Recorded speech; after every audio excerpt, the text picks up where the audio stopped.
one is going to get voided. I'm not going to have an opinion on that because I couldn't review it because it was broken. I'm not upset at the seller, though. But we have to do the taxidermied mouse. I would give this a worth it. I think this was like $30, which, you know, maybe a lot of money for a dead rat. But, you know, somebody had to stuff it. And also super glue his butt to this funny chair and give him a monocle. Oh, sorry. And give him a monocle and whatever weird pipe thing this is. I think it's a pipe. Do we want an up and close of the dead rat?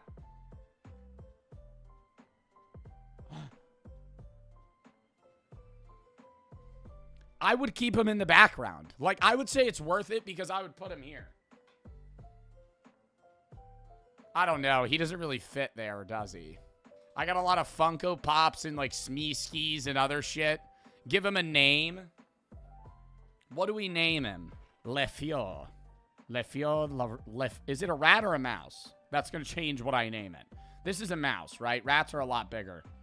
I saw a rat in Boston for the first time. I've been in New York many a time. Been in Philly many a time.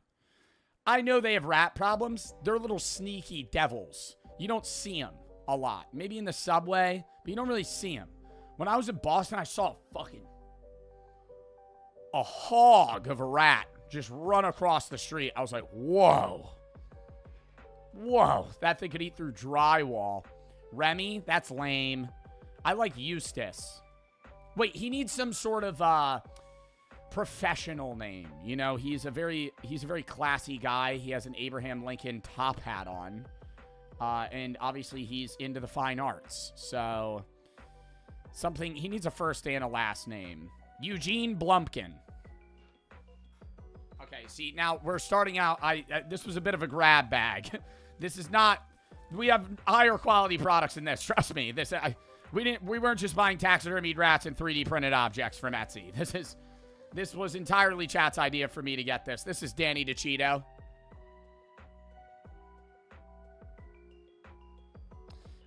It's actually pretty solid. Oh, and it's a magnet.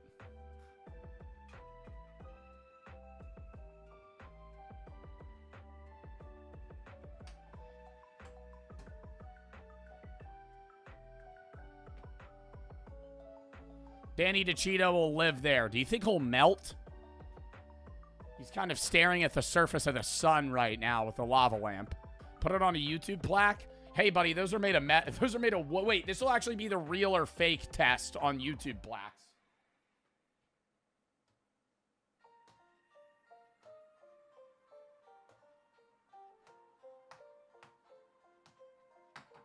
They're made of wood, if you didn't know that.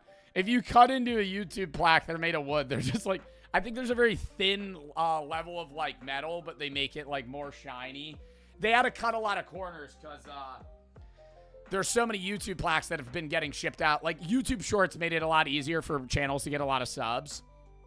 And YouTube as a platform is a lot bigger, so the plaques have been changing constantly. Next actual product. I actually see one I'm going to grab. It's a magic conch from SpongeBob. If you were a SpongeBob fan when you were a kid, this is a magic conch, and it is pullable.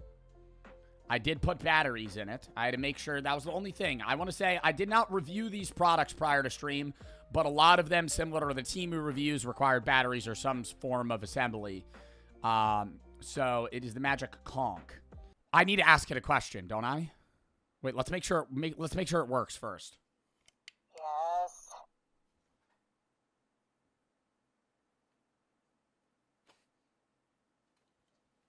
Okay, that was a little weird. Temporary gain increase. Just so you could hear the conch. Bit of an ASMR.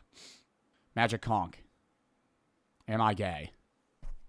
I know you want to, but you can't right now. Okay, so it's saying I can't be gay right now, but that's okay. I can be gay later.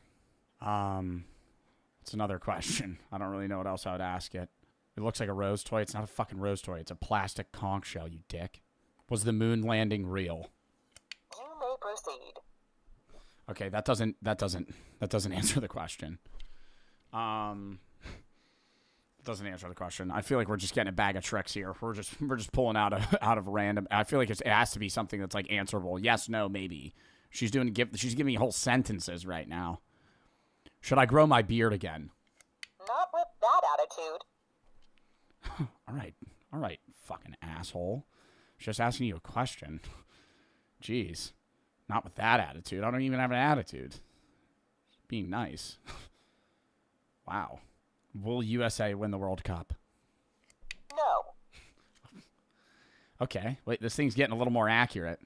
This thing's getting a little more accurate the more and more we ask it questions. Okay. That was just like a fucking solid no. I didn't even... I was very curious what the answer was going to be. Would I make a good femboy? Go right ahead, if you want to die. Go right ahead if I want to die. What is this thing giving me death threats now? How many like voices do you think is on this? That's kind of cold, bro. What? Is Epstein alive? What, am I really going to ask a magic conch shell from Epstein? That okay. No. Okay. I think that's pretty solid. Another question, another important question. It's lying. Were you lying right there? Do nothing. Okay, that doesn't answer my question. Are you avoiding what I'm saying right now? From the whole is Epstein alive thing. Palm Beach Pete? Is Palm Beach Pete Jeffrey Epstein? So what's stopping you? That literally, that has nothing to do with what I just asked it. It's AI. Wait, okay, I'm just going to rapid fire some answers. You may proceed. Yes. No. Yes. Without a doubt. You no longer have a choice. No. Now is the optimal time to commit. Yes. You could not live with your own failure, and where did it bring you? Back to me. I could not live with my own failure, and it brings me back to you. What question would I have asked it where that would have been a valid response? That was a Thanos line. What the hell? I feel like they just randomly, like, AI put a bunch of... Okay, this is a fun product. Is this worth it? Yes. I think it was like $40. It might have been like $38. Editor, can we throw up the original price of these products that I paid when I review them? Because I'm not going to remember, so that'd be really appreciative if you could have, like, the price of the product that I bought. Like, I think this was like $38, $35. I would say it's worth it. It's a little meme product. Am I ever really going to use it much? Probably not, but, you know, it's not like a throwaway. I'd keep it. Next, we have something... I didn't get scissors. Fuck. Okay, wait. I think we'll be able to open this. Something in here. I don't know what's in here, but... Oh, I know what it is. I know what it is. Does anybody remember what I ordered? I know what this is. Oh, fuck. How do I might have to go grab scissors real quick. It's a good product, let me tell you. I haven't even seen it, and I know it's going to be a good product. It's getting a thumbs up from me. I was very excited when I ordered these. Somebody got it right. Do I say or do I do a big reveal? It's not cocaine. You think I got cocaine on Etsy? I was right. Okay. For starters. Hold up, they come in a wrapping. They come in their own fucking foiling package. Like I'm gonna fucking use that shit. Card sleeve.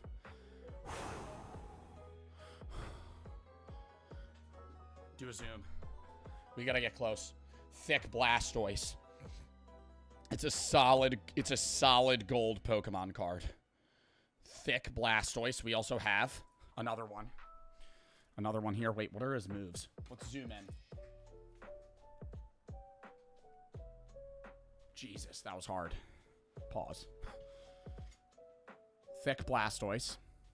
He has moves like Soggy Bottom and Hydro Hands. Solid metal. Next. Oh, see, this is kind of sad. This feels like it's... This feels a little fucked up.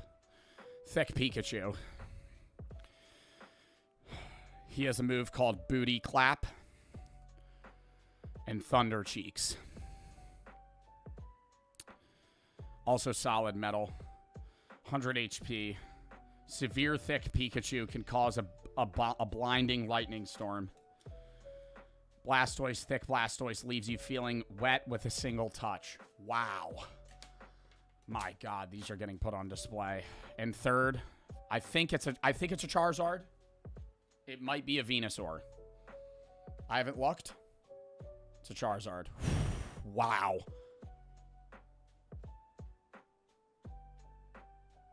See, Fire Ring doesn't even sound like a fucking butt-related move. Flip a coin if it fails. Search your deck for thick Pokemon and put them in your hand. Discard the other cards. Blazing Buns. Do you think you could actually... These are like playable cards. That's what's funny. They're solid metal, which I love. Dude, this is fucking sick. I think this is only like 12 bucks. I mean, they really are just like printed cards on metal. But this is awesome. This is like the coolest thing that I think we've pulled. I threw out the fucking sleeves. Why would I want a card sleeve for these? Like, what am I going to scratch it? It's metal. Waste of money? It's not a fucking waste of money. It's a cool card. What do you mean? That's not... There's no actual MSRP value on them. There's no MSRP value on them. They have no resale value because they're not actually graded Pokemon cards. They're clearly fakes. And you're not able to use them in tourney play. It'd be the same thing as like a duplicate or printed card. You're not able to use that. So to me that makes it about as worth as a Bulbasaur. But probably from a bad generation, a little crumbed up too. This is like the stupidest fucking product. I feel like I don't remember if this was a I think I wanted to buy this. And then it came in and I went, why did I buy this? The annoying pickle. It's a yodeling pickle. How do you fucking turn him on? God, I'm staring at his asshole right now. Sorry.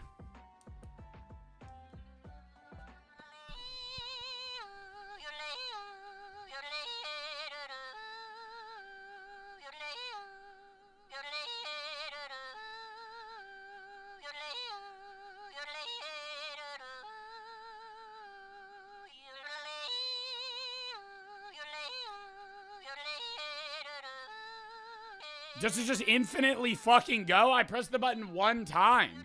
Oh, he's done. Well, that was a long yodel. I feel like normally you click something, it does like a little voice line for like half a second. That was beautiful.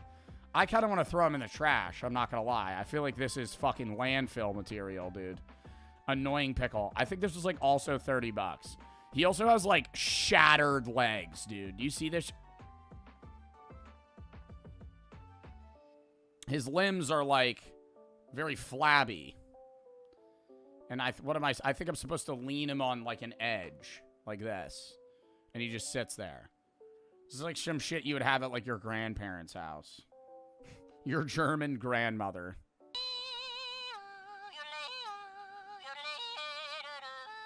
Oops. Fuck. Oh my God. He's still yodeling. Okay. I feel like we should do a big product. Should we do a big product now? No, we have so many small products. We'll do like 2 or 3 more small products, and we'll do a big one. Oh, it's the foot candle. Oh. Why would somebody? Oh my God! And this is. See, I was like, what is this? It doesn't smell like anything. It doesn't smell like anything, and it's like super realistic too. That's what's like actually the most disturbing about it. That's like, oh my God, that looks like a real ass foot. I don't want to light it because the wax is just gonna drip everywhere. Should I light it just to get a vibe? No. I feel like I have to light it. All right. Oh, also peep this sick lighter I got. It's an oxalotl smoking pipe. Okay, maybe let's not light the candle like that.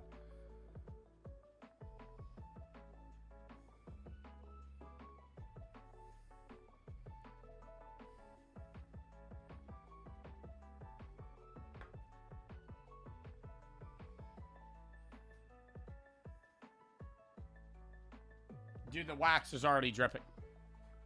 The wax is already dripping everywhere. W foot candle. Okay, here's what I'm going to say. Do I think it's worth the money I paid for it? No. Do I think it's a good foot candle? Yeah. I mean, hyper realistic. Whatever molding they did on this is fantastic. I just don't see a world. It smells horrid, by the way. I don't know if it's supposed to smell like foot. It might be the... I feel like I gotta let it burn for a little bit to get the smell. All right, it's gonna leak some wax all over the place. What do we think the smell is? I think I selected vanilla.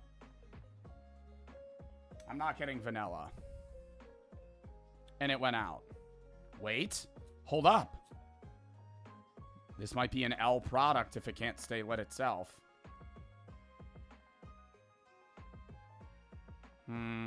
That's a pretty dimly lit candle, I might say. The only other problem is... Okay, that was definitely me. That was my breath that put that out. I don't like this product. I don't think it's worth it, but I still think it's a good foot candle. I just don't see a world where I would buy it. But it's not a bad price for a foot candle. So I actually will say, good product. It's in the trash can. I'm never going to use that. Okay, next. Gloves. For gloving. You guys actually didn't want me to order these, if I remember correctly. And I said, hell no, okay, that's definitely like an epilepsy problem. Okay. Is there any solid color? Jesus. Is there any solid colors on the fingertips? Why is it like Christmas lights? How do I get them to move normally? Or just like, oh wait, no, I could just do only rainbow. There we go. There we go. There we go. I'm going to have to turn off the lights for this, but chat, I've been practicing a routine. Are you guys ready? I think I do know how to do one gloving move though, and it's going to look fucking awesome. I know there's a whole gloving side of TikTok as well that loves doing performances, and they are pretty lit. They'll do it to like OG 2012 Monster Cat music. Wow, this looks actually fucking awesome. We got to put on a crazy song. Editor, put on a non-copyright, like Skrillex X song. This is the move I know.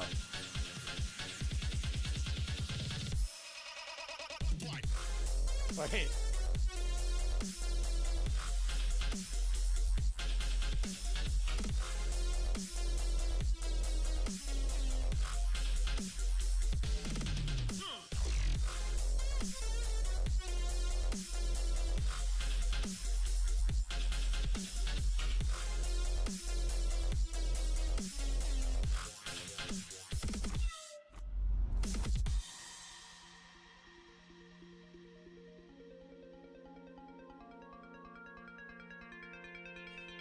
What's like a good gloving move? Hold up. I gotta look up gloving for beginners. Yo, what is up guys? Puppet here from glovingacademy.com. This video features 18 basic gloving tutorials and is... Then you're gonna do them all consecutively. Wait! 1, 2... What? What? How is he doing the finger roll like that, bro? I can't even get the glove on. I got some cheap ass gloves, bro. Oh, dude, I need to invest in higher quality materials. Jeez. Okay. Wait. Finger handle. 1, 2, 3. Close. Open one hand, then open the other. Close. Close. Open. Open. Close. Close. Open. Open. Close. Close. Now you're gonna open each finger individually. 1, 2, 3, 4. 1, 2, 3, 4. Then you're gonna... Yo, it's not that easy. Yo, it's not. It's just not that easy. It's just not that easy. What the fuck? Bro, I feel like the ligaments in my fingers are not allowed. Bro, it's just not that simple. He's finger rolling like so fast. And combine your wrists together. With your top hand, you're gonna open your pointer all the way to your pinky. Nah, that actually looks fire. Hold up.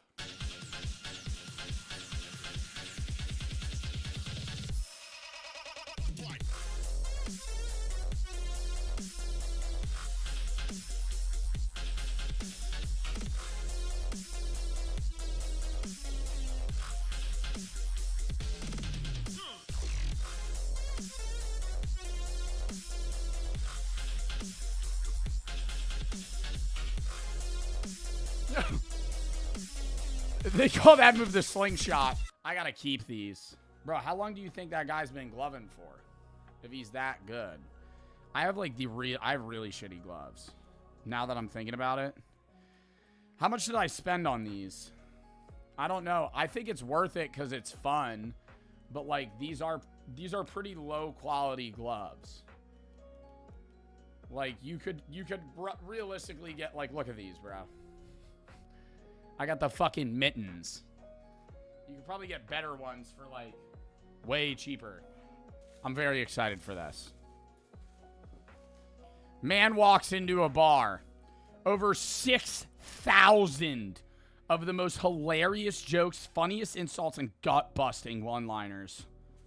Dude, this will carry stream for the next, like, 6 months. My Hawk Tuah jokes, that Hawk Tuah joke book that I had from the Amazon review ran out. All right, let's get one here. Flip to a random page. Ooh, disabilities. Oh, wow, they got categories that they make jokes about here. I don't know. Dyslexia. Oh, God. Education college. What's the difference between a university and an asylum? This is where you say what? To get out of an asylum, you have to show some improvement. How can you tell if an elephant is sitting behind you in a bathtub? How? You can smell the peanuts on his breath. How do you know there's an elephant under your bed? When your nose starts to touch the ceiling. Why are there 100 elephant jokes? Dude, nah, there's no way. What's the red stuff between an elephant's toes? Slow pygmies. What does that even fucking mean? How does an elephant hide in a cherry tree? He climbs to the top and paints his nuts red.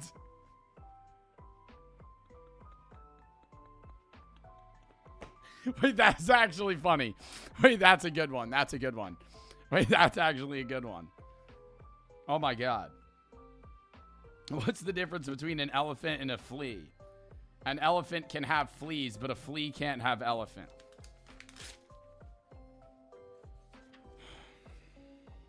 Oh, wow. They have ethnic jokes. That's great. Woof. Wow. Okay. Ethnic Caribbean, there's 2 jokes. When you flip over to Jewish, there's 1, 2, 3, 4 pages. So, Native American, Scottish, Polish. Yeah, I don't know if I want to read any of these. Dude, the ethnic German joke is a German joke is no laughing matter, Mark Twain. Oh, that's fucked up. Wait. Dude, these are... Who's the author? Stephen Arnott and Mike Haskins. My God. Dude, I read some of these. Read them? Oh, God. Read some of the ethnic jokes? I don't know if I want to read some of the ethnic jokes. I feel like we have 6,000 jokes. Give us one. A Jewish woman had 2 chickens. One got sick, so the woman made chicken soup out of the other one. That doesn't even make sense. This is a Russian joke. A Polish soldier is asked who he'd shoot first if he came across a Russian soldier and a German soldier. The Russian soldier replied, the Pole, business before pleasure. What's 50 feet long and lives on potatoes? Oh, this is a different joke. I thought this was a continuation of the first joke. What's 50 feet long and lives on potatoes? Russians. What? A Russian meat line. Oh, they have a whole page of fat yo mama jokes. Yo mama's so fat her dressmaker takes her measurements in light years. Yo mama's so fat I ran around her twice and got lost. Yo mama's so fat no one can talk behind her back. Yo mama's so fat she can't even jump to a conclusion. Wow, this is multiple pages. Wow, this is 6 pages of Yo Mama jokes. Oh, really? See, imagine somebody just dissed me. Oh, really? Yo Mama's so fat, her photograph weighs 10 pounds. Yo Mama's so fat, she was baptized at SeaWorld. How about now? Oh, shit. Oh, okay. Yo Mama's so fat when she was diagnosed with a flesh-eating virus, the doctors gave her 30 years to live. What? Yo Mama's so fat when she was diagnosed with a flesh-eating virus, the doctors gave her 30 years. Oh, because she has so much flesh. Okay. Yo Mama's so fat, she sells shade in the summer. Yo Mama's so fat, her belly button doesn't have lint. It has sweaters. Dude, this is awesome. Look how many, bro, gambling jokes. A man goes into a butcher shop. The butcher points to some beef hanging from the rack and says, I bet you $10 that you can't touch that meat. No thank, replies the man. The stakes are too high. Fucking stupid. That was like a grandpa joke. I made so much money betting on the Democrats to win the election that I was able to become a Republican. Oh, God. Genies and wishes, golf jokes, hairdressers, health and doctors, hotels, history. Dude, this is literally a 500-page book. How many actors does it take to change a light bulb? Sorry, I just said that word very weird. How many actors does it take to change a light bulb? Only one. They don't like to share the spotlight. Okay, yeah, I mispronounced the word bulb. And we're moving to the next joke.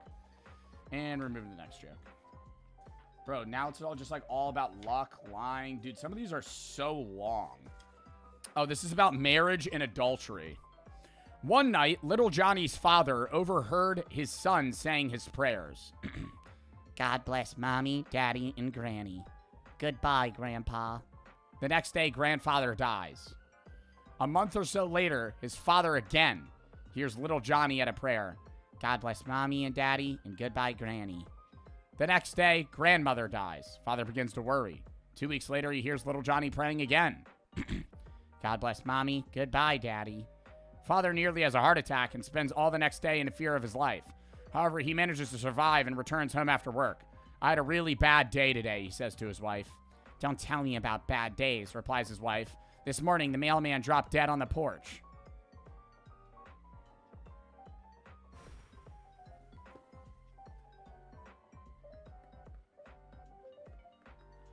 Because the mailman's the kid's father. That's good. That's a good one. That's good material. Ooh, sex jokes. Husband to wife. After I shave in the morning, I feel 10 years younger. Wife said, so why not try shaving before you go to bed? What, because his, like, dick doesn't work or something? I'm not a guy. Tom, Harry, and their wives decide to spice up their sex life by swapping partners. Swinging. Later that night, Tom rolls over in bed and says, hey, Harry, what do you suppose our wives are up to? Oh, yeah, that's an instant classic. My God. Wait. Oh, that one caught me off guard. Mice, mistakes, money, insurance, banks, lottery, poverty, thrift, movies, mommy, neighbors, opticians, and eyesight. What's the first joke in the book? Wow, they have a actual glossary of what jokes you're looking for. This seems like something Michael Scott would own from The Office. Accents. The first joke in the book. Wait, actually, the first joke in the book says, I thought today I'd start by singing one of the Irving Berlin songs. But then I thought, why should I? He never sings any of mine. First actual joke of the book, and then we're going to move on. A bus stops and two Italian men get on. They sit down and engage in animated conversation. The lady sitting behind them hears one of them say, Emma come first, then I come. Two asses, they come together. I come again. Two asses, they come together again. I come again and pee twice. Then I come once a more. Oh, should I say this in an Italian accent? Emma come first. Then I come second. Two asses, they come together. I don't know how to do it in Italian accent. Then I come once more. You foul-mouthed swine, said the lady indignantly. In this country, we don't talk about our sex lives in public. He says, Hey, it's all right, replies the man. I'm going to just tell my friend how to spell a Mississippi.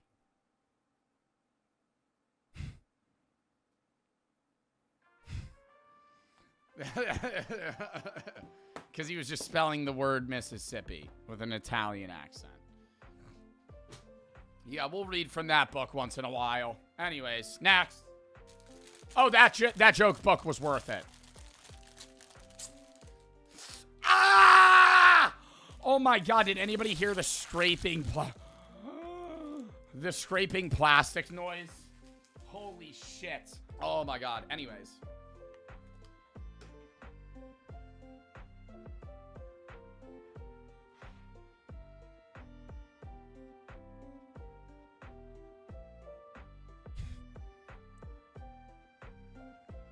So kawaii.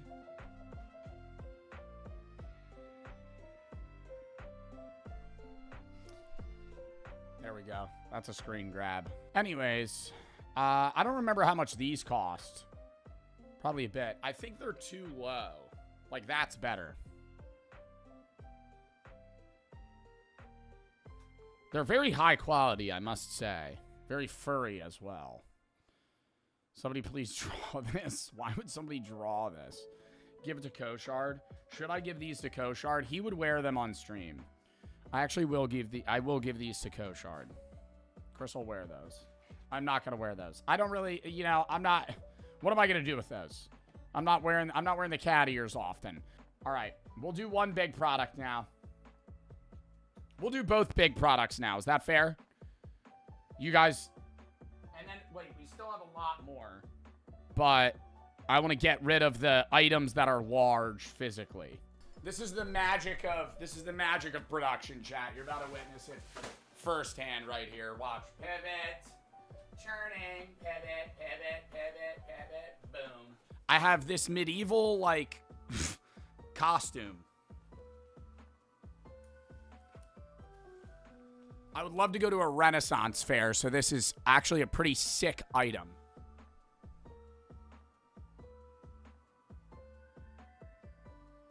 Am I wearing it right?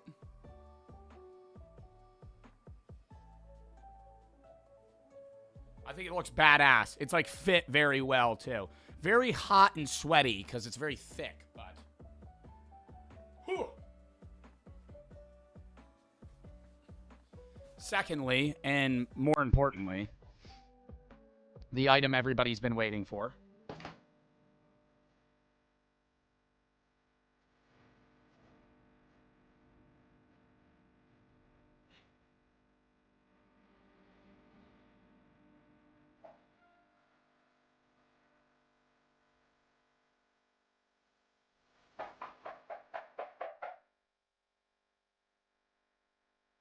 It's rock fucking solid. Look at this. It looks like the top of a trash can, but it's badass. Oh! Oh my God. Swing it. Whoa. Knock somebody in the head? Bro, wait. Also, it came greasy as fuck. The top of it's so oily.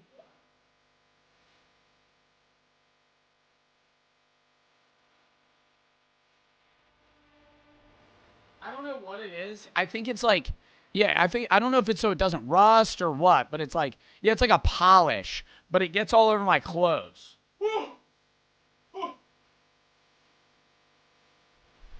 How much do we think it cost? It weighs like 30 pounds. This was $350. This is the most expensive thing we've bought. As much.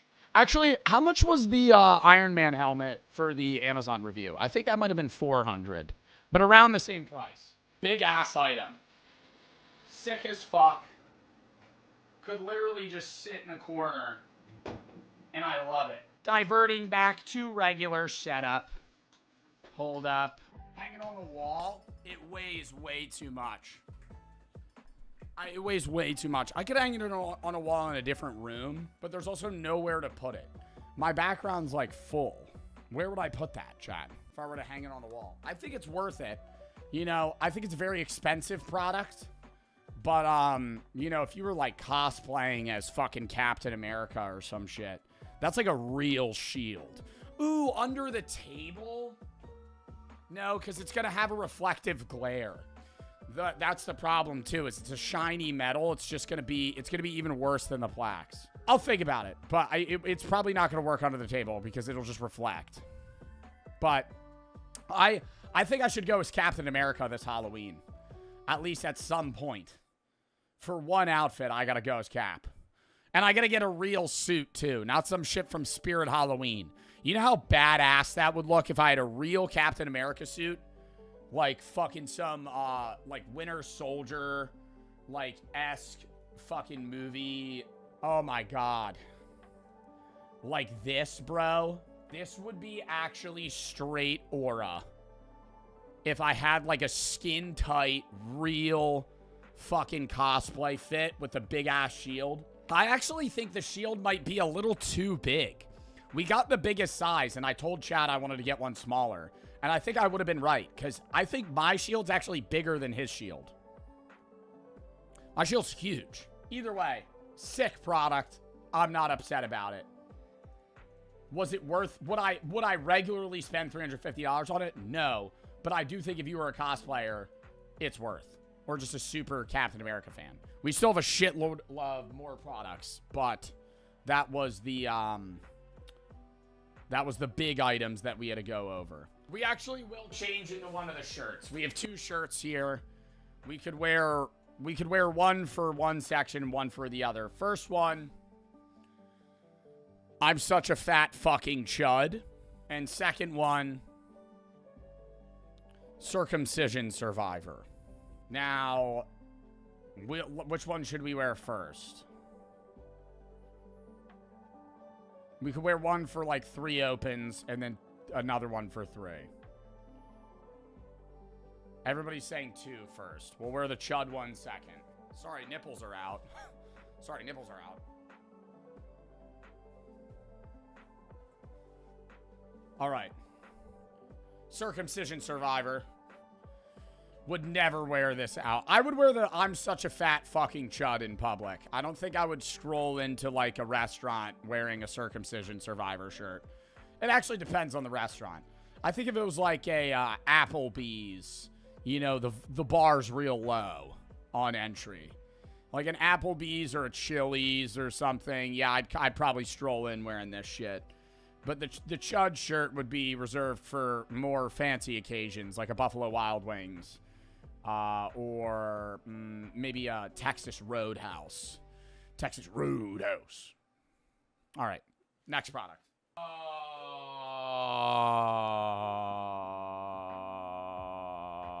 Bro, I forgot about this shit.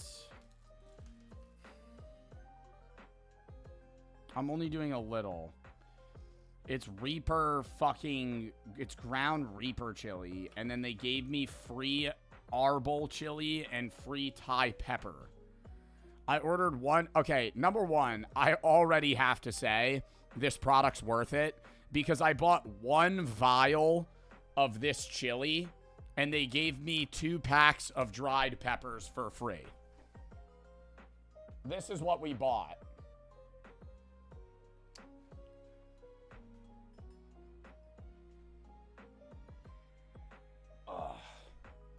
It's Reaper seasoning. I'm gonna smell it. Yeah. Immediately, I feel like sweat building on my forehead. It's like every review. I'm putting my foot down, okay? I'm saying after this fucking review, any future, like we go back to Amazon or we do TikTok shop or some shit, I'm not doing something that's absurdly spicy.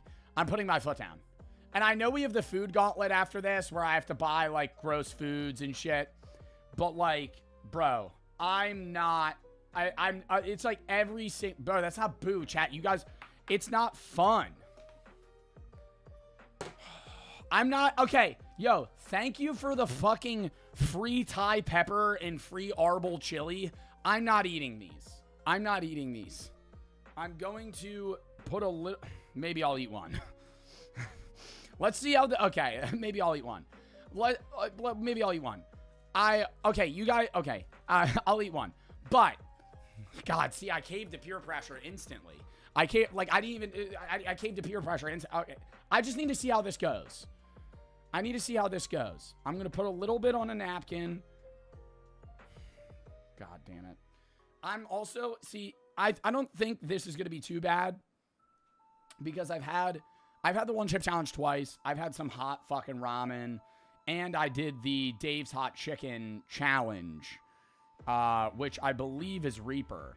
So, is this... Yeah, this is Reaper. Because the Ghost Pepper's less than Reaper. Reaper's more spicy. This is 100% organic Carolina Reaper powder. So this is just ground up Carolina Reaper. I'm going to lick my finger. I'm going to put it in the sauce. And then I'm going to touch my tongue with it and lick it off. Pause. Okay? I will show you the powder as well. But I'm not I'm not eating this shit like it's a fucking pixie stick. Okay? If you came into this goddamn stream or review thinking that I'd fucking down the whole vial, you're crazy. I'm not snorting it. I would have to go to the hospital if I had to snort this. That would cause, like, respiratory failure. I should use, like, a pinky. Wash your hands. Wash your hands. Wash your hands.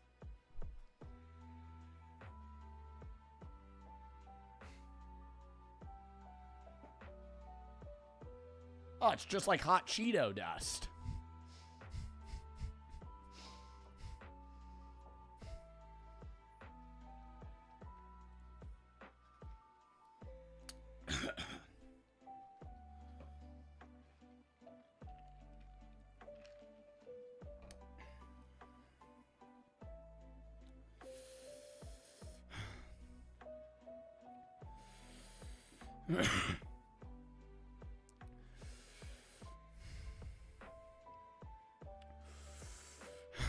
See, it's every time, bro.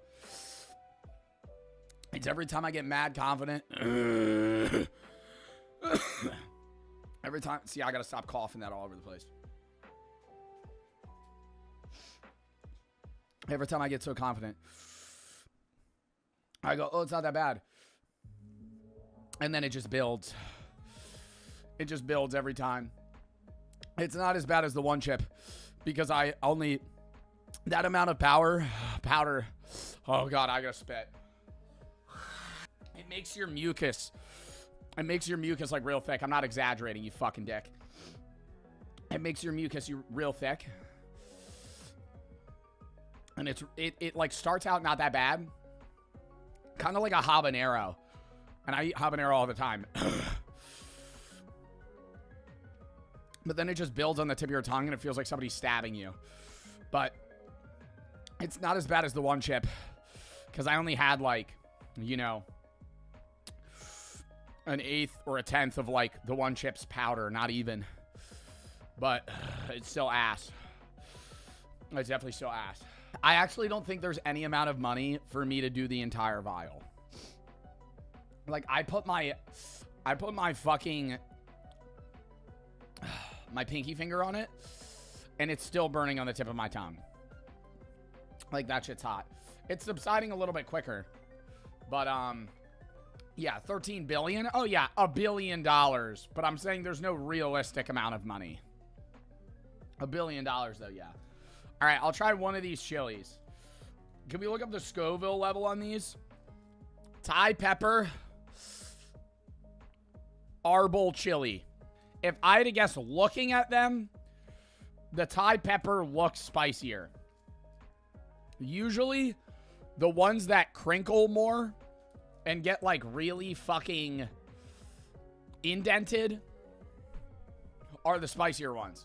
50 to 100K for Thai pepper. I feel like I can handle that, though. How much is a habanero?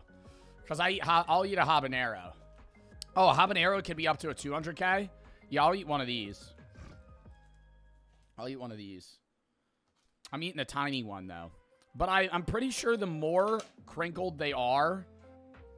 Oh, yeah. The more crinkled they are, the spicier they tend to be. Because there's more, like, room for the pith. Because most of the spice... It's still spicy. It's like swelling my tongue a little bit. Some of the pith, or like the spine or whatever, is what makes it hot. All right, I'm eating this.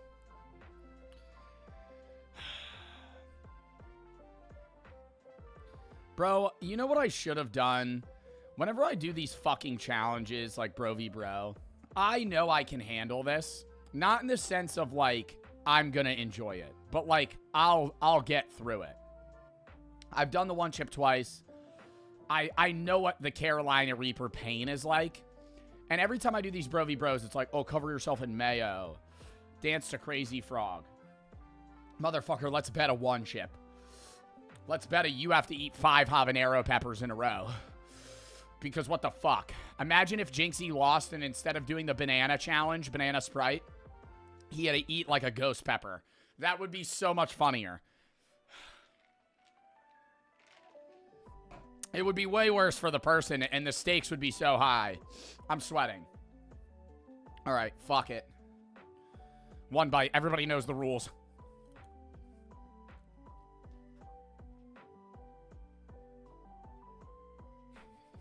I took it right back out. Took it right back out.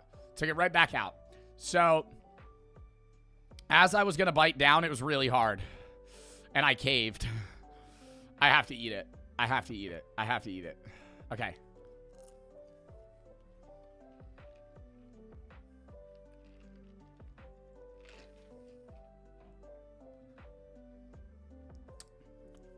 Yeah. Yeah. Yeah. Yeah. Wow. Ooh, it's like in my teeth. I see, like, it's not that bad right now. But I don't like guessing because it'll just hit you randomly. I don't have milk. I don't own milk. But I don't like going, oh, that wasn't that bad. Because then sometimes it'll just sneak up on you. It's hot. It's like a habanero. It's like a habanero. Habanero hot. Like, I think people don't understand. Like, a lot of people in my chat, like, it's hot as fuck. Like, I'm trying to talk through it. A lot of people in my chat will be like, oh, you're just a bitch. You can't do the fucking Carolina Reaper. But, like, what's the hottest thing you guys have eaten? Some of you have probably had a one chip. Some of you have probably had a ghost pepper Carolina Reaper. But for the most part, the spiciest thing an average person has had is like a spicy hot sauce at like a Buffalo Wild Wings. That is literally, it's getting hotter. That is literally nothing in comparison to like a Carolina Reaper. Like, you having one blazing boneless wing at Buffalo Wild Wings. Get the fuck out of here. And it builds. That's the thing that's scary about it. It smells like death. And it builds. This is just like a hot-ass habanero pepper. That's all it really tastes like. Like, on my eggs in the morning, I put habanero Tabasco. It tastes good. Oh my God, I'm actually sweating. And I know people are saying I'm faking it. Literally, look at my forehead.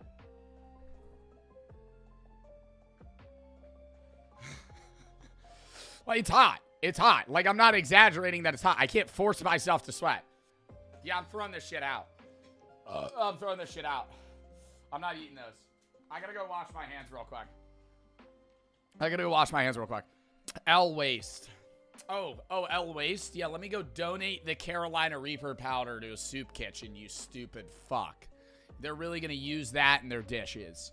Oh, hey, homeless guy. Instead of giving you food or something, here's Thai chili peppers. Have fun eating that. Fucking 4 calories. You're gonna burn more by sweating. Ugh. next. This is actually a really cool product. I'm not going to be able to wear them, but it is a very cool product. And I think they're a fan. We bought press-on one-piece nails.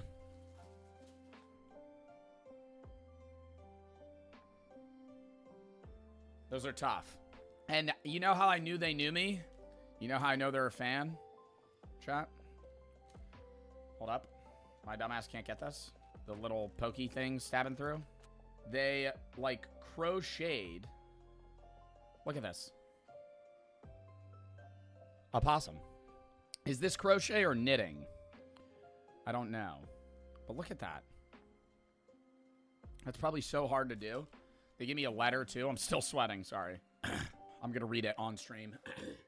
Sorry, it's so hot. They give me frog stickers, too. Hi, Joe.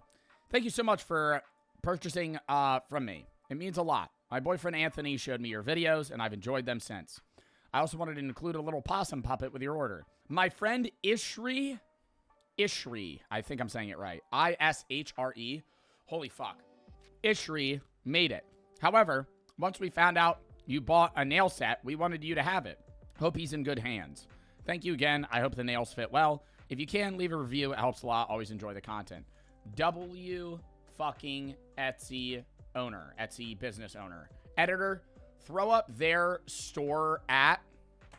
If you want good press-on nails, you know where to find them. I don't have nail glue. So that's why I'll show them, but I don't have nail glue.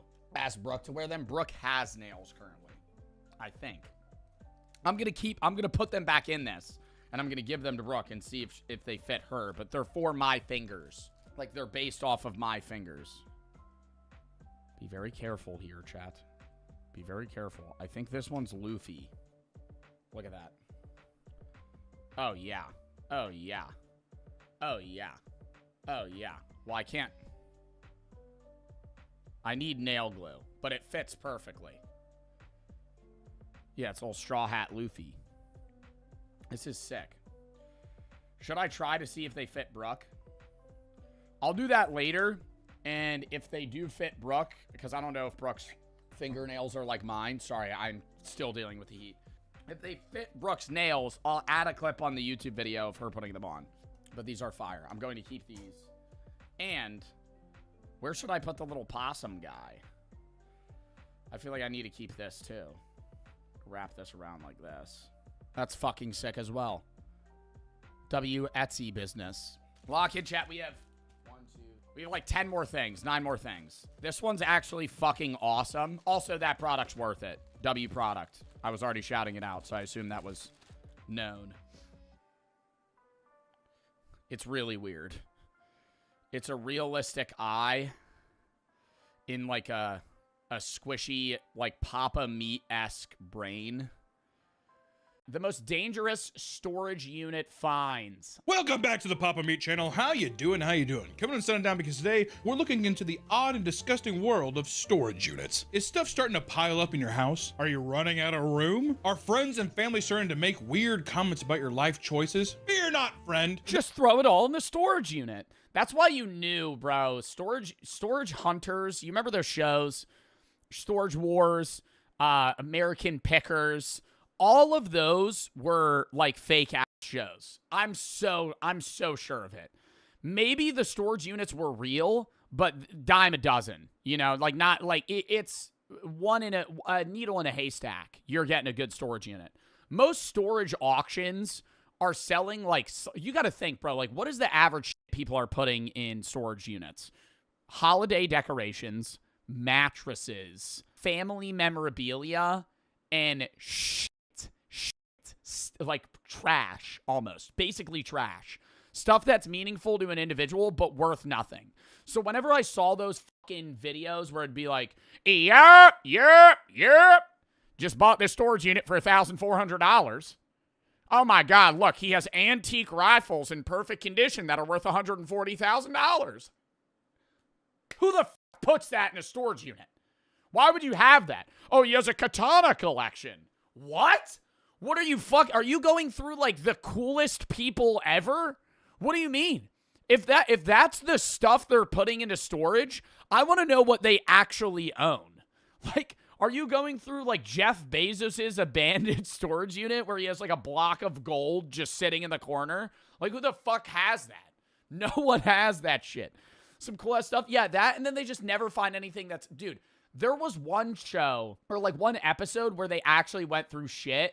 And I was like, wow, this is interesting. Because it was all trash. It was just garbage. There is a simple solution that may only cost you roughly $20 a month, allowing you to relocate your hoard of filth elsewhere. So first off, love Storage Wars. Fake TV show, love it. Love Storage Wars. But then I've been seeing all kinds. Yo, I feel like these guys, wait, go back to store. I used to watch Storage Wars every day.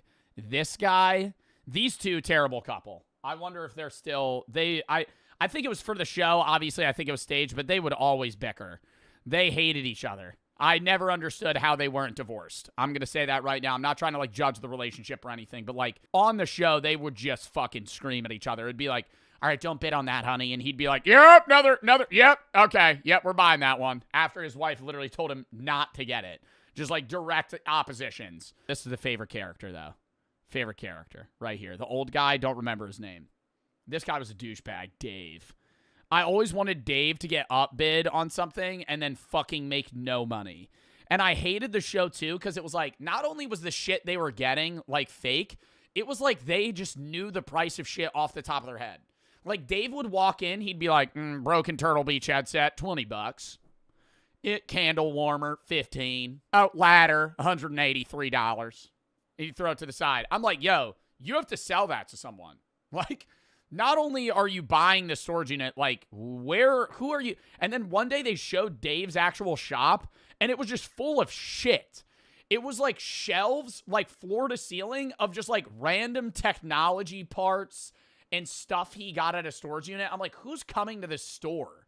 I just go to Best Buy if I'm looking for a fucking iPhone charger. I'm not gonna go to Dave Hester's auction site and go buy a fucking used Amazon cord that he got from a dead guy that didn't pay off his fucking storage unit. TV show, love it. Love Storage Wars. But then I've been seeing all kinds of videos online of verticals of people like, they find tons of money. It's all fake. Get the fuck out of here! If I found that, I'd think that there's a drug dealer that used to own that shit. You found a wad of 10 grand? I mean, don't get me wrong. I bet you there are storage units where people find some crazy shit. But I want to know, what's some real? Nah, surely. Drugs. That's what you're finding, bro. I could see a world where, like, a storage unit gets foreclosed on, you buy it, and there's just, like, 5 kilos of cocaine that you find. Like, or a grenade. Bomb. Unregistered weapons. That's probably really common. Finding guns. Like, weapons, knives, stuff like that. But not of value. It's just, like, okay, this is like doesn't even have like the serial numbers fucking scratched off. Crazy shit someone's found. I want some disgusting, depraved stuff, and that's what we're going to dive into today, all right? Storage units are a great solution for those with too many possessions. The services range from small rooms to large garages, and these labyrinths are found worldwide and hold all sorts of strange items. However, these large steel buildings are not as safe as you may think. From burglaries to insane tenants and even murder, storage facilities are the Wild West of urban cities with chaos hiding Yeah, dude, there actually probably are people that sleep in storage units. behind every turn. So, grab your padlocks and steel boots as we get ready to lift the door on the strange ongoings of storage units. I lived in a storage unit for 2 months. What's the weirdest thing? Bodies. There was probably somebody that bought a storage unit and there was like a human head. Something like remains of an animal, dead stuff, rotting shit. Like, what else is like disturbing or dangerous? Bombs, acid, just fucking weird murder, sex dungeon shit. Yeah. If you've ever watched shows like Storage Wars, which was one of the most popular shows of the 2010s, it goes without saying that there are all sorts of crazy things to be discovered in storage units. Storage Wars followed a competitive group of and bro, they would always be in some fuck-ass town. They were never in, like, Miami, dude. They'd be in, like, rural Nebraska. Yeah, today we got a good find here. We got a few units we're going to be putting up for bid.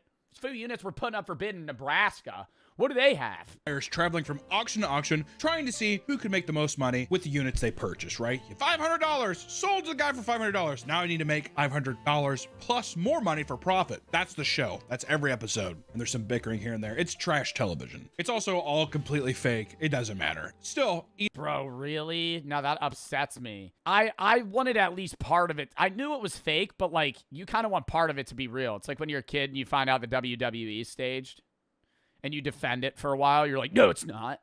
No, it's not.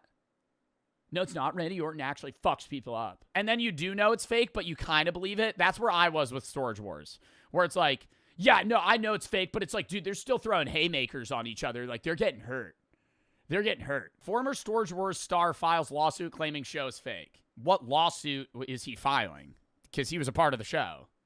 Like, I don't understand. over the years, some of the people on the show have found insane things like rare art collections and priceless vehicles. And although this might look impressive, they pale in comparison to some of the stuff we are going to Yeah, he would always find some crazy shit. He'd be like, this is worth a ton. Look at this. Pulls out a picture of a German Shepherd. Guess who painted this? His son's like, who? The Adolf Hitler. It's an original. Really? A random storage unit in fucking Tennessee had a painting from Adolf Hitler. And although this might look impressive, they pale in comparison to some of the stuff we are going to talk about today. Starting in 2018, a man who bought a unit for $500 and was so excited about what he found that he approached Storage Wars auctioneers Dan Dotson to spread the word. Inside the unit was a lock safe and took multiple attempts and 2 different locksmiths before the code was finally cracked. When they opened the safe, they were greeted with $7.5 million in cold, hard cash. I'd come. I'm not even joking. I would be leaking. I'd be oozing the honey. The maple is going down the tree. You know what I mean? It would be a beehive in my pants, is what I'm saying. Sticky. News of the discovery made it back to the original owners of the unit, realizing their money had just been sold for less than 1% of its worth. They contacted the buyer with a lawyer, offering $600,000 for the unit and the money. No. After intense back and forth, both parties settled on a reward of $1.2 million, and the owner received their money back in full.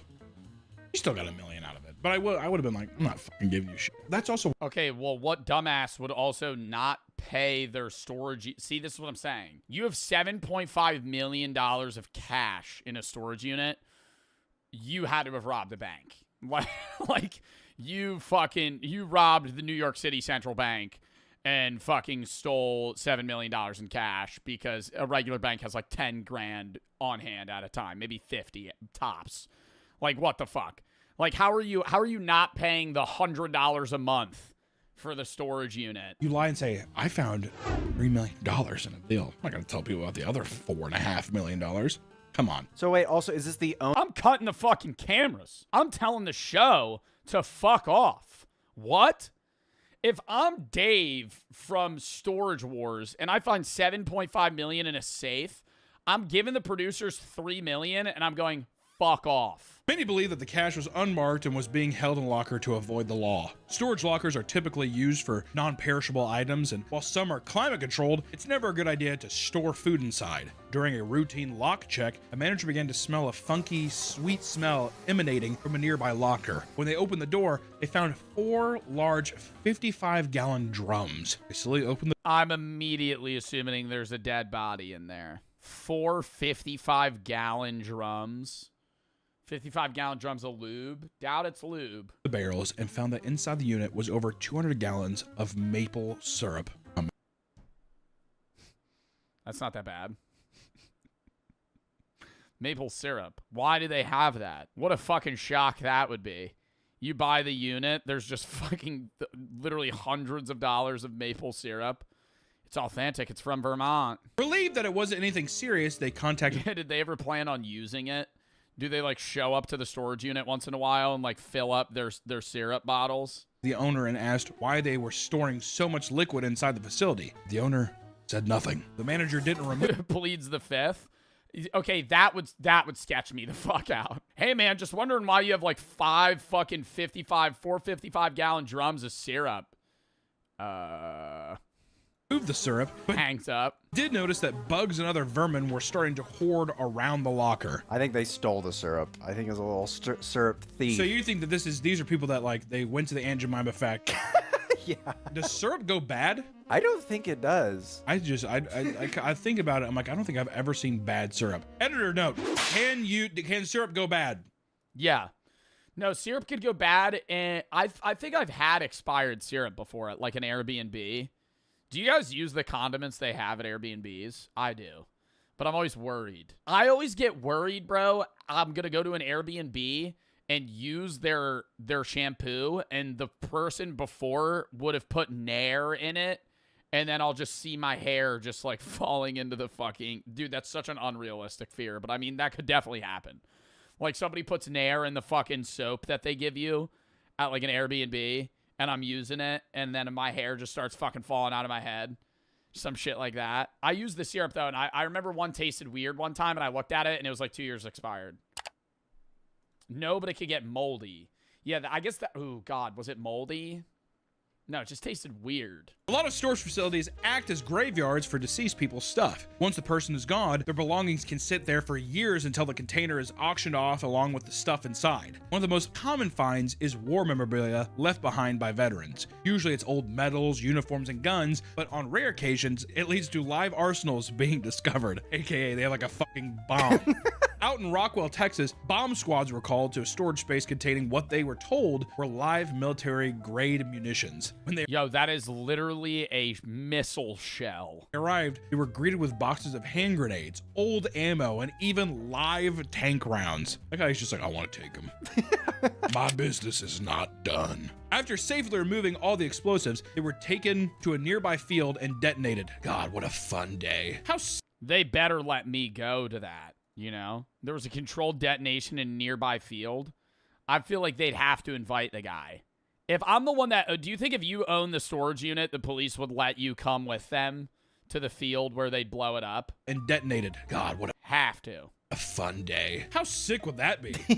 Well, you got to use them. Look at your buddy. You're making my... No, that's lame as hell. I'd be like, give me money. Give me $500 for the fucking rounds then. dreams come true. Oh, that's...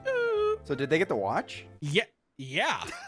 The people blowing them up? Or I meant the people who bought the storage unit? Oh, they better. I'd be like, yeah, this is fucking bullshit. You better let me blow. I'd be like, you need to rent me. Yeah, I would want them to give me the little presser thing where I go, boom, and it blows up like dynamite. A tank so I can shoot this. I feel like you could rent tanks for not that much either. There's no... What?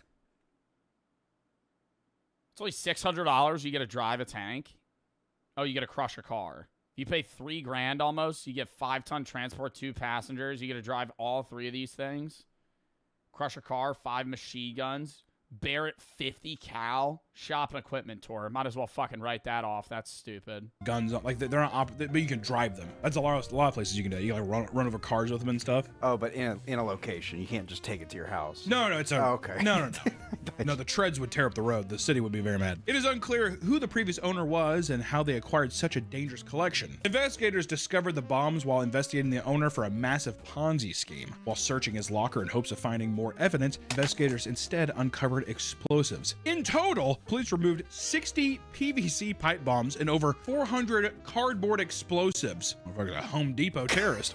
The owner, S. von Merchenthaler, was arrested and sentenced to 11 years in prison for illegal possession of explosive and weapons. That guy was starting a revolution. That guy was getting ready. I'm like, some bank just got spared because some motherfucker was going in. If you go digging through people's stuff, you were bound to find creepy items that they didn't want you to see in the light of day. In Florida, a former medical examiner's dirty secrets were aired out when he defaulted on his storage payments. Dr. Michael Birkland, a medical examiner based out of Pensacola from 1997 to 2003, was fired for not creating proper autopsy reports. Uh-oh. Yeah, this does not sound good. So he was stealing body parts or something? Oh my God. He was a guy that did autopsies, was taking like fingers and genitals and shit from people, storing them in a fucking locker. My asshole immediately did. Following his departure, he The guy had no butthole when I found him. continued performing autopsies until 2007, when he stopped altogether. And in 2012, Michael's storage locker was auctioned off for $900 as he could no longer afford it. When the new owner started digging through the stuff, he found a stack of boxes in the back. $900? Who the fuck would pay $900 for a random storage unit? corner and was disgusted by what he found. Inside were organs belonging to over 100 different people.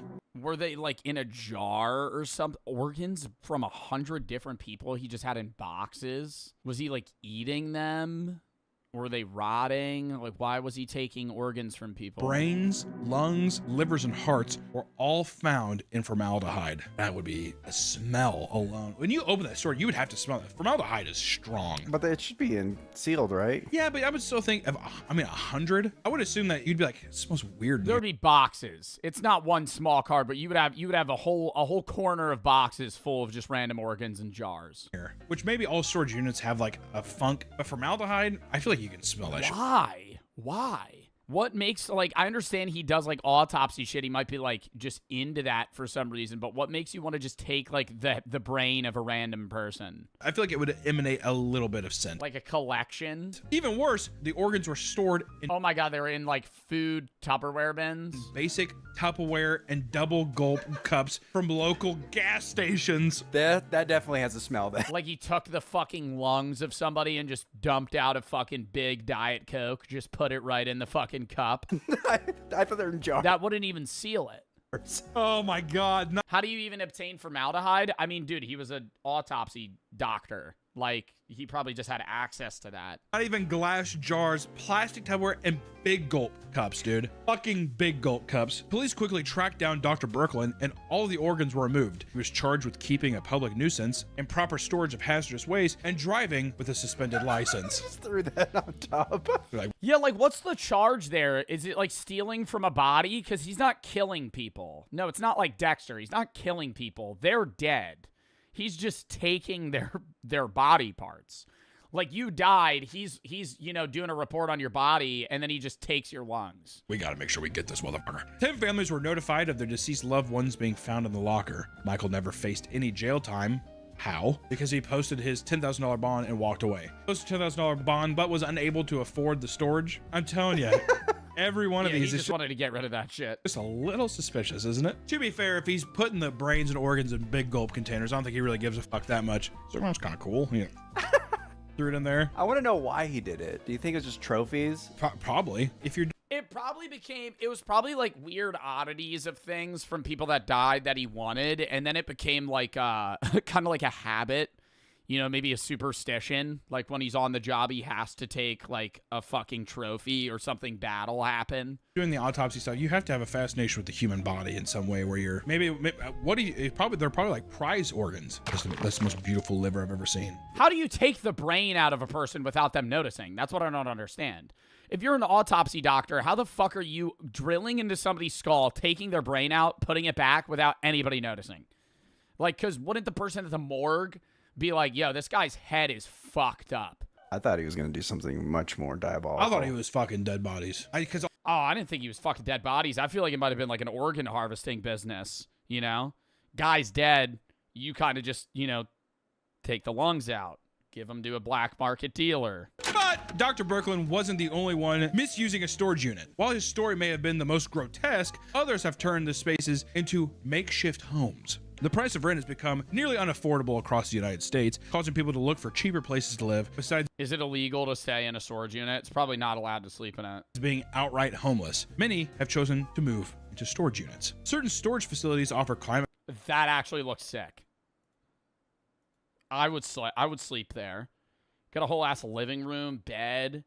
Got a bit of a kitchen going on. facilities offer climate-controlled units, plug-ins, and public bathrooms, covering all the basic essentials one would need in basically an apartment. With the average size of a container being 10 feet by 10 feet, that is more than enough room to fit a single bed and a small kitchen. Plus, storage facilities cover the cost of the utility, so really saving some money. Granted, you're in a rat cage, but still, out of the rain. So long as you can afford the cheap monthly payment, you can live well within your means. And Yeah, oh, you got to keep quiet during business hours? What, because you're just... What would they do, though? Just kick you out? well within your means. And one woman chose to move into a storage locker after her rent was raised from $850 to $1,300 because the building had to be rebuilt after a tornado leveled it. Which I want to say, that's unfair. That's a huge jump too. My God, $800 to $1,300. Holy fuck. That was just an excuse to raise rent. Yeah, exactly. Well, we had to do a new one. I have to do it. It's like, fuck you, dude. Yeah, right. In 2021, Mayfield, Kentucky was hit by a massive tornado that left most of the town in ruin. Angie paid her rent by driving for Uber Eats, Grubhub, and and lift and was barely making her rent. But after the tornado destroyed her building, it was sold to new owners who raised the rent to $1,300 a month to help pay for the renovations. Tired of living in a one-bedroom apartment with a collapsed roof, she decided enough was enough and packed up all of her things and lived in her car. Since her car was crammed with stuff, she couldn't do ride sharing anymore, so she decided to rent a storage unit. At the time, she also began dumpster diving for Nike. I don't know. I get the liability aspect of you're like, okay, you can't stay in this fucking storage unit, but how do you prove that somebody's living in there? Because I could just be like, oh, no, I just got to move stuff in and out, man. Like, it's your storage unit. Like, I would be like, oh, no, this is just a bed, man.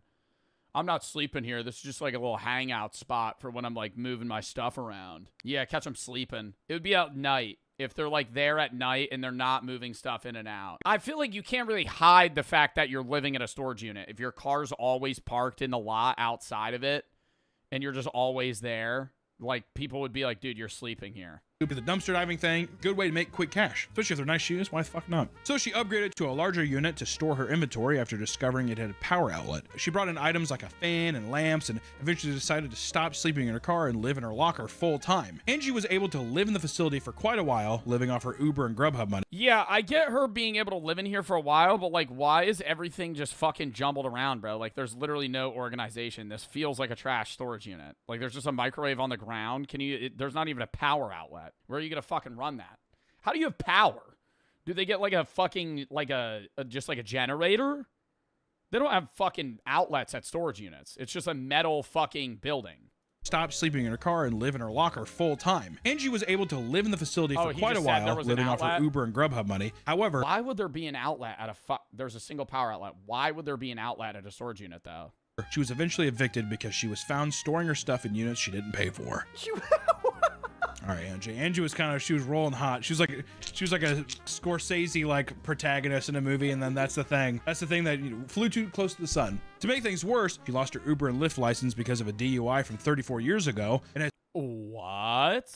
You get fired from Uber because you had a DUI 34 years ago? I get if you had a DUI recently, you shouldn't be able to work at Uber Eats or Grubhub, but like, I feel like if you're in your 50s and you got a DUI when you were like 18, I feel like you should be able to like do delivery service. Maybe I would maybe get it if it's like Uber. If you ever have a DUI on your record, you can't Uber people.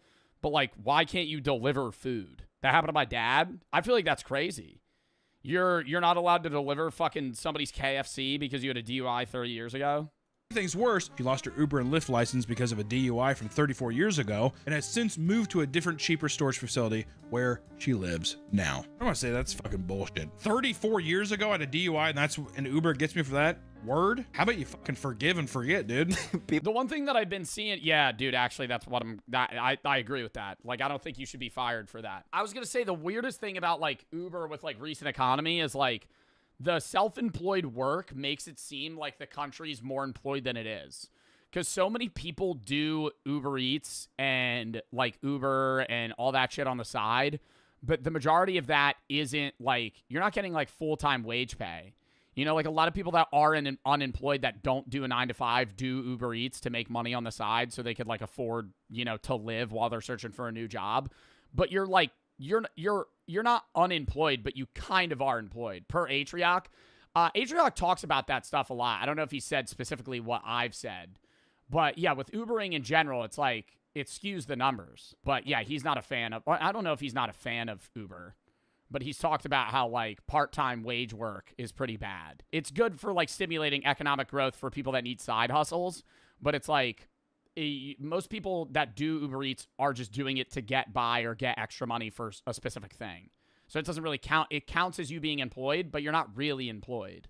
People must have complained that they maybe smelled alcohol on her. She keeps putting stuff in my storage locker, and I think she's drunk. What if it was that? On TikTok, a couple went mega viral for showing off their elaborate home inside a storage locker. Leyland Brown and his partner run multiple social media accounts under the name Fullest Nest and have gone viral because we're getting evicted. I mean, yeah, you can't really post. Like, if you're trying to secretly live in a storage locker, you can't really post about how you live in a storage locker. social media accounts under the name Fullest Nest and have gone viral because of a video showing off their storage unit. Hidden behind a wall of boxes was a full-blown apartment, complete with a couch, dressers, and a small kitchen. Leyland claimed he could run through the halls for exercise, use the bathroom whenever he wanted, and play loud music without disturbing anyone. This video would not only build his online following, but also get him kicked out once the property manager saw the video. Following the move out, Brown and his partner had been living in the woods inside a tent and getting continually evicted because he would Living in the woods? Yo, I would go rent another storage unit. What? I feel like same day, bro, you could go a town over and rent another. If I needed like actual time, I'm not gonna go fucking live in the woods. Buddy, give up the social media thing. That or lie about your location, holy shit. Today, the couple lives permanently inside a hotel room and uses generous donations to help them stay out of storage lockers. In a hotel room? Wouldn't that be more expensive than, like, maybe a motel, but wouldn't living in a hotel room be more expensive than living in a, like, apartment? Dude, because a hotel room's like $100 a day. More. What hotel room are you staying in that's cheaper than an apartment? Yeah, like a GTA 5 motel? No, there's motels that you can rent for months. Yeah, like an extended stay motel. But that's it. Numerous instances of people living inside of these facilities, it is actually against the law to do so. Some places have input extreme measures to ensure Is that there a lot of people living in motels in America? Yeah. If you ever drive past a motel, I would say most people that you see on the outside are living there. Not like permanently, but they've been there for a month. It's usually like an in-between spot. If they're trying to find like an actual apartment, but nothing's cheap enough, or like they can't get a duplex or Section 8 housing, they usually stay in a motel. Midwest hotels are actually really cheap. Hundreds of thousands of people in the U.S. live in motels long-term due to poverty or housing inability or instability. I don't know. Anytime I pass a motel, dude, you could see like bikes and stuff on the outside. Like people are like long-term there. It's not just like a casual stay. managers are trained to identify suspicious activity and contact the police as soon as they suspect someone is living inside a unit. Additionally, more security guards are being hired to patrol, making it increasingly difficult to stay overnight. New locations are being built to be more hostile inside, with no restrooms on the property, no electricity or temperature control, and even poor circulation to prevent air from circulating. Excessive. Someone's just like, I want to rent this unit, I'm going to stay inside. I'm storing myself. What's the big fucking deal? It's a violation. It's a code violation. Also, you're not paying enough rent to live there. Yeah, exactly. Well, do you think they're just like, well, you just give me somebody using the bathroom? Yeah, they'd let you live there if they could, under the table, get $1,000 a month from you. You have to sign a waiver being like, if you die from a heat stroke in here because I've done the AC sucks, you're in a storage unit. Okay, you can't sue me. You need to realize this is a storage unit, so they don't come to me and be like, it's too hot in here. Is it? You know what I mean? That's fair to me. Like any business, you're going to encounter weird customers, and storage centers are no exception. For some reason, the halls of metal doors and concrete flooring really get people hot and horny. Numerous cases of people getting caught having sex have been reported, and what is even more strange is that 90% of them are cheaters trying to find a hidden place to elope. I'm gonna treat Oh my God, they're trying to cheat on their husband or wife, but they don't know where to fuck, so they just go to a storage unit and meet up with a random guy or girl. The Love Shack is a little old place where we can get together. Our staff has discovered that a couple is using a leased indoor climate-controlled unit for regular afternoon delight. Winky face. Their arrangement appears to be an old-fashioned adultery. We're in a smaller town, best facility in our region. Bro, why don't they go to like a fucking motel? They're fucking in a storage unit. getting caught having sex have been reported. And what is even more strange is that 90% of them are cheaters trying to find a hidden place to elope. I'm gonna treat my baby right. I'm taking her to the storage unit. It's hot in here. Because, yeah, you could set up a bed. Oh, yeah. That's a good idea. Easy. Jesus. God damn, dude. You need to calm your ass down. In Cleveland, Ohio, the chief of police was found cheating on his wife with another woman. Chief of police is so funny. Wes Snyder had served as police chief for a decade and was widely respected for his dedication to the city. Definitely respected by somebody. That all changed when workers at the storage facility noticed that he and Sharon Marr, a city nonprofit employee, were entering a unit together for 6 Bro, why don't they just get a divorce? Like, why are you, if you're going through the lengths of, like, fucking a random woman in a heat-controlled storage unit, why are you with your wife? What a way to destroy your career. Bro, literally, just get a fucking divorce. Why are you, do you love your wife? How do you love your wife enough to stay with her, but don't love her enough to the effect that you're going to now rent a storage unit for the purpose of having sex with women. When the staff opened the doors, they found the couple having sex in a makeshift sex dungeon. The dirty deed took place on a rug with pillows and blankets. Other things like alcohol, baby wipes, paper towels, and hairbrush were found inside. God damn. It's very depressing. It's a very This is where they're fucking, dude. Oh my God. Not even gonna get like, bro, you could at least get like a cot. This looks like a fucking shit pillow and something you found on the side of the street, dude. This is like beach lounger pillows. It's a very depressing locker. If you're the chief of police, can you not? Can you not get a bed? Get a hotel. Just splurge a little bit, dude. Hell, dude. God damn. A sex dungeon, too. I mean, it really is. It's just a thing where it's just like, this is our fuck shack. I call this the raccoon trap. Yeah, and do you think they leave right after? Like they meet up, maybe go to dinner or whatever, go back to the storage unit. Yo, you want to go back to the unit? Take you back to the unit. Unit 108. It's our spot. Let me light a candle real quick. Mahogany. I actually got it from Yankee Candle. You know, this is the first time I'm lighting it just for you. And when they have sex and then they leave. Like, you know how awkward that would be? Do you think they sleep there? No, because he has to go home. So they go to the storage unit, have sex, and then leave. After 33 years of service, quickly resigned, and both parties issued an apology to the city. I mean, at that point, bro, just like fucking a gas station bathroom. Like, that's, like, it's not romantic. You got a fucking beach lounger pillow laid out. It's becoming more difficult to be at a storage unit when nature calls. Bathrooms are now private use, and this has left some tenants to leave their shit elsewhere. At one facility, workers were alerted by a bucket found in the middle of an aisle. Just filled with poop. When they found it, they witnessed that it was filled to the brim with human feces. That was the picture? That wasn't the real photo. That's not poop. That looks like dirt. Filled to the brim with human feces. Filled. But then they have to be pushing it down. Like, you would have to mat it down at some point. Or do you think the poop just eventually, like, finds its place? You know? Like, it just, like, mushes down over time. And that's not the real photo. Is it weird to say that I want to see the photo? An entire 5-gallon bucket full of poop? And it is believed that the person shit there on purpose. They're making a statement, dude. At an outdoor facility, a property manager hopped on his golf cart to patrol the grounds when he found a t-shirt discarded outside a unit. He reached down and tossed the shirt into the back of his cart, only to be hit by a spray of cold diarrhea. What? Wait, what? Only to be hit by a spray of cold diarrhea. What? What do you mean hit by a cold spray of diarrhea? Like it smelled like it was diarrhea? Like it was covered in, like, poop? Someone had used the shirt as toilet paper and covered it in feces. So everyone that's watching And he picked it up and didn't notice until he got back in the golf cart? It would immediately reek. this video's clicked off, right? Yeah, at this point. They're gone. I'm talking to no one now. Online, multiple people have come together to tell their stories of how people will simply poop in trash cans or next to fire hydrants, like a dog. Another manager complained to having to deal with a serial pooper who stalked the grounds at night and pooped on buildings and the streets. Goddamn serial shitter's back. You think he like shows up there like the sheriff's like looking at it? What is it? He's just like, I know who that's from. It curves to the left. I recognize the poops well. There's corn in there. It's one of his favorite foods. He always has the it's always a darker hue, a little closer to black than brown. Either he has a colon disease or some sort of disorder, or he's just a big fan of hearty, fibrous fruits like blueberries. His tenants are regularly found passed out or injured near their units. The owner of a storage facility was alerted to a specific unit after smelling smoke in the hallway. Smoked himself out. When they opened the door, they found the owner on the ground unconscious and a jerry-rigged kitchen cooking food. Got a big old like pork chop in there. He had a full-blown smoker in his storage unit. He just gassed himself out of the storage unit. Nothing I love more than cooking a pork chop in my storage unit. The renter had set up a hibachi grill. What? He was practicing? The renter had set up a hibachi grill and covered himself in the grill with a blanket to mask the smell, but asphyxiated himself with the smoke and fumes. What a dipshit. He's doing things like, dude, I'm doing that onion ring volcano. He's like, that's awesome.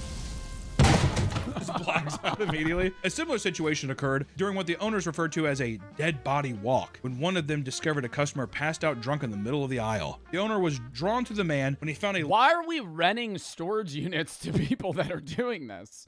I feel like you would get the vibe that that's the type of guy to fall asleep in a storage unit just drunk. Like somebody shows up, yeah, I need a unit, man. He's like already hammered. I'd be like, no. Long extension cord that spanned nearly the entire building. When he found the drunk, he passed out with a beer in one hand and the other down his pants. In front of him sat a TV and a VCR that was playing pornography. What a king. Wait, so he was fucking jerking himself off with the Hey, he bottle? brought an extension cord over, he just plugged it in, he was beating his dick off, getting drunk. He's like, ugh. How do you wake, even if no one found him, how do you wake up from that? Yeah. What am I doing? Why do I keep doing this? The VHS has popped out because it, like, you know, it stops, it rewinds, and it pops out. And he's sitting there, he's like, pushes back in, round two. Takes his onions. Covers himself in a blanket.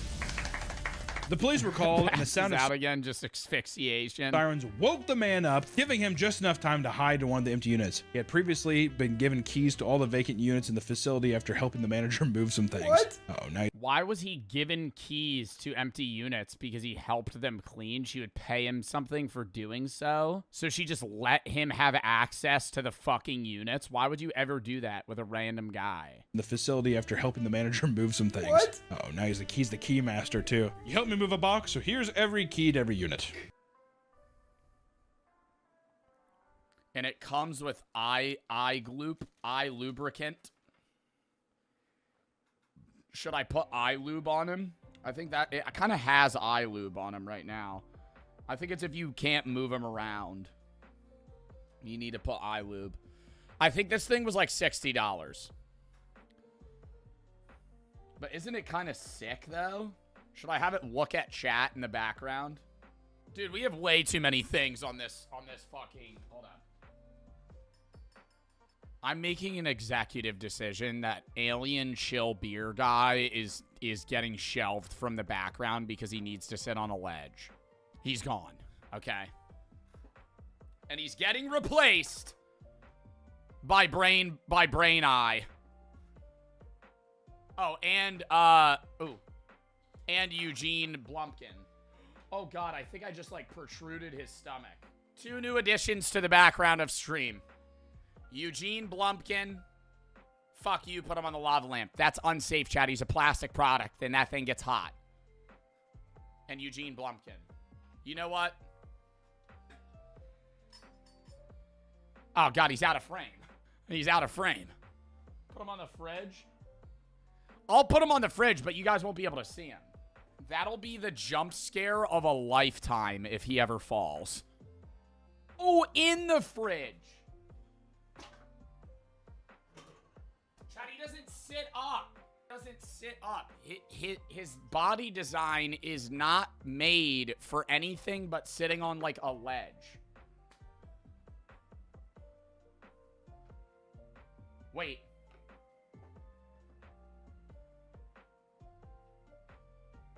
Bang.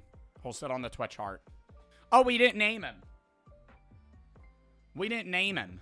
What do we name our little... I don't need the eye lube. What do we name him? Can I pop his eye out of his head?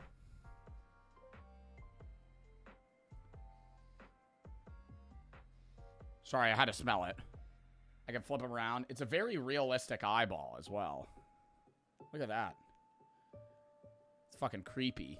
Ivor the eye. I kind of like that. And he'll look up at chat. Ivor the eye. Next. I think this is our last little, like, fidget thing. Bean. That product's worth it, by the way. Don't care if it's $50. It's sick. Bean. Bean.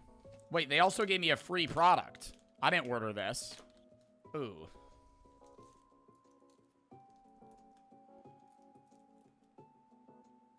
They sent me candy. I don't know if I trust eating that.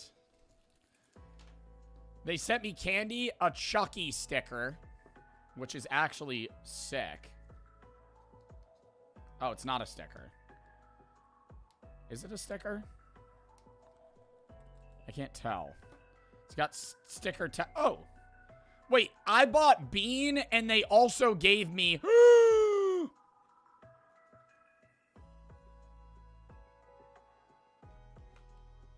They also gave me worm. Now we have Bean and worm. Bean looks like he got hit by a car. He's on his last life. Does he breathe out of the hole? Or pee out of it? Or out of it? I kind of want to eat one of these candies. Is that unsafe to eat candy from a miscellaneous Etsy seller? They sent me Malum Stripes candy. And Chomp. And they also gave me a Scream sticker as well. This is kind of awesome. Scream, Chucky, Bean.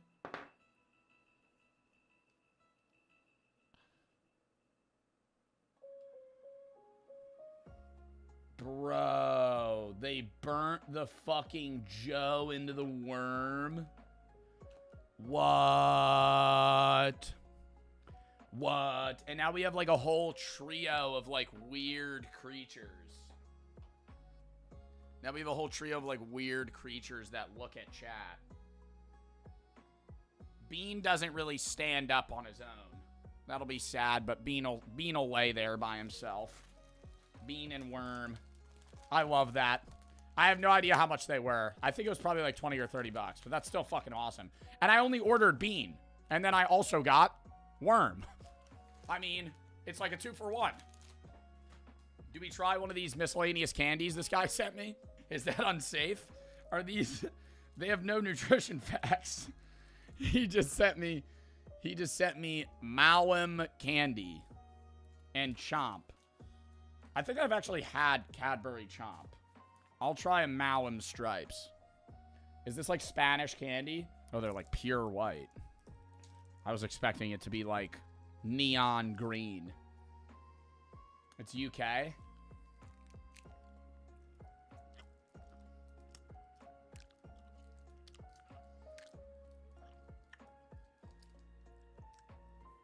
I can have a little bit of gelatin, chat.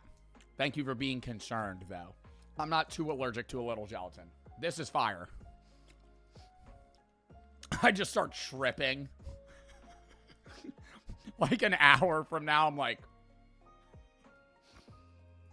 When we're done the Etsy review, we're watching the Minecraft video, I'm like, wait. Oh, this is so good. And they're so gummy. Ah, no, we'll save that one.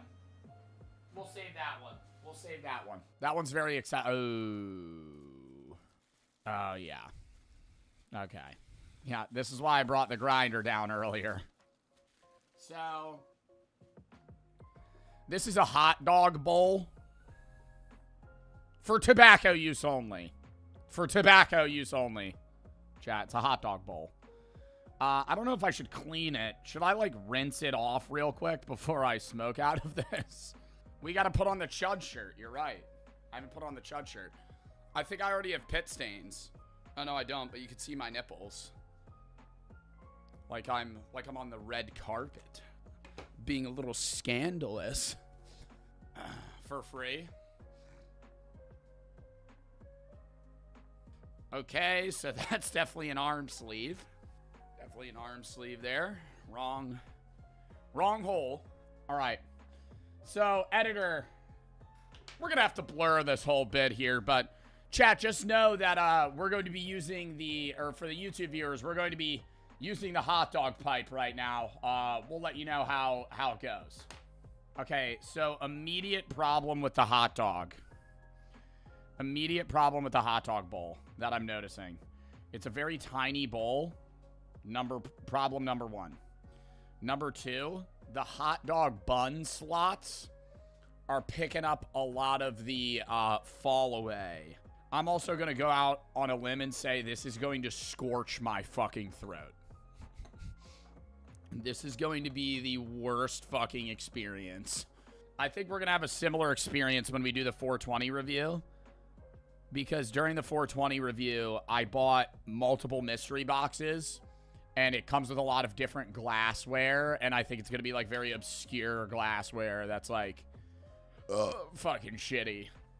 This feels wrong. This feels wrong. It's very inefficient. I don't know which way. I don't know which is.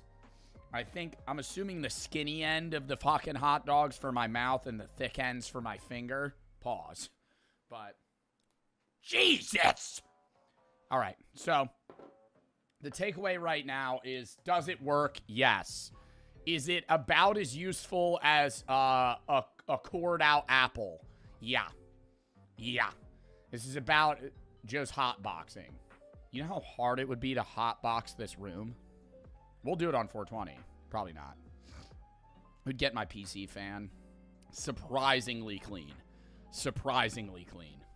Like, a normal bowl is pretty rough. And I would say, yeah, this is more rough than, like, a joint. But it's not bad. It's definitely not bad. Annoying to hit because the bun blocks me from getting closer to the bowl. So if I'm using a regular, like a stick lighter, it'd be no problem. But this lighter, I'm like trying to avoid burning my fucking thumb. Do I think it's worth it? No. This is a funny product, but not something that I would actually want to use. There's like expensive bowls. I would say this is more of a funny art piece than, okay, actually, it is worth it. Here's why. Because if you buy it for the purpose of it being a glass art piece, that's like, funny hot dog. Worth it. And then on top of that, you can smoke weed out of it. Tobacco use only. But if you're buying it as a bowl, it's shitty, right? Like this is a bad bowl because it's like, you know, you just want to have something that's designed to make it easier to smoke the weed. 6.5. I know I didn't rate any of the other products, but I feel like you need a rating on this. The bowl's probably 6.5. I would say if this was like, I don't really remember the price. Editor probably has that up on the screen. If this was under $20, I would say, even if it is $20, I would say it's worth it. If it's anything over that amount, probably not. We're going to hit it one more time.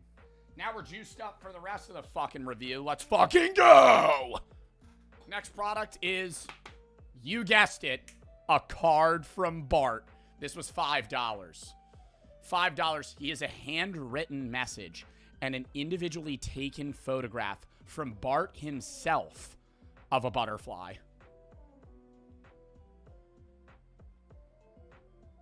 Great photography, Bart. Let's read his card. Dear Joseph, I hope this card finds you well. In fact, I make them myself using my own photos. The species on this photo is one I photographed myself in Uganda. The species is Cyanidra. Cyanidra opus. Brilliant nymph is what it means. I'm doing well in the Netherlands. Spring is about to begin. That means a new season of breeding moths is right around the corner. I hope to do a good video about the buff-tip moth, Cephalard buffalis, at least. Thank you for your interest in my Etsy shop. And it says my shop helps to sustain my work. Bart Coppins, signed. This is like mad wholesome, right? Like, I feel like this feels like the same as like a Patreon. I sent him like $6 in shipping, and he fucking printed out a photograph of a butterfly he sent himself or took himself on, like, dude, like, what a good photo. And he sends me a handwritten fucking letter, you know, detailing how his adventures of life are going. And I don't even know this guy, but Bart Coppins, I wish the best to you, buddy. Goat. Should I keep it? Should I keep the Bart Coppins letter? And he wrote very weirdly. Like, every start of every sentence is not capitalized, but then he capitalizes every, oh my God, he capitalizes every letter of every word. Kind of like a YouTube thumbnail, other than is and of. Put it in the back. I can't keep putting shit in the back, chat. There's too much stuff in the back. I'm going to put it in the drawer. I have a lot of drawers on my desk. My fucking shitty IKEA. Chat, I built my gaming desk, side note, And I asked Brady about this the other day because I always have to like fix some of the little pegs on the drawers that hold it up. I have like a 500-pound fucking wooden slab as my desk that's held up by 2 metal pegs that I screwed into the back and 2 fucking $60 IKEA drawers. And they make creaking noises when I like punch the desk. And I'm like, dude, is that gonna break? Like, is that gonna break, man? Next. Oh, God, wait. Sorry. 2 products in one. This is gonna be its own thing, but we do have one more taxidermied animal. This one is only the head of a mouse. This one is very disturbing. The other one, okay. This one, cute, fancy, risque, right? Eugene Blumpkin. This one, creepy. Creepy. It's a fucking mouse holding a bottle of Corona. And guess what?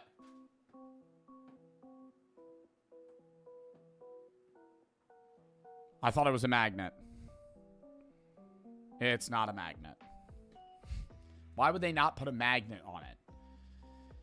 Wait, no, that was an option, but they were sold out of magnets. I remember. Oh, God, the ears move. Like, I'm touching a dead animal right now. This is... Ugh. I don't know. I don't really like this one. And they made it smile. I don't know. I feel like, dude, the other, like, Eugene Blumpkin's badass. This one's kind of creepy. Right? I mean, it's still, like, kind of cool. Where's the second half of his body? Where's the rest of him? Did we just cut him in half and then and then we put him on a stand? Was he mangled to death? Like, see, I start thinking about how this mouse died. I mean, it's just the skin of the mouse, right? That's really all it is. Because the hair's fake. They have to put that in. Or, not the hair. The fucking whiskers. And then the eyeballs are fake. They killed him for your order? I don't think they killed him for my order. You think they killed him for my order? I don't think they did that. I think they probably just have a slew of dead rats at the ready. Rats die very quickly and reproduce like rabbits. So I'm assuming they just have like 100 rat felts and then they get an order and they make it. He really is cheesing though. Oh, stop. Oh, I fucking hate it. Oh my God. Oh my God. Like, sorry, I was like looking at his mouth and I was like, ugh. Ugh. Ugh. All right. Next. This is one of those sick ass, what are they called, chat? Is it a water drum? Do I need water in it? No, we do not. No, we do not. Tell me. Oh my God, there's a music book. I don't know how to read music. I thought it was just going to tell me 1 through 7. It's telling me notes. It's a rain drum. Yeah, but I could play it. Ready? Shh.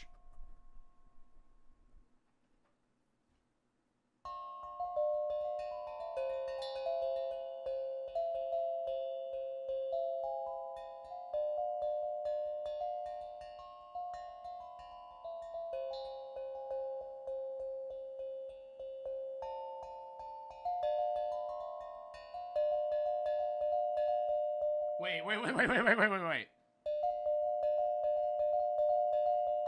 Wait. Dude, that sounds like the Minecraft. Wait. Wait,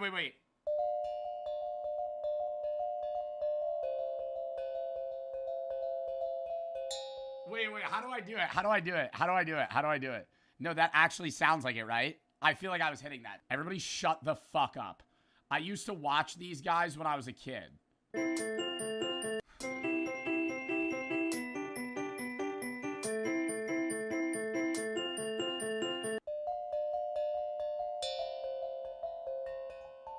Sounds exact. Oh my god, it sounds like Gravity Falls too. No, that's actually awesome. Is this a rate? Like, are you supposed to put this outside normally?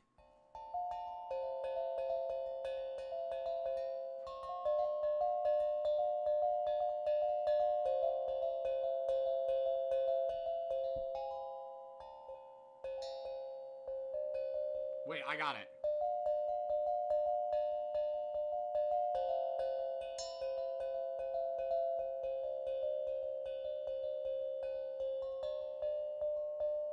Put it in water.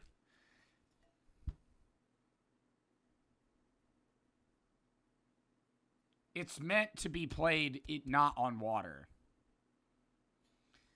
Is there any way that I could play like an easy song? I would love to be able to play a song. You're supposed to like drip water onto it. Okay. Hold on. I know what we need to do.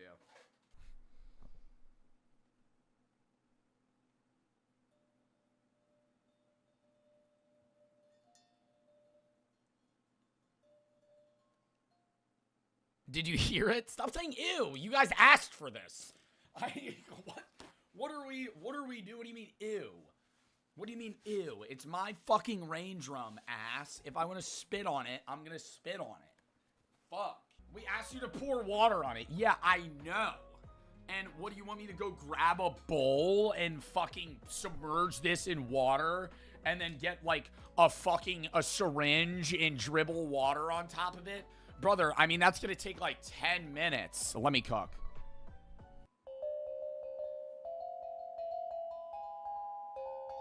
MC Finest intro. Fuck, hold up. I lost it! What was it? It was 2 something. It was 2-4.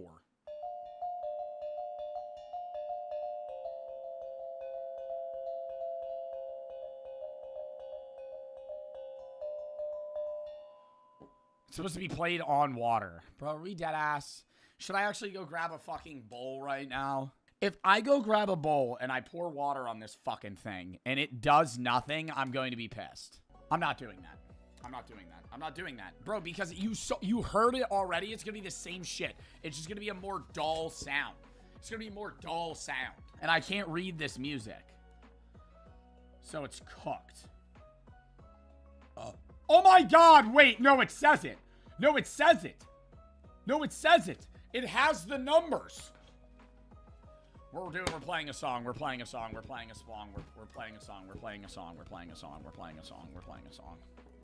We know that? Well, why did nobody say anything? Okay, we're going to play on top of Old Smokey. What's the beat?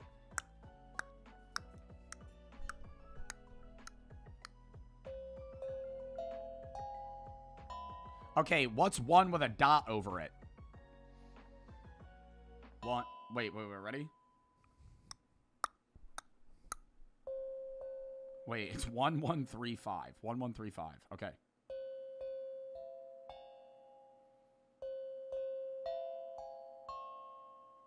That just sounds like a fucking... That sounds like the bell sound when you have to switch periods, bro. What?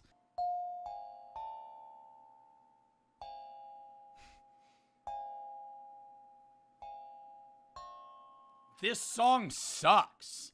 I'm playing it. This song fucking sucks. I'm playing it right. You have to go faster? Oh, like, bro, have you ever been to like somewhere in the Caribbean and they're playing one of those hollowed out, like, it's like this, but if you concaved it in and you play it like, and they go dun dun dun dun dun dun, dun like a steel pan. Yeah, that shit's awesome. I don't think I have to play it like that though. Oh wait, okay, ready? London Bridge, London Bridge, London Bridge. Wait, oh no, it's hold up, fuck. London Bridge. Up, bars is will falling down. Wait, oh no, you have to read it across. Sorry, I was reading like London down, but it's just London Bridge across. I'm done with this. I'm done with this. I'm done with this. I'm never going to play one of these songs in a good fucking way. I don't know why the hell I'm trying to learn one of them. Next. Now we have a shark survival kit. So, I've seen these on TikTok Shop, and I always thought they were stupid as fuck, but they ended up having one on Etsy. The kit includes 1 handy-dandy disposable undies, 1 count fresh and unused. Booty wipes to clean your ass so fresh and clean. Brown paper bag used for disposing your nasty-ass shit-covered underwear. And shark survival keychain, proudly to show it off. Let's get in here. These are the 4 flushable wipes. They can, I can tell they're a little bit wet. They give me their business and socials. Let's throw that in the trash. I survived a shard attack keychain. And some other bullshit. This product sucks. Also, oh, it comes with shitty diapers. These diapers suck. These diapers blow. Ass. Fucking terrible. This is disgusting. This product's ass. Never buy it. The reason I'm doing that is because there's going to be some cuck-ass loser that's going to clip this and try and splice it in a way that I'm promoting these diapers so they can receive commission on TikTok using my fucking likeness. So your bitch ass could go shove your fist up your ass because this product sucks. They do that all the time. If I'll review something that I got, and then they'll take it and be like, oh, promo, buy this. Joe Bart loves it. And then they get fucking money because they're trying to fucking get people to buy the product and get 20% commission. The product sucks ass. Why would I ever need a fucking shark survival kit? It's terrible. It's terrible. What are you talking about? I understand it's a gag gift, but it's like, oh, I shit my pants in public. You know what I'm doing? I'm walking to the bathroom. I'm taking my shitty poopy underwear off, throwing them in the fucking corner of the bathroom or in the trash can, wiping my ass, and then I'm free-balling it until I get home. I'm not going to put on a diaper. I'm not going to put on a diaper and fucking go, oh, luckily I have my Ready wipes with me. No, I'm just going to fucking wipe my ass with the 1-ply toilet paper that I have in the airport bathroom. This happened to him before. It did not. It did not. I'm just saying that's what I would do. I've thought it through. When I go anywhere, the first thing on my mind is there somewhere I could pee? Because I have the bladder of a chipmunk. And it's not even of course, chat. It's a genuine problem. If I'm going out drinking and we go to a bar that seats, 500 people, but they have 1 bathroom with 2 urinals, I'm not liking that, because I'm going to slam 3-4 beer. Now I have 48 ounces of liquid in my bladder that I got to go fucking piss out. And I got to pee every 15 minutes, So it's like, that's a problem. Like, if I remember when I was a kid, that would make me anxious. That was like something that I would get anxiety over. Having to fucking pee so bad that I'm like, I don't want to go somewhere where there's not a bathroom. I think this is it. I think this is our last product. And we saved the best for last, and I'm happy we're reviewing this product last, chat. You don't know what it is, but I do. It's that pseudoscience bullshit. It's copper rods that electrocute you in very small microwaves to cure cancer. You want me to read through this fucking crack shit? I read this because I needed to know how to use this for stream. But as I was reading this, I went, wow, this is for crazy people. This also cost, editor, put the money over there. Money should be right here on the products, every product, for how much I spent for the first part. This, and, maybe factor in like $5 each product for shipping. Anyways, so just put product price plus shipping. Anyways, this costs like $150. And it is, no joke, a D battery in some big-ass fucking box that you hook up a red and black wire, and it has 2 copper rods. This was made by some doctor, apparently. The zapper cannot be used by the following people: people with implanted pacemakers and other electronic devices, pregnant and breastfeeding women, children under 6. The zapper has been tested on children over 6, it says. So that's nice to know they hooked a 7-year-old up to this. Patients suffering from epilepsy or receiving treatment, having undergone an organ transplant, undergoing radiation, having prosthetics or metal parts in your body, significant heart problems, blah, blah, blah. What are the possible side effects of using the zapper therapy? It's very unlikely, but skin irritation may occur as a reaction to the electrodes or the current itself. In case of redness, burning, blistering, blah, blah, blah, change it, consult a doctor, yap, yap, yap, prone to skin irritation, something about 100 hertz. Okay, here we go. Regarding frequency, the zapper is equipped with 5 different selectable frequencies ranging from 33 hertz to 250 kilohertz. How much is that? Is that dangerous? The low frequencies are able to penetrate more than the high frequencies. If we base ourselves on right frequencies, we have different frequencies can be useful for different things. If you would like to cure your asthma, get energy, have some more vigor or wakefulness, you should use 33 kilohertz on this stupid fucking pseudoscience machine. If you want to fix your eyesight, headache, sinusitis, or allergies, 344 kilohertz, or 344 hertz. Sorry, and I'm not lying when I say this. If you would like to cure your herpes, abdominal pain, alopecia, anemia, hallucinations, angina, aneurysms, or Parkinson's, this will cure you with 5 kilohertz. And if you have the universal frequency Hulda-Clark of broad spectrum parasites, so you want to get a parasite out of your body, 30 kilohertz. If you have the flu, muscle pain, arthritis, contracture, or epicondylitis, this will cure you with 250 kilohertz. So, yeah, this is crazy, cuckoo, crazy. Cure your herpes, that's for life. Maybe a herpes breakout? What if it's genital? Do you put the rods elsewhere? Are they still in the hands? I kind of need to know more. It says wrap it in a moist paper towel to ensure good contact. Okay, so I have to dip a paper towel in water and put it on this. Place the electrodes on your skin for 7 minutes. When they're up, pause for 20 minutes and then repeat 2 more times. After you've stomped the parasites out, after that, you've stomped the parasites out, according to Dr. Hulda-Clark.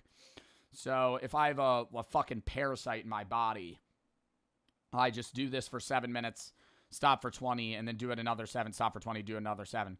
And then that'll get the parasite out of my body. If you're trying to treat your intestines, you want to put it on your hands, your immune system, including allergies. You put them on your feet if you have a pancreas or kidney or gallbladder problem, and you attach them to your weight. What about herpes? What do you do? What do you do with herpes? Like that. See, that's what I don't understand. Like, why are they writing this down? This is crazy news. This is like actually insanity. It'll cure your alpha-gal, you think? If I zap myself enough? I don't think this is even... How much is 250 kilohertz? That's probably the largest, right? Like, would I feel that? Because this is like such low frequency that it's probably not really going to do much. I have to go wet a paper towel real quick. Do that one? Well, we'll do different modes just to see if I even feel it. But it's basically just a battery hooked up to 2 copper rods. Okay, so what are we curing first? Arthritis? I don't remember. I gotta unwrap these. I don't know why I squeegeed them like that. Does it cure hemorrhoids? Maybe. I think I would have to probably contact Dr. Hulda-Clark. She might know a little bit more. Cure herpes? Well, I don't have herpes. But I feel like we should just go one at a time, Oh, she's dead. Well, I guess what did she die of? Hulda-Clark died in September 3rd of 2009 from complications of multiple myeloma, a form of cancer that affects your blood and bones, despite claiming that all cancers were caused by parasites and curable via her zapper device. Oh, so when she means parasite, she doesn't mean stomach parasite. She says this thing cures cancer. Okay. Yeah, no. Go to a doctor. Go to a doctor. Don't buy a $130 fucking Hulda zapper on Etsy or go to some fucking crazy person that thinks they're going to fucking fix these problems. Oop, that means it's on. I don't feel anything. Should I up it?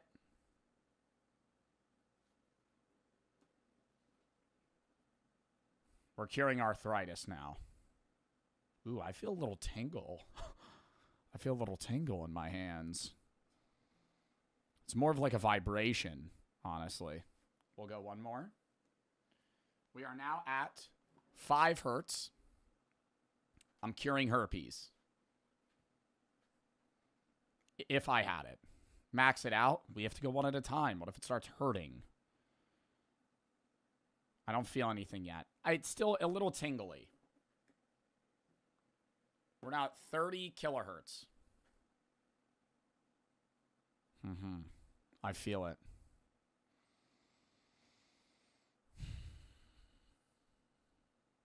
Not really. I'm lying. I don't really feel very much. I do feel tingling, but it's only on like the very pieces of my skin that are touching it. One more. It's not voltage. What is it? Because it said it could burn your skin, so it has to be some sort of voltage. It's maxed out. And it's on. It's hertz. What is kilohertz? What is 250 kilohertz equivalent to? Like, getting static electricity, putting a fucking knife in a toaster. Like, I don't know how much that is. 250,000 hertz. But what is that? A nanovolt? Oh, so it's literally nothing. Ooh. Wait. Sorry, that like made... No, actually, I can't tell if it's like I'm fucking convincing myself of this or it like it made my hands like close a little bit. Its frequency. I feel like I feel something, though. It's definitely zapping me. Like, my hands feel more closed when I'm touching it. Turn it off. Dude, Dr. Hulda Clark is literally curing me of everything. I feel it. I definitely feel it. It doesn't feel great. Your bro got the placebo zapper. Yeah, for $135. It's curing me of all illnesses. But I have to do this for 7 minutes, stop, and then do it for... It does hurt. No, it's definitely doing something. It's definitely... I kind of want to just touch it. Doesn't really do much when you just touch it. Okay, this product is the biggest shitter out of all of them. I don't know why... I have a personal gripe with people that, you know, believe in this shit. But more so the people that shill it on those people to make money. And there's certain pseudosciences that are like, you know, maybe somewhat more research and kind of tiptoeing the line like chiropractic or something where it's like, you know, they are doing something to your body. But like this shit, I don't even know if I would call it a pseudoscience. This is like a scam. Like there's nothing that points towards this curing genital herpes, cancers. You know, this is the shit that people fall for and then die young because they refuse to go to a doctor. And sure, if they had gone to a doctor, there's still a chance that they die. But it's like they could have, you know, had a 40% higher chance of living if they had fucking gone to a doctor. Or people will do half doctor shit and then it'll come back and they'll be like, I'm going to do pseudosciences. So I'm going to do aromatherapy. And then they fucking die. You know, so it's like, I'm not sure how popular of a product this is. Somebody suggested it, but this is so stupid. This is so fucking stupid. This is like the shitter of all of them. I would never recommend somebody to have this product or use this product. Should I throw it out? I mean, this was $130. I feel like at this point, I have to keep it. The shark kit or this, which is worse. Well, the shark kit's just stupid. And it's like trying to be a funny gag gift like bacon toothpaste. But it's like, it's stupid. This is like, that doesn't harm anybody. This type of shit like actually gets people killed. Not the product itself, but the fact that people turn to the product thinking it's actually going to fucking do something. Aromatherapy somewhat works. Yeah, but not in the sense of like curing cancer. Aromatherapy is, yes, studied to like help with anxiety and other certain things. But like Not to the effect of like, hey, you have like prostate cancer. Why are you using a fucking Hulda Clark machine? You know? Well, oh my God, well, we're done. Well, that was a fucking fun review. I don't know. I'm not upset with the Etsy review. It's more so like it took a while for everything to come in, and it is individual sellers. And then also it's just like some of the products are really cool, and then some are just so fucking stupid. But I mean, that's like the mixture of Etsy itself. But I will say, like, out of everything that we got, the only dumb shit, I mean, outside of this is like,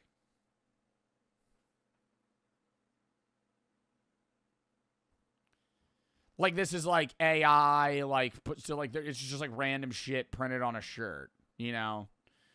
Everything else, it's a cool shirt. What do you mean? Okay, fine, it's a cool shirt.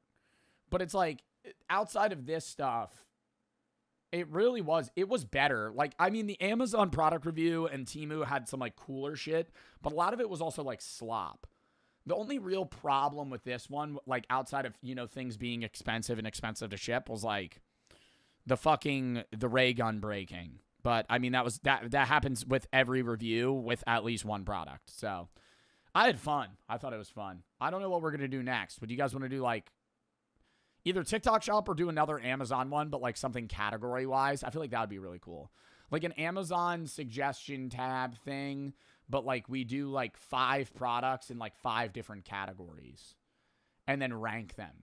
Where it's like, this is the best of these products. You know, if it's like 5 food products, 5 blank, 5 stuff. But that would be if we did like Amazon again. If we did TikTok shop, I could just do TikTok shop. But if I did TikTok shop, I wouldn't want people to just be recommending like just only chamoy pickle. Chamoy pickle and like other fucking dumb shit. Freeze-dried Skittles. The fucking grandpa's weeder. Shit like that. AliExpress would be horrible, bro. AliExpress would be unbearable to do. I don't think I would do that. All right. Well, chat, we're about to watch the Minecraft ARG video, destroying a world that doesn't exist. This shit.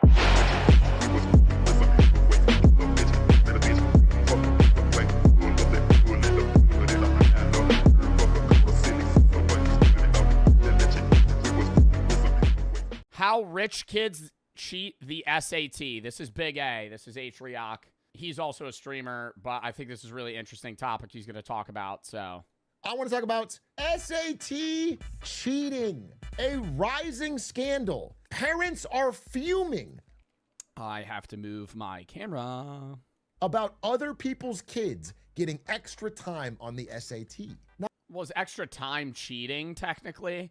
I knew a guy, dude, I knew a guy that I grew up with, went to middle school with, went to high school with. We're in the SAT room. He goes, yo, I will pay you $100 to this smart guy in my class. He goes, I'll pay you $100 if I could sit behind you. And you just kind of move your test score sheet to the like left a little bit. Dude did it, cheated on the whole fucking SAT, got a 1350. Proctor didn't fucking see shit. I was watching it happen. Like, I'm taking the SAT, I look over, and he's just like full copying this kid's answers.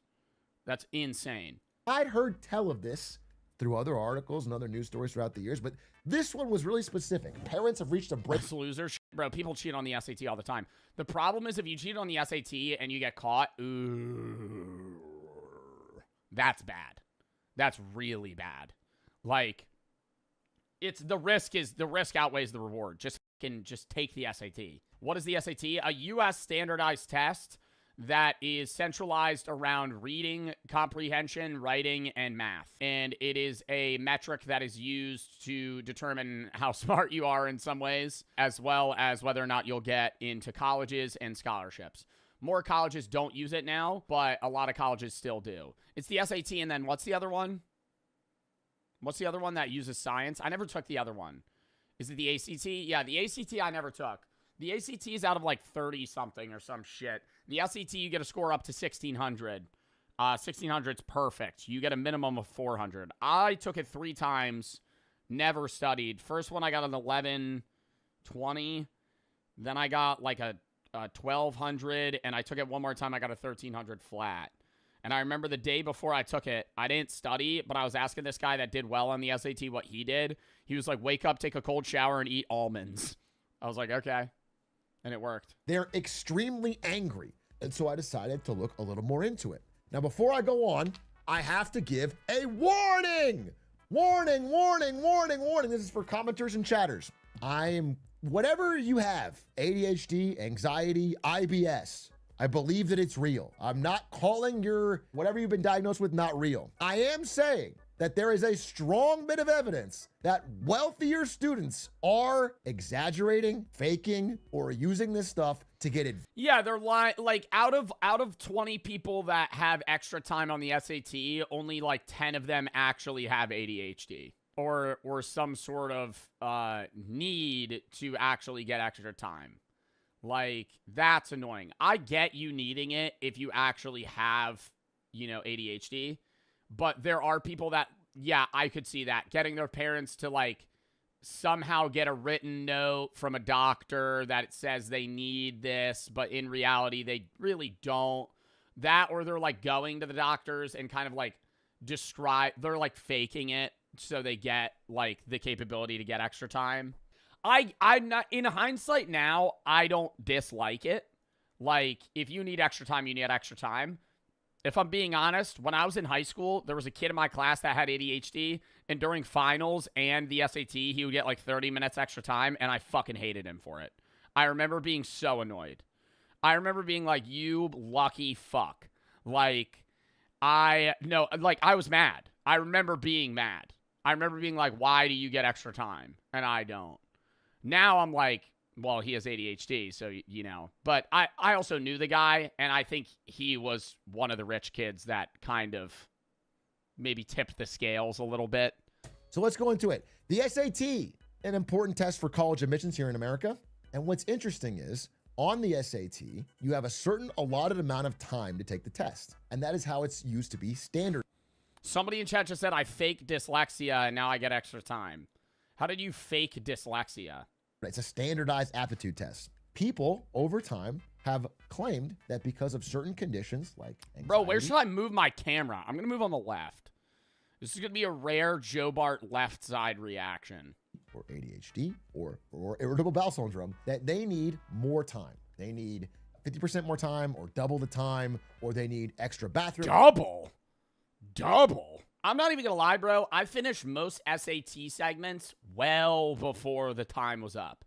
I think they give you, I'm saying like non-ADHD people with ADHD. Like, I think if you don't have a mental disorder, you have more than enough time. Like a 20-minute segment, I'm finishing that shit in like 12. And then I sit there and just wait because I'm not allowed to move on. I remember, bro, because when you take the SAT, you're not in your school necessarily. Like, you could take the SAT. I took 3 SATs. 2 of them I took at my school, and 1 of them I took at another school. And when you're taking it, it's people from all over your area. It's just like an SAT test zone. So, like, if you take it at your school, yeah, most of the people in your room are going to be from your class, but there's going to be a lot of people that are from other places. And this was the second SAT I had. I remember I was a sophomore, and this kid that walks in, bro, he had to be like 11 years old, swear to God. He walks in with with a folder and a calculator, and I'm like, yeah, this kid's gonna fucking fail this shit. He was like some young Sheldon ass. Yo, but I don't think he was even like, I don't think he was like a kid prodigy. I think his parents just wanted him to like get the SAT down. So like when he was in high school, he'd be really good. Because you could just, like, infinitely take it. So, like, most people take it, like, once. Like, he's probably going to take it every fucking 3 months for years. You've said this before? Yeah, bro. And he sat right in front of me. And I remember I would pay $200 right now to know what that kid got. Because there's no part of me. I know he had to have gotten, like, an 800. Like, bro, he had to be in, like, 5th grade. He had to be in, like, 5th fucking grade. There's no way you're doing well. Just turn your face cam off. We don't want to see your ugly balding ass. All right. At like a community college or a non-wealthy high school or whatever, of people taking the SAT with these accommodations, having these problems, is 2.7%. Less than 3 out of 100 are diagnosed with these issues that require special accommodation. But one thing you'll notice is if you start looking at the wealthier and more successful schools, like Amherst College, that oh my God, is it like way higher? number jumps up to 34%. 2.7 to 34%. Yeah, motherfuckers are paying to have ADHD. Motherfuckers are fucking lying about that. What?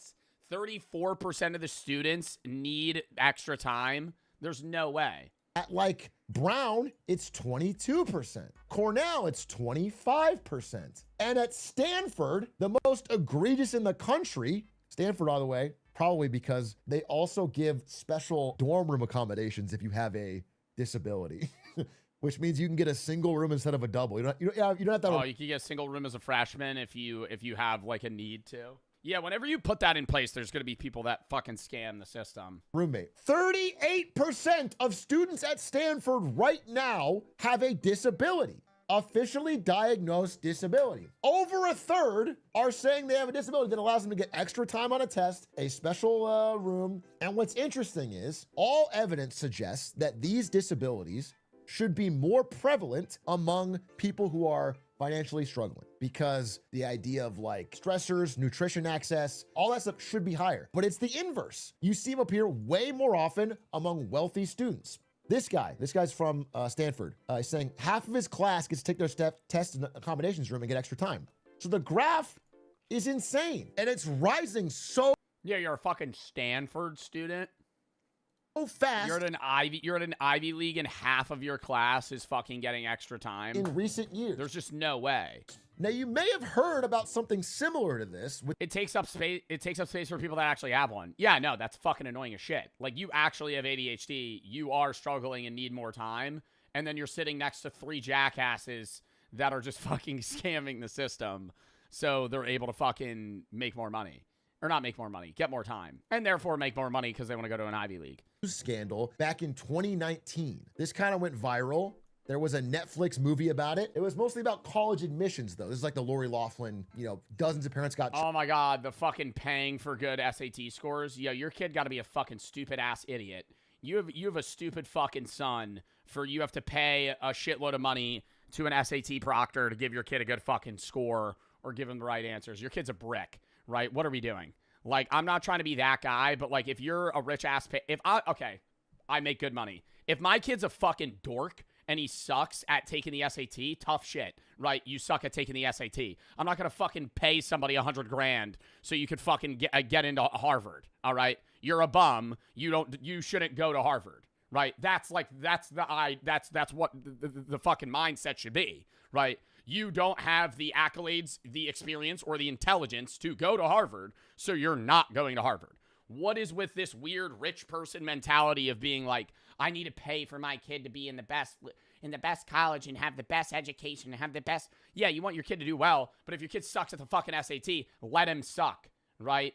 Fucking silver spoon ass. You're just handing him everything instantly. What are we fucking doing? They focused mainly on the fake admissions, creating a fake sport your kid played and like hiring whatever, all that stuff. That was the big story. But under the radar was a lot of what we're seeing come to the surface now with regards to test concessions and test accommodations. This is from the depositions. This is from the released depositions of these trials, okay? So this is a recorded taped phone call between this guy selling accommodations and this woman who's a mom. She goes, thanks for taking the time earlier today. I'm particularly interested in working with you guys and figuring out what's best for my daughter. She's an interesting kid. I'm sure you've seen them all. But this notion of going in, flying out to LA, sitting with your proctor and taking the exam is pretty interesting. Now, what they're doing is they're creating a separate testing site with a special proctor who is extremely accommodating, if not helping cheat.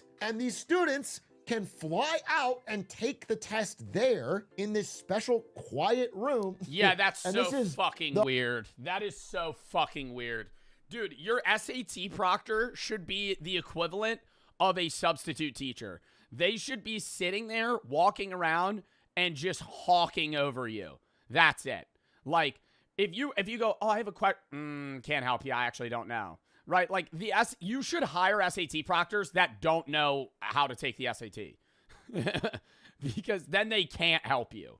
Then it's like, oh, there's no way they're even able to give you the answers or feed you anything. A home run of home runs. And it Yeah, SAT proctors, as all SAT proctors should have to have taken the SAT when they were in high school and gotten an 800. works That way, if you cheat off them, then you're probably going to do worse than if you actually just took it. every time. Talks about how you have to appeal to get the accommodation. So what we'll do is I need you to tell your daughter that when she gets tested to be as stupid. Oh, oh my God. Is this real? They're saying when she goes to get tested for like ADHD or something, literally just like purposefully get everything wrong. To not be as smart as she is. The goal is to be slow, to be not as bright. All that we show discrepancies. They have this plan where people are faking. They are faking some kind of thing in order to get, and they have to pay. This is a leaked combo. This is a leaked combo, yes. You have to pay money. So it's like $4,000, $5,000. And if they don't get it from one psychologist, they just go to the next one. They are just going. I mean, yeah, dude, but people do that all the time with shit.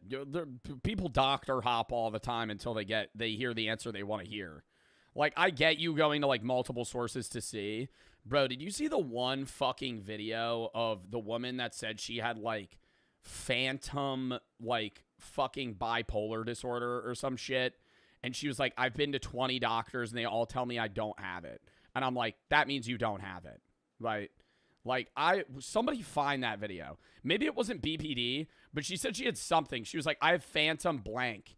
And she was like, I've been to doctors and they all tell me I don't have it. And it's like, oh, probably because you don't have it. Like, what? Like, it was autism? Oh my God, yeah, she said she had autism. She said she had phantom autism. Or no, it wasn't phantom. It was a Schrodinger's autism. She said she had Schrodinger's autism. And she said that she's autistic, but every time that she goes and gets a doctor to look at her, then she's no longer autistic. I go, what? Like, I get you. You could go to a doctor. You could actually have autism, go to a doctor, and then them tell you you don't. Go to another one, they tell you you do. But if you've been to like 15, 20 doctors and they all say you're not autistic, newsflash, you're not autistic. That's the real thing, right? It's just like, and the whole point of the video is like, somebody replied to her and was like, just because you have like niche interests or you're like, oh, a slightly weirder or quirkier person doesn't immediately equate to you have autism, right? Like, that's just your personality, right? Like, why are we LARPing having autism? That's just so fucking weird. Like, there's so many people on social media now that like actually just flat out self-diagnose. And that pisses me off. If I see somebody on social media say they self-diagnose themselves with autism, I want to peel my fucking skin off. Like, go to a doctor. Why are you saying that you have something that you don't have? Like, if you go to a doctor, they tell you don't have it, you don't fucking have it. Down the list until they find somebody who will give their kid the diagnosis they want. And they use that diagnosis. And then it makes people that actually are autistic get more shit. Because it's like, there's idiots like that are just fucking lying and saying they have something that they don't have. To get an advantage on these extremely important tests. Now, who trusts doctors? I get not wanting to trust one doctor, but if you go to 10 doctors and they all go, yeah, you're not autistic, you are a fucking jackass to go, no, I think I am. Simple advantage is more time, which is scientifically proven to give a better result. They've run numerous What's the ACT? Similar thing to the SAT. Scientifically proven to give a better result. They've run numerous double-blind studies, and they find that 18 out of 20 times, even if the person has the same, they take both things, they'll get a higher score with the more time. So standardized starts to feel like the wrong. I don't know. I feel like in my personal experience, if you get me more time on an exam, I'm not doing better. Because I'm never running down. If I don't know it, I don't know it. Like, I'm not going to be doing this fucking, room searching ass shit. Like, if I don't know the answer, I don't know the answer. I'm going to overthink it. Yo, actually, I think I might do worse if you gave me more time. Because if I'm sitting there for another 30 minutes, I'm going to go over all my answers and be like, I don't know, actually. Wrong word here, because running out of time is standard on the exam. The exam is designed so you don't have all the time to do every question, and it gives you a huge advantage. The mom asks, won't schools find out? Won't schools know this is going on? Schools don't know. That's why you have to get the 100% bonus time or give 50% multiple days. So what you can also do is you can get accommodation to take the test. Do you need to write essays in the SAT or ACT? ACT, I have no idea. I never took it. The SAT, they have a writing portion that you can opt for. I did that once. It's like a side separate test that like some colleges want. And you take it's like the regular SAT, that's your score, and then there's another test that you do that you have to write over multiple days, which means you could literally memorize a question you don't know the answer to, leave, go home, figure I took the SAT, got a 980, and then enlisted into the Marines. Out the answer, then come back another day. There's a current accommodation people are taking right now. That's let alone if you go to their testing center. The accommodations were meant to level the playing field, but what's happening is they're tilting the playing field towards those with money and access. And Yeah. It's absolutely true. While these are diagnosed at normal rates at regular schools with middle income people, they are diagnosed extremely high among wealthy students. And they are getting a structural advantage on these standardized tests that allows wealth and privilege to have a so-called higher score that allows them to beat people out for these elite colleges. Many more students, especially the affluent, get extra time to take the SAT. And what's interesting is like, there's nothing scientific about the measurement of how much time you get. Yo, SAT day, bruh. I am so happy I don't have to take that shit anymore, bro. Oh my God. I remember waking up. Dude, it was like nervous, bro. You pull up to the SAT, you're in a random ass room with no one you know, and it's just like you gotta lock in, bro. I feel like that's why I did better the last time, because the last SAT I took at a different school. I knew no one. I was in a room with random ass people. I felt like I was at the DMV, and I was just taking that shit. It makes you lock in, bro. I swear. Take the SAT somewhere where you're not comfortable. Just do both. See which one you do better at. The test is balanced around a certain amount of time. How come like IBS is plus 50% or like ADHD is plus 100? Like there's no way to know how much time should be extra to be balanced. And so people just kind of get what they demand and what they push for. And so the power scaling gives you more, power scaling is the wrong word, but it gives you more, just a huge leg up and a way to not balance it. And I wanted to figure out like why this is happening recently, or like what was the timeline that got us here? And it started with, I think, really good intentions. So the truth is, so this guy, Mark Brimehorst, in the year 2000, had a true disability. He had no hands. And so he needed extra time for the test. It was just required, okay? And so Brimehorst took They wouldn't give him more time and he had no hands. Are you fucking serious? Like, what a polar opposite. Bro pulls up, he has no hands. And they're like, nah, you gotta just take that shit, buddy. What the fuck? I'd be like, yo, I give this guy hours, bruh. Like, you know how hard it is to fucking fill in a bubble? No hands? Extra time for the test. He got a good score on the GMAT. And then when it was submitted, they had marked it by saying the score is obtained under special circumstances. This is what they used to do. If you took extra time or you needed accommodation, extra bathroom breaks, whatever, it would be fine. You get your score, but it would say this. It would just have a mark. Wait, if you have IBS, you get more time on the SAT? And he sued and said like that was a scarlet letter that was making him less appealing to colleges or What's IBS? Irritable bowel syndrome. whatever. What about alpha gal? I pull up. I can't eat mammal meat. I can't eat mammal meat. Made his score seem less than, which I think is a fair point. Maybe people They're like, okay. Do I get more time? No.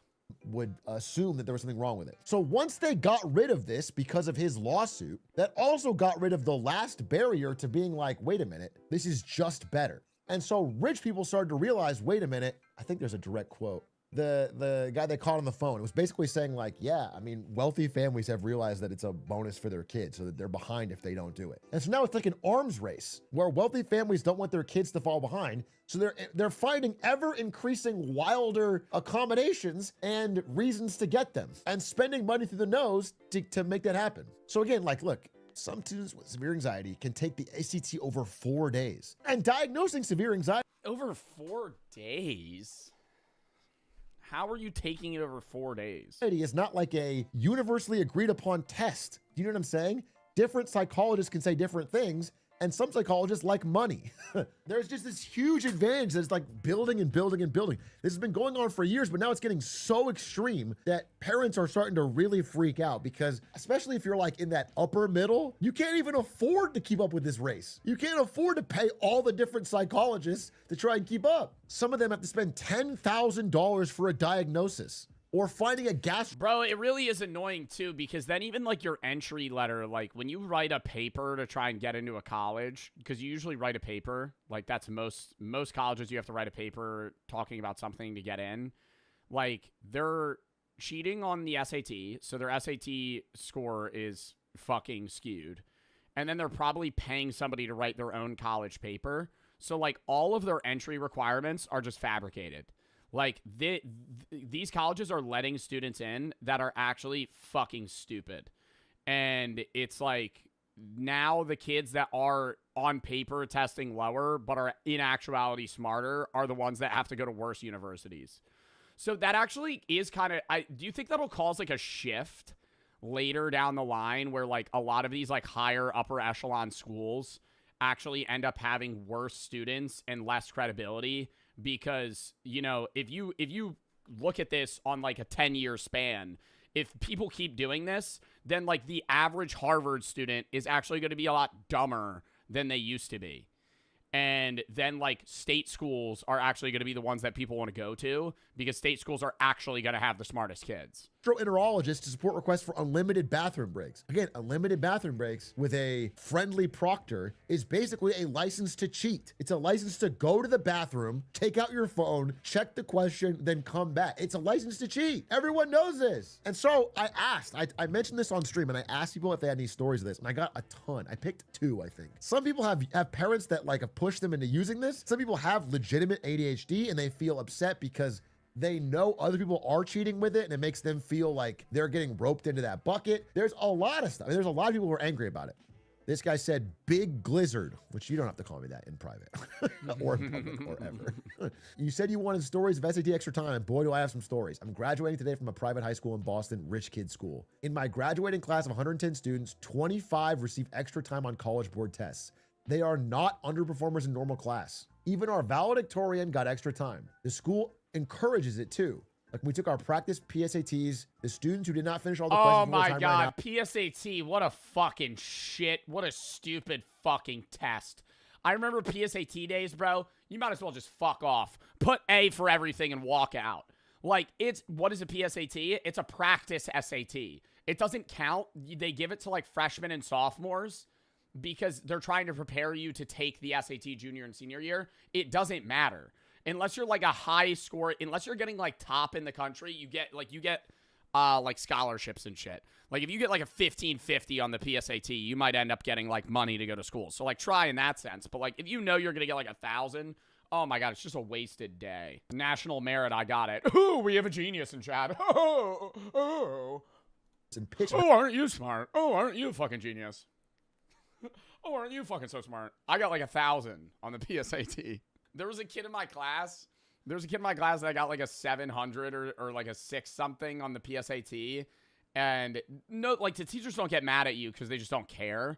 But I remember one of my teachers, because like in the PSAT, it's actually just like at your school and it's like proctored by your teachers. One of my teachers told the kid, he was like, dude, you did worse than the average guessing rate.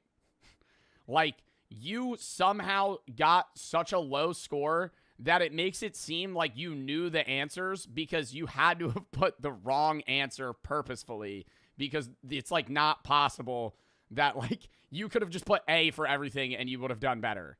They could qualify for extra time because it benefits the school to have a higher score. So even they're in on it, dude. Like Miles Morales. Well, Miles Morales would get like a 0. Like, that's different. Like, if you get a 0 on a multiple choice test, you know the answers. And so it's like a weird thing where wealthy schools are like helping kids towards these outcomes, which give them a structural advantage over regular people. I would like to make a bigger point. It's not just the SAT this applies to. It's all College Board tests like the PSAT and AP test. Yeah, it's also fucking gaining info on you, dude. I remember taking the PSAT. Oh, my God. They would give you like a fucking 9-page quiz on your fucking life. Were your mom and your dad in your life? What education did they receive? What job do they currently hold? Blah, blah, blah. It's like gathering info on you to try and like pinpoint like just groups of people of like, oh, if your parents happen to be college grads, this is going to associate like to you having a higher test score or something like that. If you do well enough on the PSAT, you can get full rides to some state colleges. I did that for ASU, by the way. Cha-ching. One of my best PSAT, you get full rides. That's what I'm saying. Yeah. friends. But you have to do really well on the PSAT to get a full ride. A egregious example of a student who gets extra time and really should. We took 12 AP classes together. He was always a top 3 scorer in class, yet on test day, he gets 50% more time. For AP tests, timing is what makes them hard. I can get another 10% correct if I had enough time. And this is proven, by the way. So math. Yeah, AP tests actually, more time is useful. AP tests, you're fucking, dude, you get like 5 minutes, dude. Answer a question. Move on. Mathematically, your score goes up by like an average of, it's like 5 to 7, something like that, if you get 50% more time. Just being able to review your answers on math questions with more time, you can just take the answers, the multiple choice answers, and reverse engineer them to find them out. You have more time to do that. You can guess and check. On reading questions, you get more time to like really study the material. I want to be... Dude, I remember I got a 650 on both.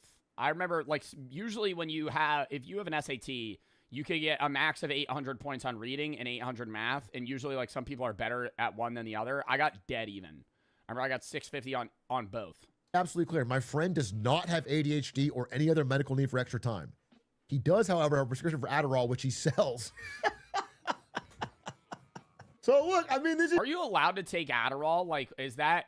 Dude, I feel like that's kind of like not cheating. Like, if you don't have a prescription for Adderall, wouldn't taking Adderall and then walking into the SAT kind of be like cheating? The shit we're seeing, bro. It's like a performance-enhancing drug. Boots on the ground, students are seeing this unfair application of the rules. You mentioned if someone has a story about ADHD to message you on Discord. I'm late, but I'm 29 and I was diagnosed with ADHD, dyslexia, and auditory processing issue when I was 13 or 14. Okay, had to go doctors when I was 8. My family was in a situation where they could afford the evaluation. Even after getting my diagnosis, it took longer to get meds, and my high school admission wouldn't let me take honors or AP classes because of disabilities. This is an example of a person I wanted to include who was like, they legitimately have it, and this whole cheating around it has made it harder for them to get legitimate belief. When I have mentioned that I have my learning disability, I get one of 3 responses. 1, people say, yeah, I think I am too. People tell me, no, I'm not, because I Oh my God. don't act like someone with a disability. Or 3, how did you get your diagnosis so I can get meds? I agreed they're overdiagnosed, and it's frustrating because now people think where I am because I faked my symptoms. There are always people in school that try to buy it and get meds somehow, but I feel like now it feels like it's everywhere. Sorry, I rambled. Well, you have ADHD, so don't worry about it.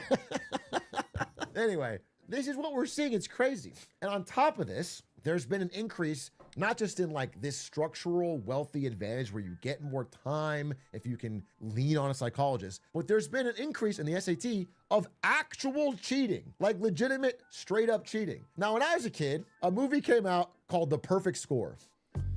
Dude, especially with like AI and shit now, I feel like there's gotta be like different ways people cheat. Like when I took the SAT, the most you could do is have like formulas pre-booked into your TI-84. Like your calculator, you could like pre-prepare, like you could pre-cook in certain shit. Somebody use AI glasses to cheat? Yeah, maybe like meta glasses. That's so obvious. I feel like meta AI, bro. You pull up your own Ray-Bans. Hey, why are you wearing those? Oh, I'm sensitive to light. Hey, Meta. Sorry. Hey, Meta. 15 people, 8 hours to make 100 items. How many hours will it take 6 people working at the same rate to make half as many items? Dude, it's like impossible. 3 little letters. And it's all about how a bunch of students hate the SAT so much they decide to steal the answers from the College Board. They sneak in, steal the answers to try and... Well, that's the... I remember, dude, you could get into, like, the real, like... nitty gritty stuff, the SAT's different, obviously, every time you take it. But there's certain SATs that like tend to be easier than others. Is that still the way that it is now, Chad? I have no idea. I remember when I took that shit, it was like they have like there was like 4 seasons of SATs. Like you could take an SAT in like October or something.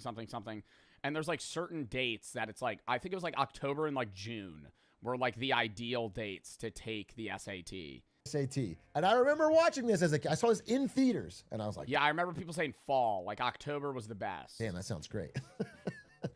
Well, just react and don't talk. Oh, sorry. Nowadays, you don't even have to do that because the SAT has gone digital, and people are finding much easier ways to cheat than what you need with Captain America, when you need for a movie, dude. As of March 2024, this is relatively recently, the SAT switched from being only paper to now digital. And it turned— Oh, you fuckers. Are you serious? SAT offered digitally? Yo, college has got to stop using this shit to fucking invite people. I would be cheating on that. No problem. What? What's that shit? Lockdown. Bro, yo, you took a test. Y'all remember COVID, bro? Motherfuckers, it was so easy to cheat. It was so easy to cheat. And then teachers found lockdown browser.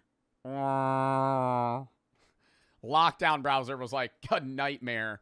Yo, actually, I'd be taking a fucking, a asynchronous class in college. Hey, we use the lockdown browser for all our exams. Lockdown browser records all of your I had a 2-monitor setup. It fucking blanks, turns off your fucking left monitor. I'm so serious. Lockdown browser is like a cop standing right next to you while you're fucking taking a test. It turns off my left monitor, records my screen, has your camera and your mic rolling, and you have to do like a test. You have to like film yourself before you start it. from being only paper— That shit was terrible— to now digital. And it turns out once the SAT is administered on laptops and you can bring your own laptop, people have found many, many, many ways to cheat. And not only to cheat, but to steal the questions out of the environment checks. Yeah, you'd have to go like this. You'd have to go and like you'd have to show everything around you. I'm like, dude, there's guaranteed people that have like a friend or like some sort of notebook just like sitting, and they do the environment check and just like happen to leave like a small segment out. The testing and get it out to the public. For example, time zone cheating. People take the test in one time zone. I would tape paper on my screen. Oh my God. Yo, because you don't have to show your monitor. You have sticky notes all over your monitor.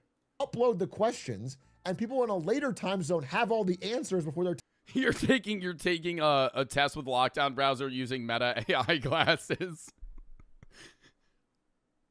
Doo-doo-doo. It starts beeping white. You're like recording, getting fed answers. Test begins. This is happening. Sites in China are selling test questions. So people get money from uploading real legitimate questions, and you can find them. I checked it out. Oh, sorry. Before I start this lockdown browser, I'm just letting you know, I have a grandma named Meta that I always have to talk to. Hey, Meta, are you okay? I was just wondering, do you know how many cells tend to be in the human body? It wasn't that hard to find. I was able to find this in no time. These are SAT exams. These are questions you can find online. Wait, I kind of want to try and do one of these. These are SAT exams. Oh, fuck. Wait, lock in. Real quick, I zone in. I'm telling you, I get it right. Based on the text, how would the author of text 2 most likely describe the view presented in text 1? No, never mind. I'm over it. That just brought me back. That brought me back to me taking the SAT during Prime Fortnite and just getting off track in my brain nonstop and being like, oh, fuck. Just zone out, dude. That was the worst. The math portion was so much easier to lock in. This shit, dude, you're going, the California Department of Water Resources reports that agriculture accounts for 29% of all water use during a wet year. During a dry year, the figure more than doubles, claiming a staggering 61%. In contrast, urban water use ranges from 8% during a wet year to 11%. No, oh my God, it's the most boring shit ever. SAT tutors have sounded the alarm. It is a multi-year breach of active. It's B. Wait, you guys are just doing it while I pause. The testing in the room has gotten Hey, Meta. even more advanced. So I found my old TI-83 graphic. That's how TI-83. Holy shit, Unk. Brandon Ewing. old I have. I have an 83, not an 84. It says Brandon Ewing on the back. I found this. I pulled this out. This is the exact one I don't even know if I have my TI-84 anymore. That's like a thing you keep because you're like, oh, that's an expensive ass calculator. But I'm like, when am I ever going to need that? used when I took the SAT. Well, nowadays, you can buy one of these. You can hollow it out and change the inside software to ChatGPT. Bro, And then you what? can buy this shit on eBay for $349. And it looks like a TI-84, but it has AI in it. And you can use it to solve your fucking problems. The level of cheating is getting absurd, dude. Well, and it used to, here's the thing, bro, like, it could show the work now, too. That was, like, the hardest thing, was, like, classes like physics, on, like, homework, you can't just write an answer. You have to you would have to hand in your notebook, and you would have to show your work, like, how you arrived at that versus just the answer. And now AI, it enables you to show that as well. Like, earlier cheating when I was in high school, you could look up the answer, but it wouldn't tell you how to do it. So much. So you couldn't just write down like 34. Like you had to know, you had to be like, why is it that? Cheating is now going on in the SAT, the digital change, that non-students have now been banned from taking it. This is true. So many people, you know, primarily because the profit you can get from selling at the Chinese websites, were taking the SAT for fun and then stealing the questions. And they have now banned everyone but students from taking it. They're trying to crack down. It's a war that's tough to do, but that's what they're trying to do. You know, to sum all this. Unless you're a student, you're not able to take the SAT anymore. Bro, that like gets rid of the funnest fucking fantasy football punishment. You get last in fantasy, you have to go fucking take the SAT. Yeah. Dude, the funniest shit was like the video of like a grown ass man, he's like 35 walking into a high school to go take an SAT. And then it's like, the way you make it better is if you get last in fantasy, you have to go take the SAT. And if you get below a certain score, you have to do another punishment. What's up, man? I want So you to like know there's motivation to actually try. that, like, if you are somebody who feels like this feels unfair to you, that you are a regular person who's getting pushed around by either unwillingness to cheat or wealth and power or wealthier schools, you should simply do what these guys did in the movie, which is don't cheat, but be super hot and end up as superheroes. Because that's what they did. They just, the end of the perfect score is they decide not to cheat. The whole movie, they steal the answers and they throw them away. Then they get a bad score and then they become... It's simple. It's a simple solution. If you have more stories of this and you're watching this on Big A Clips, leave it in the comments. I'm interested in finding out what your lived experience. Bro, this was an interesting ass video, genuinely. Well, let me move back over. As a law student, I can 100% confirm disability comms are getting egregiously abused, or grievously abused. I was shocked walking into the first final, that of my 90-plus person torts section, there were less than 50 people in the room with me when I took my final. The rest, never half the class, at a good ranking law school with pretty strict admission criteria. Yeah, it's also like, it's like, how is that allowed? Like like especially for something like a bar or like a big law school exam, like you can't have half the class be getting more fucking time. All right, chat, count me down.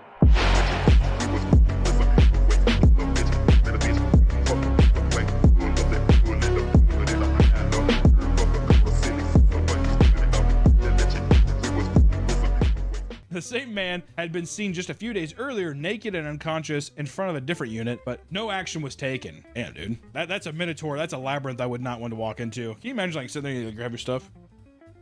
I'd be scared. I don't know. I'd run away probably. If I saw a naked passed out guy, yeah. Well, I'd probably call 911 because like, hey, there's a dead naked guy. After the police left, he emerged from the hiding and confronted the owner for calling them, only to be kicked off the property for living inside the unit. I like how he had the audacity to be like, dude, really? Or you're gonna call the cops? Cool, man. I thought we were cool. He has like a giant keyring. Does this mean nothing to you? I'm never helping move your Hot Wheels again. Does this mean nothing to you? You remember when I helped you wipe down that one unit that was like full of poop?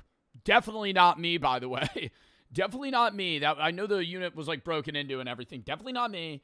I helped you, and then you gave me the keys, and so like I get a little drunk, put a VHS tape in, and you know like drink Modelo's and maybe have a rhino pill or two. I mean, it's my unit. Is this not my property, at least for the small amount of time that I own it? I have the keys for these other units. I would say it's my humble abode. I could even maybe have squatters' rights, for all I know. Man, Hot Wheels, Matchbox cars, not doing it, dude. NASCAR, I'm not doing none of it. Not moving the cars anymore, man. Another unit, a tenant was evicted after the manager discovered bloody handprints and smears stretching from the front to the back of the unit. According to the manager, the space was packed to the ceiling, forcing the tenant to climb over her belongings to reach items in the back. In the process, she would cut her wrist and body on exposed roofing and metal walls, leaving streaks of blood behind. You're just getting fucking tetanus.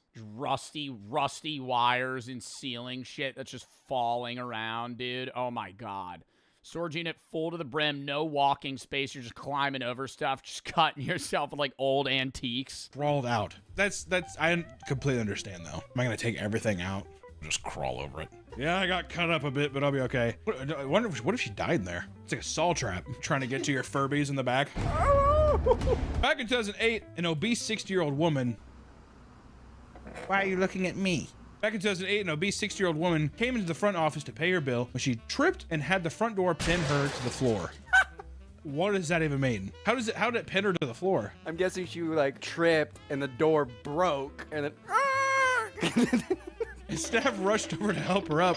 She was screaming and hollering in pain. Ah! The general manager was the first to reach her, freeing her leg from the door. Once free, she was dragged further into the lobby and rolled onto her back like a manatee. She tried to get up on her own, but she was so large that her gut prevented her from sitting up. Preach. Staff described her situation as rolling around on her back like a turtle and could not get up. That's a quote. They couldn't fucking like pick her up by her arms and hoist her up. She was just permanently stuck on the ground. What do they have to get, like a gurney? That's a legitimate quote. Rolling on her back like a turtle. I thought they're just watching her.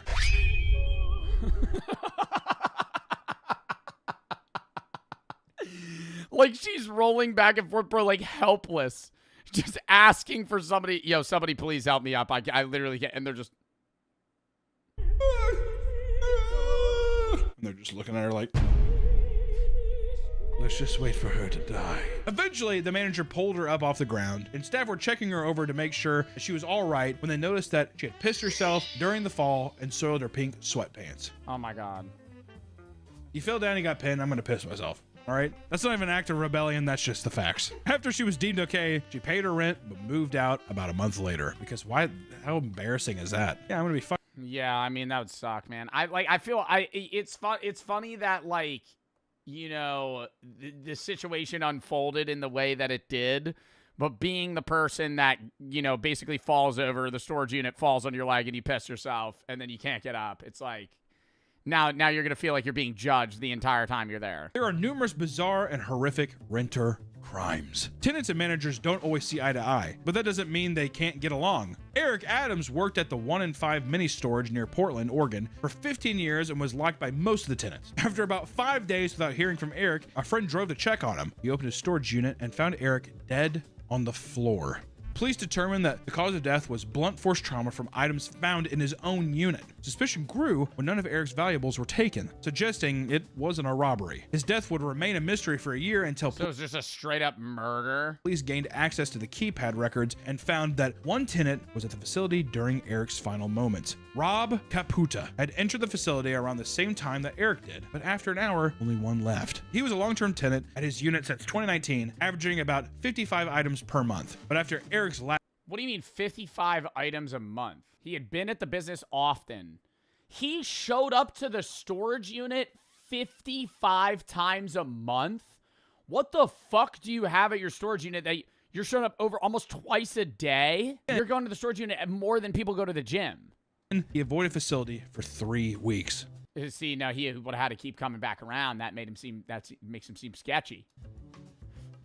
You're going there every day. You're a fucking regular at the old storage unit. You know people by name, and then you just disappear. Not good, Rob. Suspicious activity, Robert. Rob was eventually arrested after DNA was found on Eric's body and was sentenced to 3.5 years in jail. That seems short. In court, seems very short. it was revealed that Rob killed Eric after someone ran over his dog at the storage facility, and he blamed Eric for its death. He fucking John Wicked him. He doesn't know if it's Eric. He's just like, you have to die. You got 3.5 years for first-degree murder? You ran over my dog. Well, no, he didn't run over your dog. Your dog just got ran over. Another man in North Carolina was locked in a unit for days without food or water by his girlfriend. Women, man.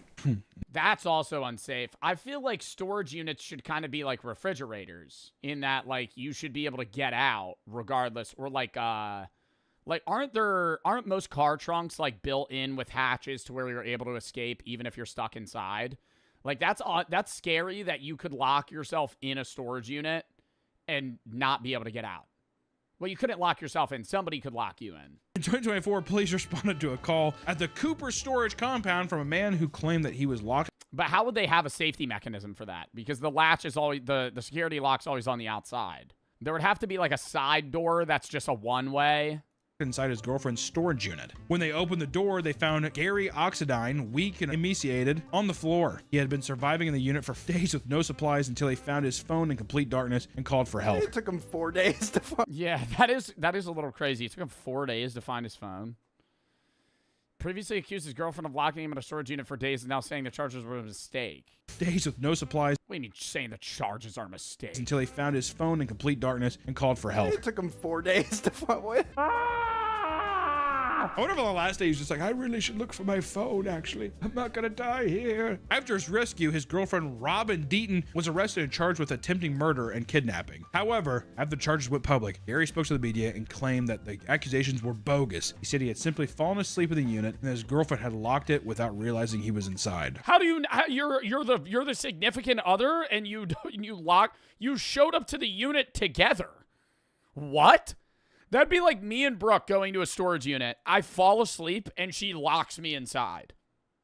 And she's like, I don't know where Joe went. I didn't see him. What? How do you not notice it's a storage unit, not a fucking mansion? This was in complete contrast to what he said in the 911 call, where he claimed his girlfriend was trying to kill him. When the case went to court, the charges were dropped after Gary had admitted to lying, and the couple was able to walk free. I'm telling you, that is some diabolical. That is some crazy relationship shit. I don't understand how I understand he drops the charges because he doesn't want her to get in trouble, but like, how do you even argue that she didn't mean to do that? If you think padlocks are going to keep your stuff safe, then you're mistaken, because break-ins happen all the time at storage facilities. A traveling nurse in Colorado had, yeah, it's fucking sheet metal holding your stuff in place. They could just fucking break through it. $80,000 worth of stuff stolen over an 8-day period from Extra Space Storage. Or just bring a fucking, what is it called, a bolt cutter. She lost furniture, medical equipment, family heirlooms, and even her engagement ring. Police respond. Why do you have your engagement ring in a storage locker? I'm gonna have it. I feel bad that she had her shit stolen. Why the fuck do you have your engagement ring in a storage unit? Why is that not in your room? To the break-ins and added her case to the long list of 55 previous incidents reported at the facility that year. Since the incidents were reported, no other break-ins have occurred as the facility upgraded security. Oh, did you? With what money? $80,000 worth of stuff is what I think. That's what I'd be suspicious of too. The people that work there, they see you bringing in stuff. What is this? Oh, just like my grandpa's baseball card collection. I mean, look at the guy. Dude, just my grandpa's like Pokemon collection. He just has like, dude, it's a bunch of these cards just in this like wooden box. They're all like sealed and shit. It's like, there's this Pokemon called Charizard.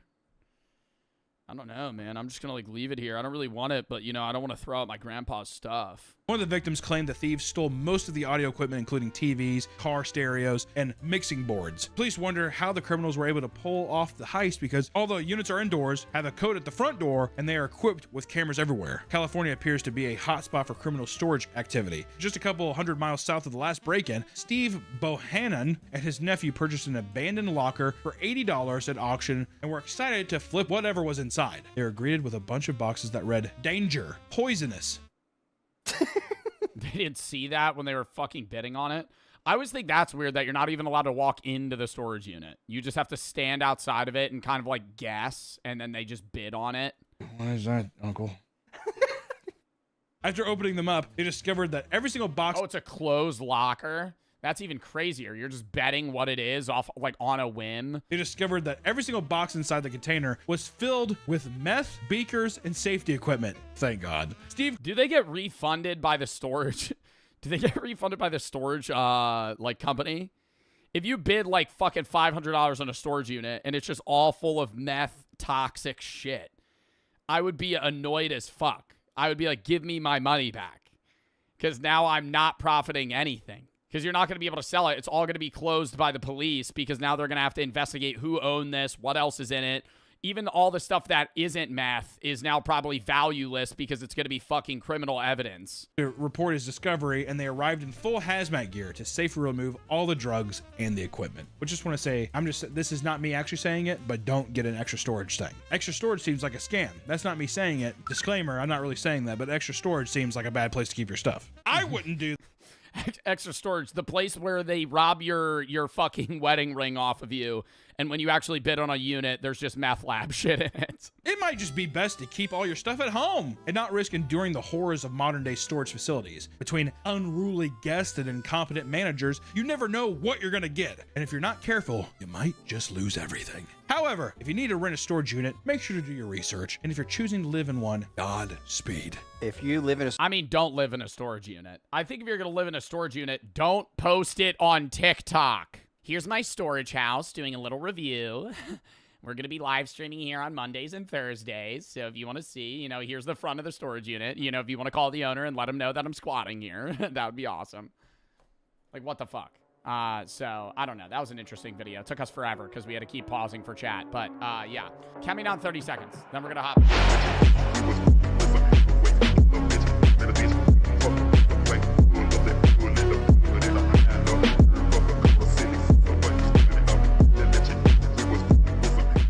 Protagonist in a movie, and then that's the thing that flew too close to the sun. To make things worse, she lost her Uber and Lyft license because of a DUI from 34 years ago, and has What?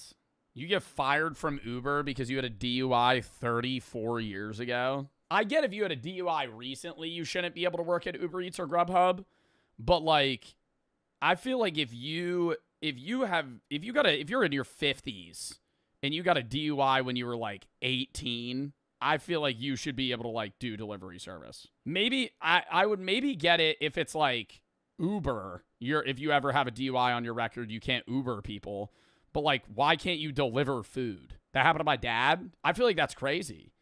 You're not allowed to deliver fucking somebody's KFC because you had a DUI 30 years ago. things worse, she lost her Uber and Lyft license because of a DUI from 34 years ago and has since moved to a different, cheaper storage facility where she lives now. I want to say that's fucking bullshit. 34 years ago I had a DUI and Uber gets me for that? Word? How about you fucking forgive and forget, dude? The one thing that I've been seeing, yeah, dude, actually, that's what I agree with that. Like, I don't think you should be fired for that. I was going to say the weirdest thing about, like, Uber with, like, recent economy is, like, the self-employed work makes it seem like the country's more employed than it is. Because so many people do Uber Eats and, like, Uber and all that shit on the side. But the majority of that isn't, like, you're not getting, like, full-time wage pay. You know, like a lot of people that are unemployed that don't do a 9-to-5 do Uber Eats to make money on the side so they could like afford, you know, to live while they're searching for a new job.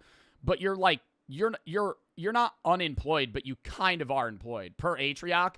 Atrioc talks about that stuff a lot. I don't know if he said specifically what I've said, but yeah, with Ubering in general, it's like it skews the numbers. But yeah, he's not a fan of, I don't know if he's not a fan of Uber.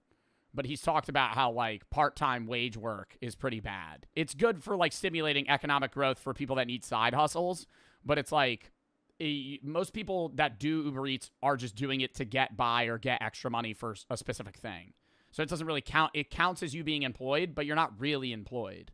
People must have complained that they maybe smelled alcohol on her. She keeps putting stuff in my storage locker, and I think she's drunk. What if it was that? On TikTok, a couple went mega viral for showing off their elaborate home inside a storage locker. Leyland Brown and his partner run multiple social media accounts under the name Fullest Nest and have gone viral because we're getting evicted. I mean, yeah, you can't really post. Like, if you're trying to secretly live in a storage locker, you can't really post about how you live in a storage locker. social media accounts under the name Fullest Nest and have gone viral because of a video showing off their storage unit. Hidden behind a wall of boxes was a full-blown apartment, complete with a couch, dressers, and a small kitchen. Leyland claimed he could run through the halls for exercise, use the bathroom whenever he wanted, and play loud music without disturbing anyone. This video would not only build his online following, but also get him kicked out once the property manager saw the video. Following the move out, Brown and his partner had been living in the woods inside a tent and getting continually evicted because he would Living in the woods? Yo, I would go rent another storage unit.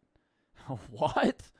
I feel like same day, bro, you could go a town over and rent another. If I needed like actual time, I'm not gonna go fucking live in the woods. Buddy, give up the social media thing. That or lie about your location. Holy shit. Today, the couple lives permanently inside a hotel room and uses generous donations to help them stay out of storage lockers. In a hotel room? Wouldn't that be more expensive than, like, maybe a motel, but wouldn't living in a hotel room be more expensive than living in a, like, apartment? Dude, because a hotel room's like $100 a day. More. What hotel room are you staying in that's cheaper than an apartment? Yeah, like a GTA 5 motel? No, there's motels that you can rent for months. Yeah, like an extended stay motel. But that's it. Numerous instances of people living inside of these facilities, it is actually against the law to do so. Some places have input extreme measures to ensure Is there a lot of people living in motels in America? Yeah. If you ever drive past a motel, I would say most people that you see on the outside are living there. Not like permanently, but they've been there for a month. It's usually like an in-between spot. If they're trying to find like an actual apartment, but nothing's cheap enough, or like they can't get a duplex or Section 8 housing, they usually stay in a motel. Midwest hotels are actually really cheap. Hundreds of thousands of people in the U.S. live in motels long-term due to poverty or housing inability or instability. I don't know. Anytime I pass a motel, dude, you could see like bikes and stuff on the outside. Like people are like long-term there. It's not just like a casual stay. Managers are trained to identify suspicious activity and contact the police as soon as they suspect someone is living inside a unit. Additionally, more security guards are being hired to patrol, making it increasingly difficult to stay overnight. New locations are being built to be more hostile inside, with no restrooms on the property, no electricity or temperature control, and even poor circulation to prevent air from circulating. Excessive. Someone's just like, I want to rent this unit, I'm gonna stay inside. I'm storing myself. What's the big fucking deal? It's a violation. It's a code violation. Also, you're not paying enough rent to live there. Yeah, exactly. Well, do you think they're just like, well, you just give me somebody using the bathroom? Yeah, they'd let you live there if they could, under the table, get $1,000 a month from you. You have to sign a waiver being like, if you die from a heat stroke in here because I've done the AC sucks, you're in a storage unit. Okay, you can't sue me. You need to realize this is a storage unit, so they don't come to me and be like, it's too hot in here. Is it? You know what I mean? That's fair to me. Like any business, you're going to encounter weird customers, and storage centers are no exception. For some reason, the halls of metal doors and concrete flooring really get people hot and horny. Numerous cases of people getting caught having sex have been reported, and what is even more strange is that 90% of them are cheaters trying to find a hidden place to elope. I'm gonna treat. Oh my God, they're trying to cheat on their husband or wife, but they don't know where to fuck, so they just go to a storage unit and meet up with a random guy or girl. The Love Shack is a little old place where we can get together. Our staff has discovered that a couple is using a leased indoor climate-controlled unit for regular afternoon delight. Winky face. Their arrangement appears to be an old-fashioned adultery. We're in a smaller town, best facility in our region. Bro, why don't they go to like a fucking motel? They're fucking in a storage unit. Getting caught having sex have been reported. And what is even more strange is that 90% of them are cheaters trying to find a hidden place to elope. I'm gonna treat my baby right. I'm taking her to the storage unit. It's hot in here. Because, yeah, you could set up a bed. Oh, yeah. That's a good idea. Easy. Jesus. God damn, dude. You need to calm your ass down. In Cleveland, Ohio, the chief of police was found cheating on his wife with another woman. Chief of police is so funny. Wes Snyder had served as police chief for a decade and was widely respected for his dedication to the city.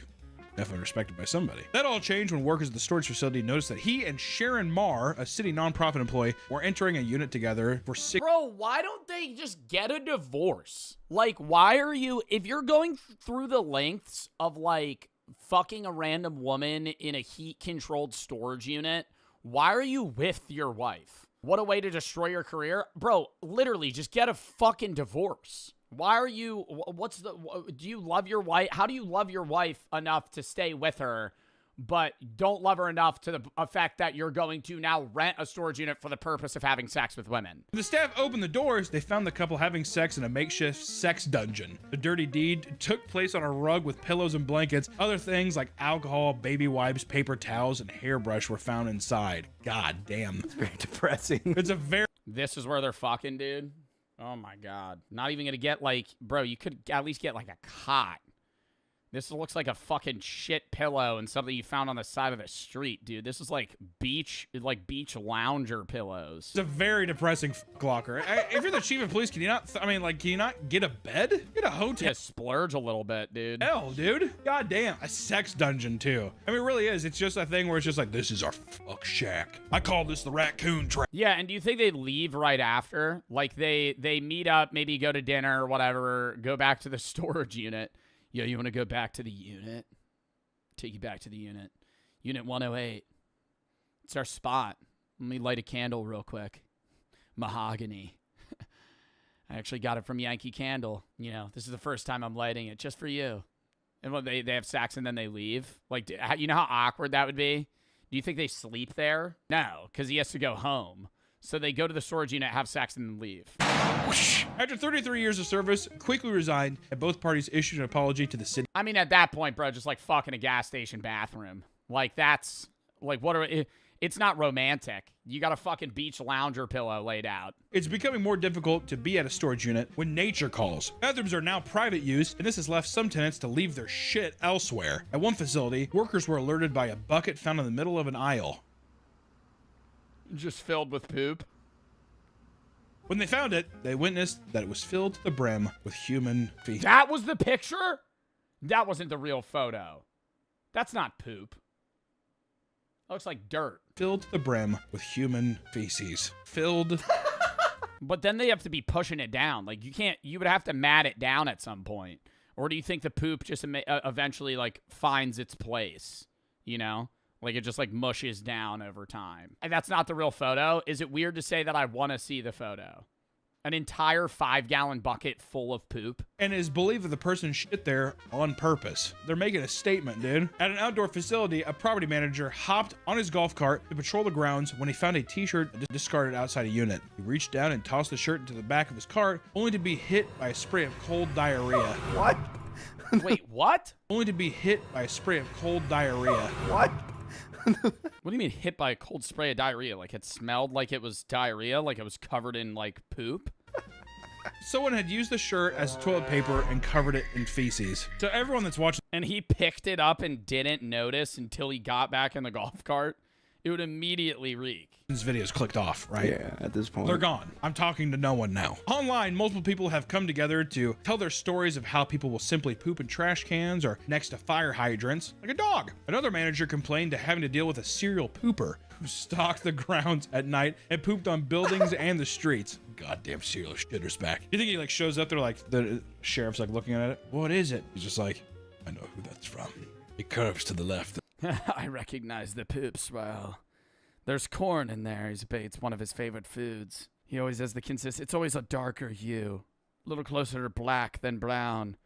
Either he has a colon disease or some sort of disorder, or he's just a big fan of hearty, fibrous fruits, like blueberries. His tenants are regularly found passed out or injured near their units. The owner of a storage facility was alerted to a specific unit after smelling smoke in the hallway.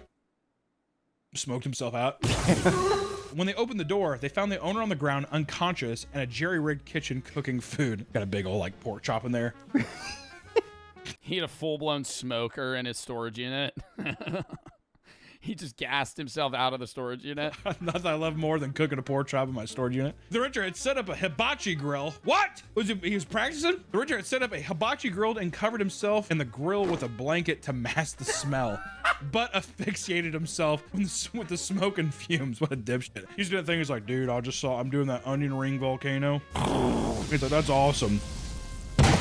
Just blacks out immediately. A similar situation occurred during what the owners referred to as a dead body walk, when one of them discovered a customer passed out drunk in the middle of the aisle. The owner was drawn to the man when he found a... Why are we renting storage units to people that are doing this? I feel like you would get the vibe that that's the type of guy to fall asleep in a storage unit just drunk. Like somebody shows up, yeah, I need a unit, man. He's like already hammered. I'd be like, no. Long extension cord that spanned nearly the entire building. When he found the drunk, he passed out with a beer in one hand and the other down his pants. In front of him sat a TV and a VCR that was playing pornography. What a king. Wait, so he was fucking jerking himself off with the He bottle? brought an extension cord over, he was plugged it in, he was beating his dick off, getting drunk. He's like, ugh. How do you wake, even if no one found him, how do you wake up from that? Yeah. What am I doing? Why do I keep doing this? The VHS has popped out because it, like, you know, it stops, it rewinds, and it pops out. And he's sitting there, he's like, pushes back in, round two. Takes his onions. Covers himself in a blanket. The police were called, and the sound out of again, just asphyxiation. sirens woke the man up, giving him just enough time to hide in one of the empty units. He had previously been given keys to all the vacant units in the facility after helping the manager move some things. What? Oh, now Why was he given keys to empty units? Because he helped them clean? She would pay him something for doing so? So she just let him have access to the fucking units? Why would you ever do that with a random guy? in the facility after helping the manager move some things. What? Oh, now he's the key master too. You helped me move a box, so here's every key to every unit. The same man had been seen just a few days earlier naked and unconscious in front of a different unit, but no action was taken. Damn, dude. That's a minotaur. That's a labyrinth I would not want to walk into. Can you imagine like sitting there and you grab your stuff? I'd be scared. I don't know. I'd run away probably. If I saw a naked passed out guy, yeah. Well, I'd probably call 911 because like, hey, there's a dead naked guy. After the police left, he emerged from the hiding and confronted the owner for calling them, only to be kicked off the property for living inside the unit. I like how he had the audacity to be like, dude, really? Or you're gonna call the cops? Cool, man. I thought we were cool. He has like a giant keyring. Does this mean nothing to you? I'm never helping move your Hot Wheels again. Does this mean nothing to you? You remember when I helped you wipe down that one unit that was like full of poop? Definitely not me, by the way. Definitely not me. That I know the unit was like broken into and everything. Definitely not me. I helped you, and then you gave me the keys, and so like I get a little drunk, put a VHS tape in, and you know like drink Modelo's and maybe have a rhino pill or two. I mean, it's my unit. Is this not my property? At least for the small amount of time that I own it. I have the keys for these other units. I would say it's my humble abode. I could even maybe have squatters' rights for all I know. Man. Hot Wheels, Matchbox cars, not doing it, dude. NASCAR, I'm not doing none of it. Not moving the cars anymore, man. Another unit, a tenant was evicted after the manager discovered bloody handprints and smears stretching from the front to the back of the unit. According to the manager, the space was packed to the ceiling, forcing the tenant to climb over her belongings to reach items in the back. In the process, she would cut her wrist and body on exposed roofing and metal walls, leaving streaks of blood behind. You're just getting fucking tetanus.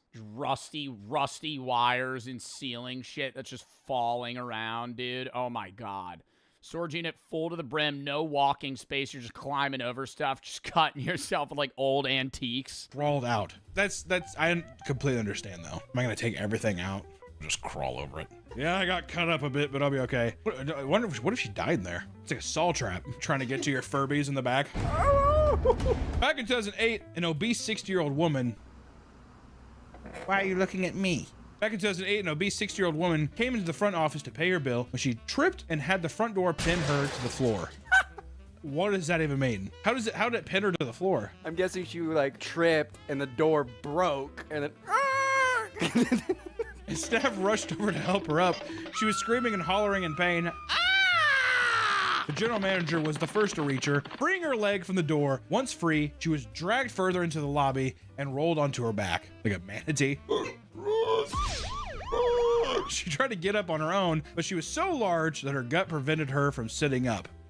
Preach. Staff described her situation as rolling around on her back like a turtle and could not get up. That's a quote. They couldn't fucking like pick her up by her arms and hoist her up. She was just permanently stuck on the ground. What do they have to get, like a gurney? That's a legitimate quote. Rolling on her back like a turtle. I thought they're just watching her.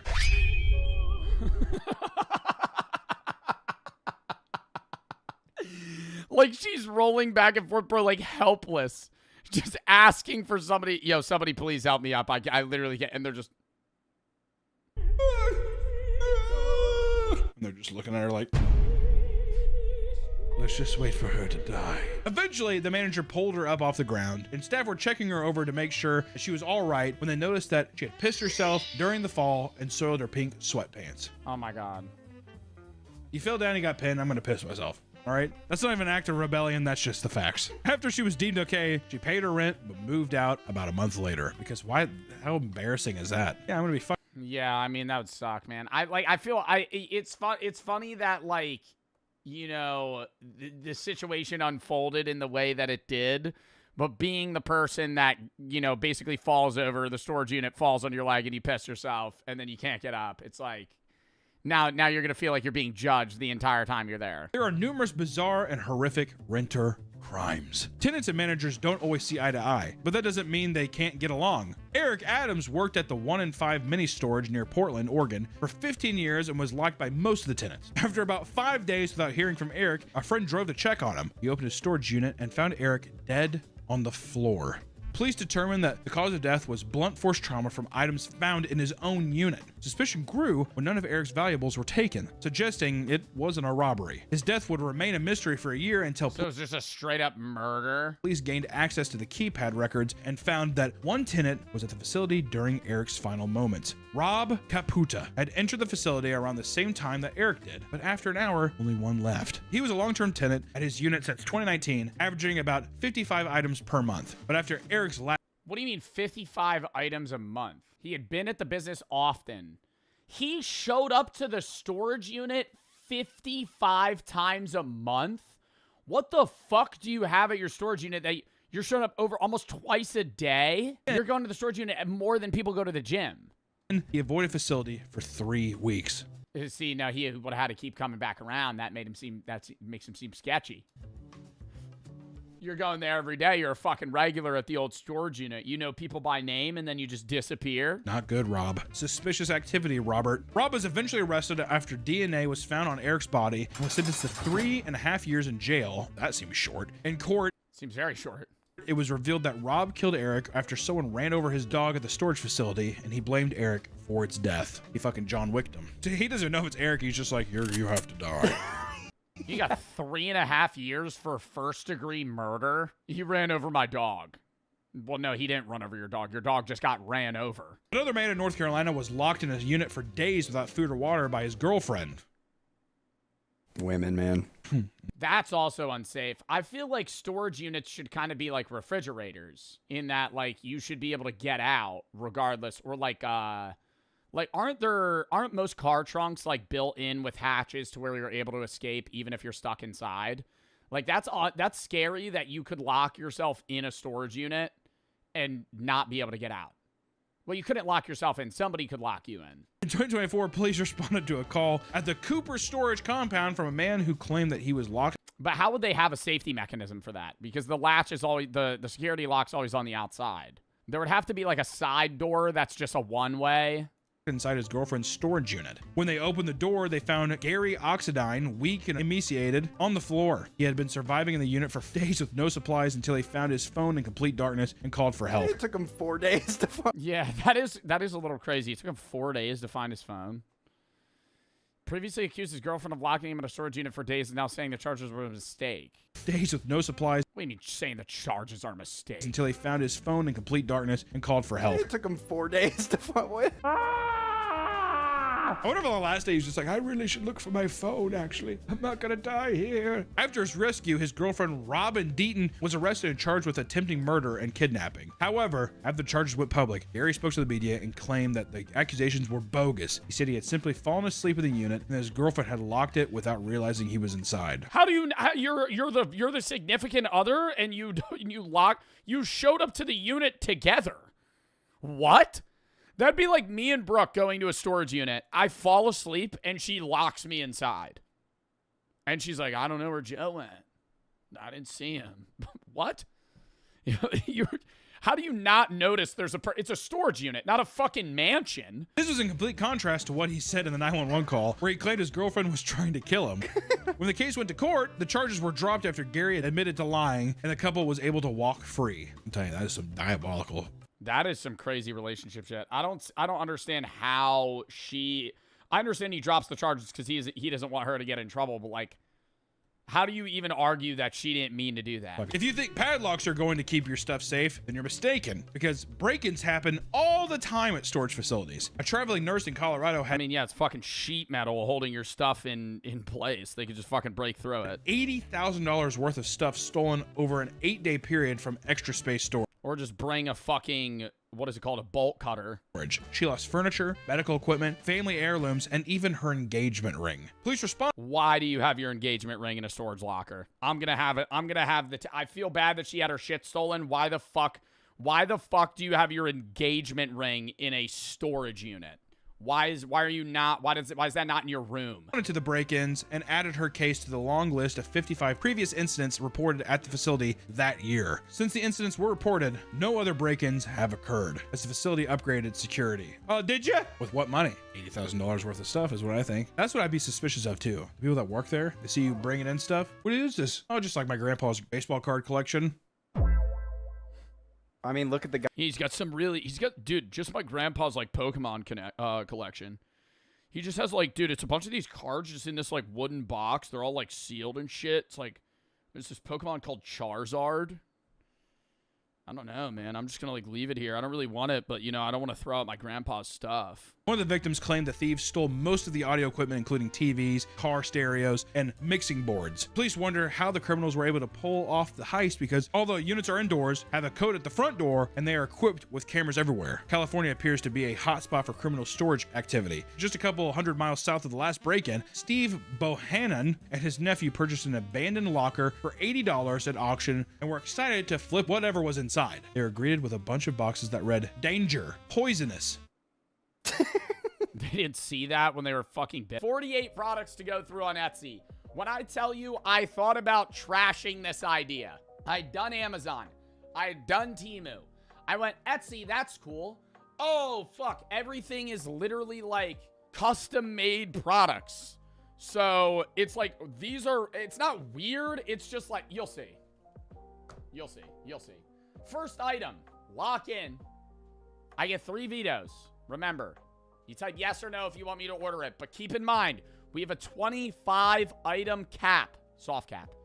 So if you say yes to the first 25 items, then we're fucked for the last one. So, you know, it's a bit of gambling. It's a bit of deal or no deal type situation here. Shiz for the sub. Editor, can we blur this Bart mooning the camera? Thank you. See, off rip, I'm noticing the price tag.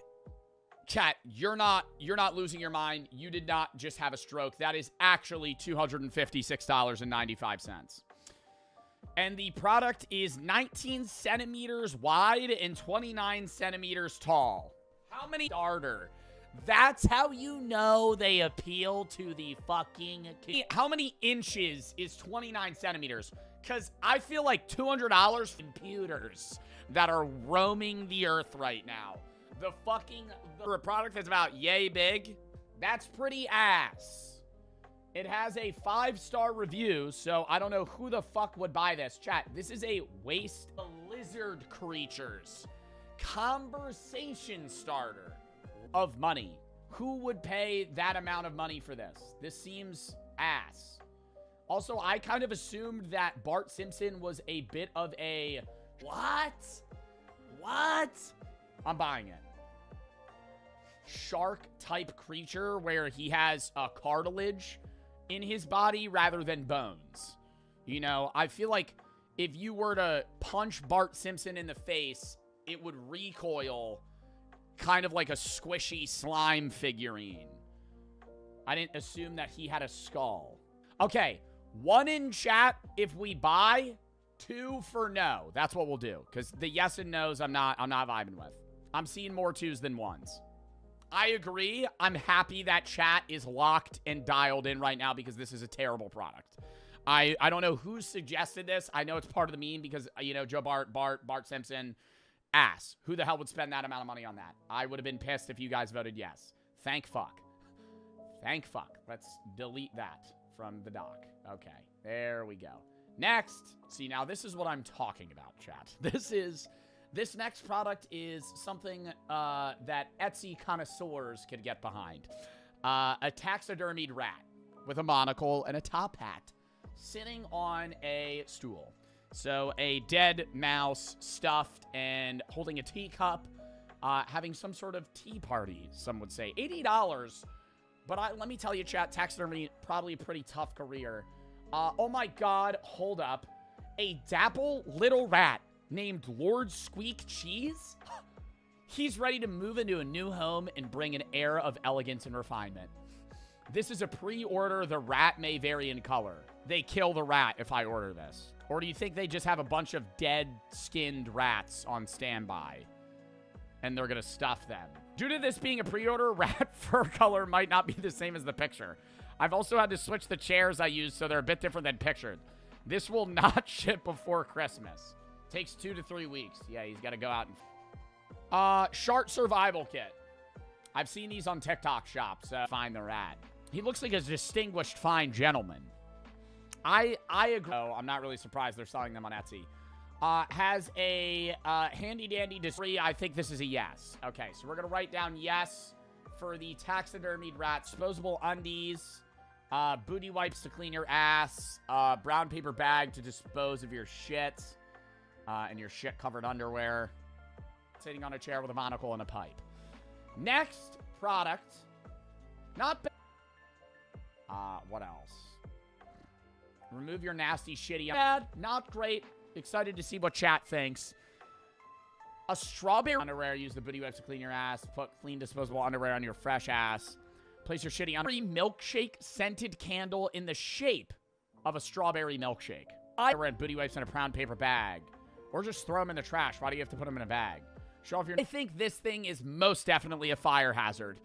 I think candle new keychain to let everyone know you survived a shard. Damn, dude. This would be handy to have. But Wishes is probably making these straight out of their home. And I think this might be a little scary to leave unattended. Because I'm curious how the wax melts in this middle figure part here. Is it edible? I don't know, but I would want to take a bite of it to find out. I'm going to go with no, but it is a soy candle, and you can't eat soy. This is getting a lot of 2s. Chat's voting no for the soy candle. Not shocking at all. We delete that. Strawberry milkshake. Out of the books. Next one. I know this is going to be a yes from chat. I don't even really need to show you guys, but I know you guys are going to want to see it. An authentic Captain America shield. I mean, that looks actually pristine. Oh my God. Shiny aluminum. When I tell you I feel like you could throw this thing like a frisbee. And it comes with a strap. Is that just a trash can lid? Is that a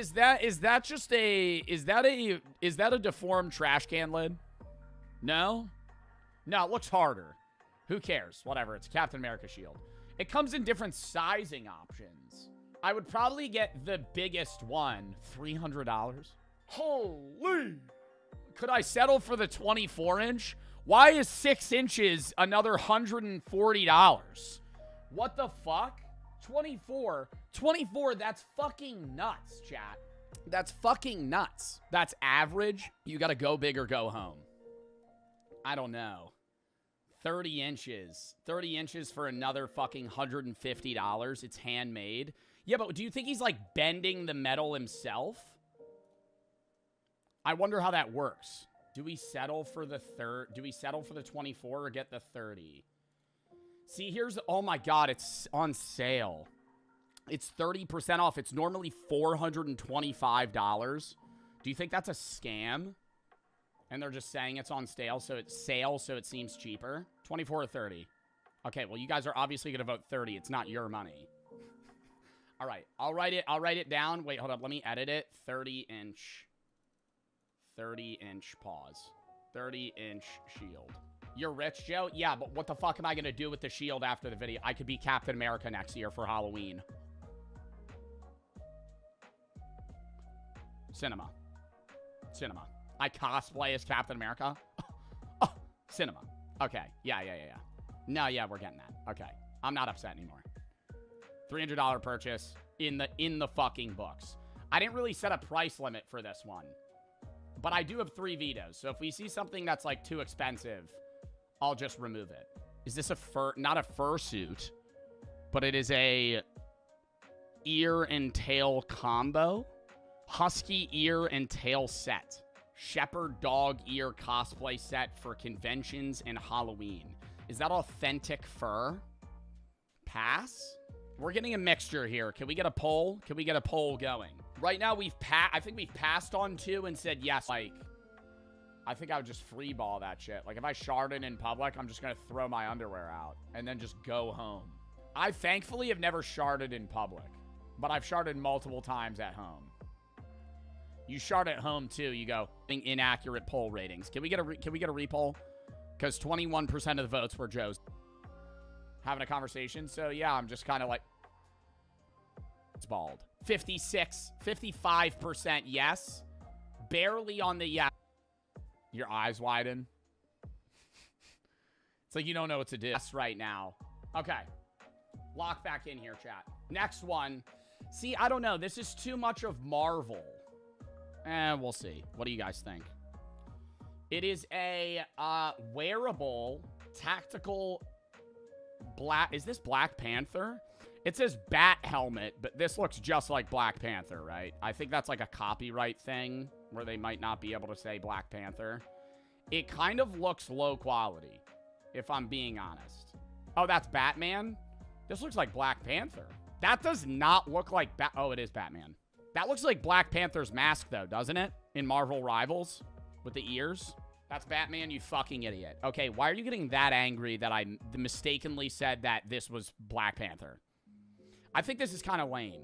Your head's too big for it. All right, why are we just making fun of me right now? Can we stay on? I don't like this. I feel like this is going to be like a shitty mesh helmet that you spend like $80 on, and they give you like a straight, like, it looks like it's a worn down like Batarang, but it's just going to be like a flimsy, like aluminum Batarang. All right, this one got voted no. Your forehead's too big. Yeah, I wouldn't fit in the helmet. I would wear it in the eye multiple times. Yeah, usually when I did the stomach virus. When I turned 21, I sharded myself like multiple times. The holes would be up here because it doesn't conform to my head. Times. I had the stomach virus like twice in a month. When I turned tactical bat helmet out of the books. Next one. This is just slop. What are these fucking products? What are these fucking products? 21. You guys voted no for... Wait, did we pull for the Shark Survival Kit? Or was Danny DeCito? Fridge magnet. It is a 3D printed fridge... Hilarious Danny DeVito Cheeto Max. Is that the yodeling pickle? Are we buying the Shark Survival Kit? You guys don't know good price up. Oh, it's so funny. Wow. $6. It's an easy purchase. It's a stupid purchase, but it's an easy purchase. $6. Okay, we get it. Next.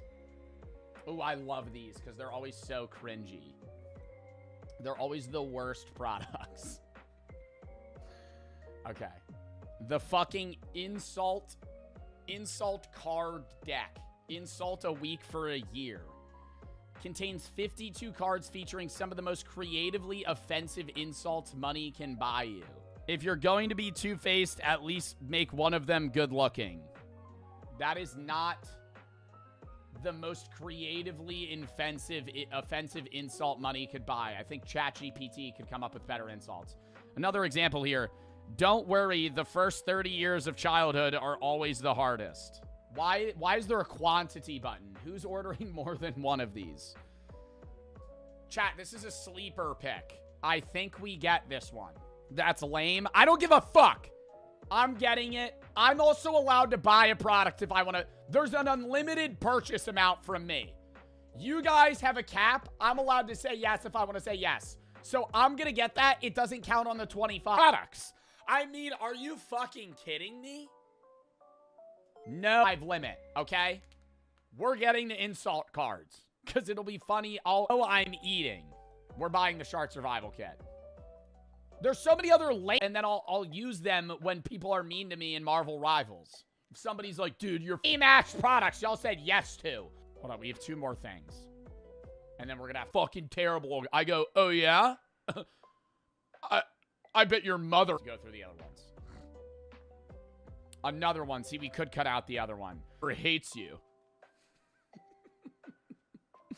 Oh, yeah? Man walks into a bar. Over 6,000. Oh, wow. Being 25 and still living with your parents is so cool. The most hilarious jokes, funniest insults, and gut-busting cool. Oh, yeah? And then I pull out another card. That's fucking cinema, chat. We're getting that. It was only like $8. What a fucking steal.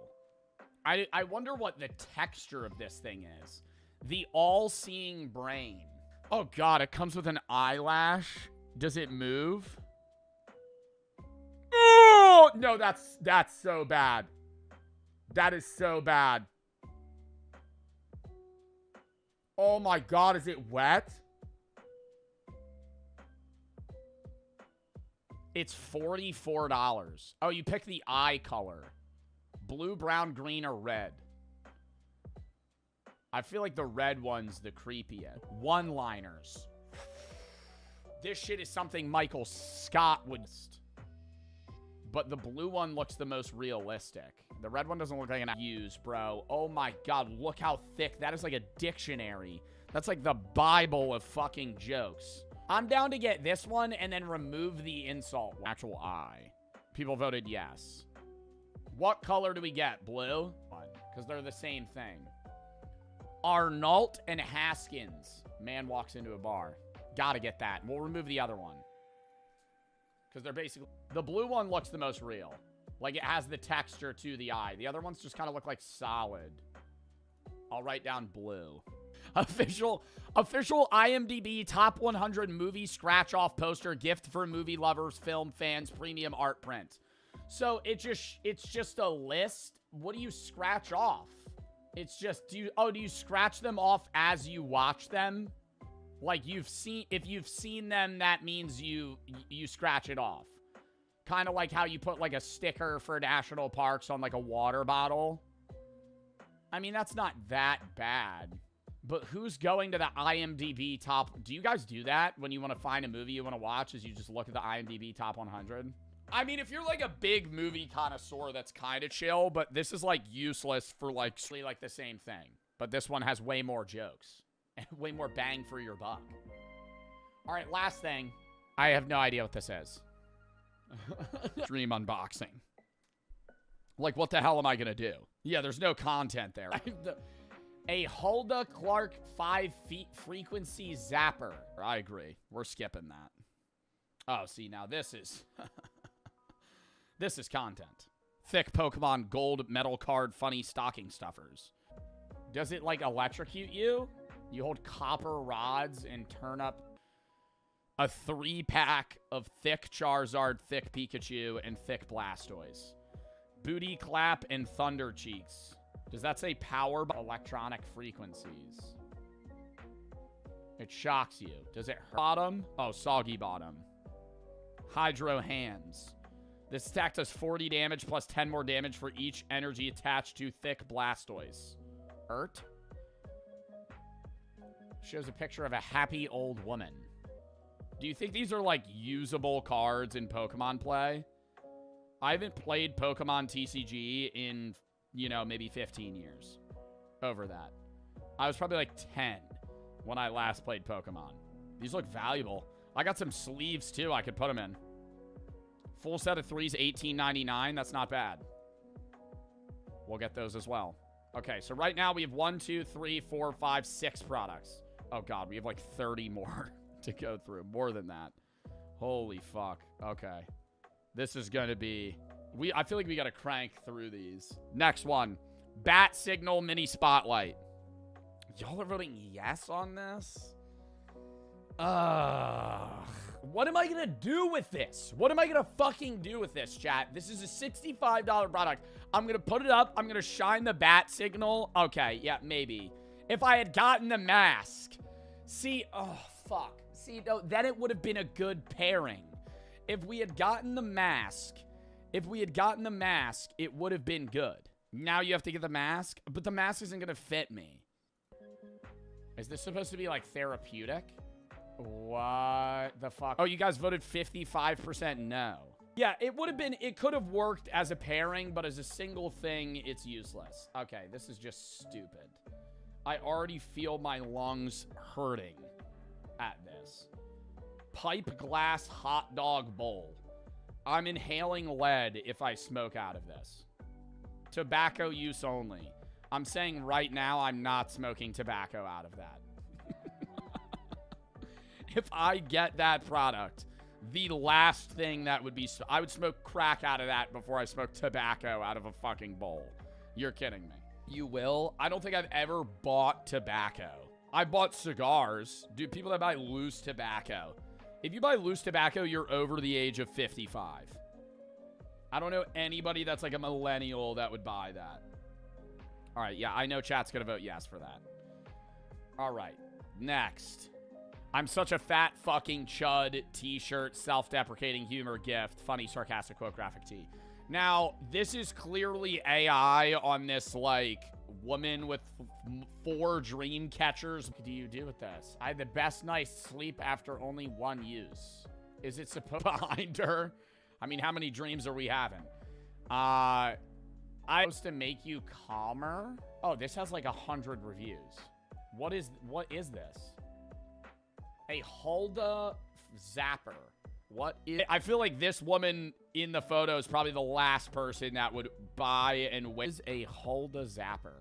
A Hulda 5 frequency zapper is a battery-operated... I'm such a fat fucking chud shirt. The lady would not be wearing that. That's what I'm saying. You need to get, like, an electronic device on the theories of Hulda Clark to eliminate parasites. Back a gamer wearing this. Some guy that's, like, I don't know, maybe doom queuing, like, a Val lobby. Wow, they come in so many different colors. Yeah, she's wearing, like, short jean shorts. Steak. Steak is the epitome of the guy that would wear I'm such a fat fucking chud shirt. Exactly.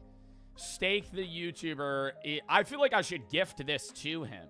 Should I buy 2 and ask to ship him 1? All right, we'll get 1. I don't know what color to do. Probably black. All right, next. Oh, no. Oh, wait, no, I had the backup on this one. I was going to say this one's sold out. Okay, wait. I'm going to show you guys what you guys suggested and then what I found as a backup. I didn't really review most of these. I just ended up looking at them to see if they were, like, sold out. This is what you guys sent. It is a $60 SpongeBob Magic Conch Shell with, like, preloaded words and shit, and you could, like, pull the string and it'll play stuff to you. They don't have any more. So I found one that is of much lesser quality, but is surely cinema. Mystic Conch Shell version 4 plus, 90 plus lines, non-canon parody of Magic Conch Shell. Kind of looks like it was 3D printed. And maybe that the ripcord would break if you pulled it. The mayor of Stupid Town called It's For You. A lot of funny quip. Bacteria and toxins from the body. Okay, so it's pseudoscience. So I electrocute myself and that'll get rid of the bacteria in my body. Psst, from the Magic Conch. Should I eat this super delicious burger? No. Mystical Conch. Will I ever get married? Maybe someday. What the fuck? Increase the likelihood of targeting specific pathogens. 30 kilohertz. How...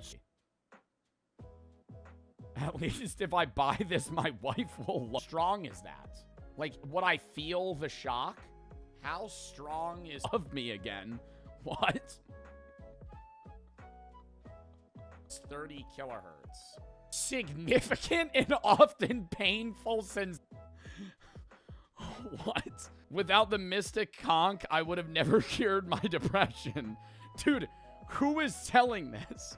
Money Grubbers. Without the Mystic Conch, I would have never cured my depression. Oh, it comes in so many different colorways. Isn't the OG purple? Why would I want it to look like Ratatouille? That looks terrible. We have to get that. I feel like that'll be fucking hilarious. What do you think it's going to say on it?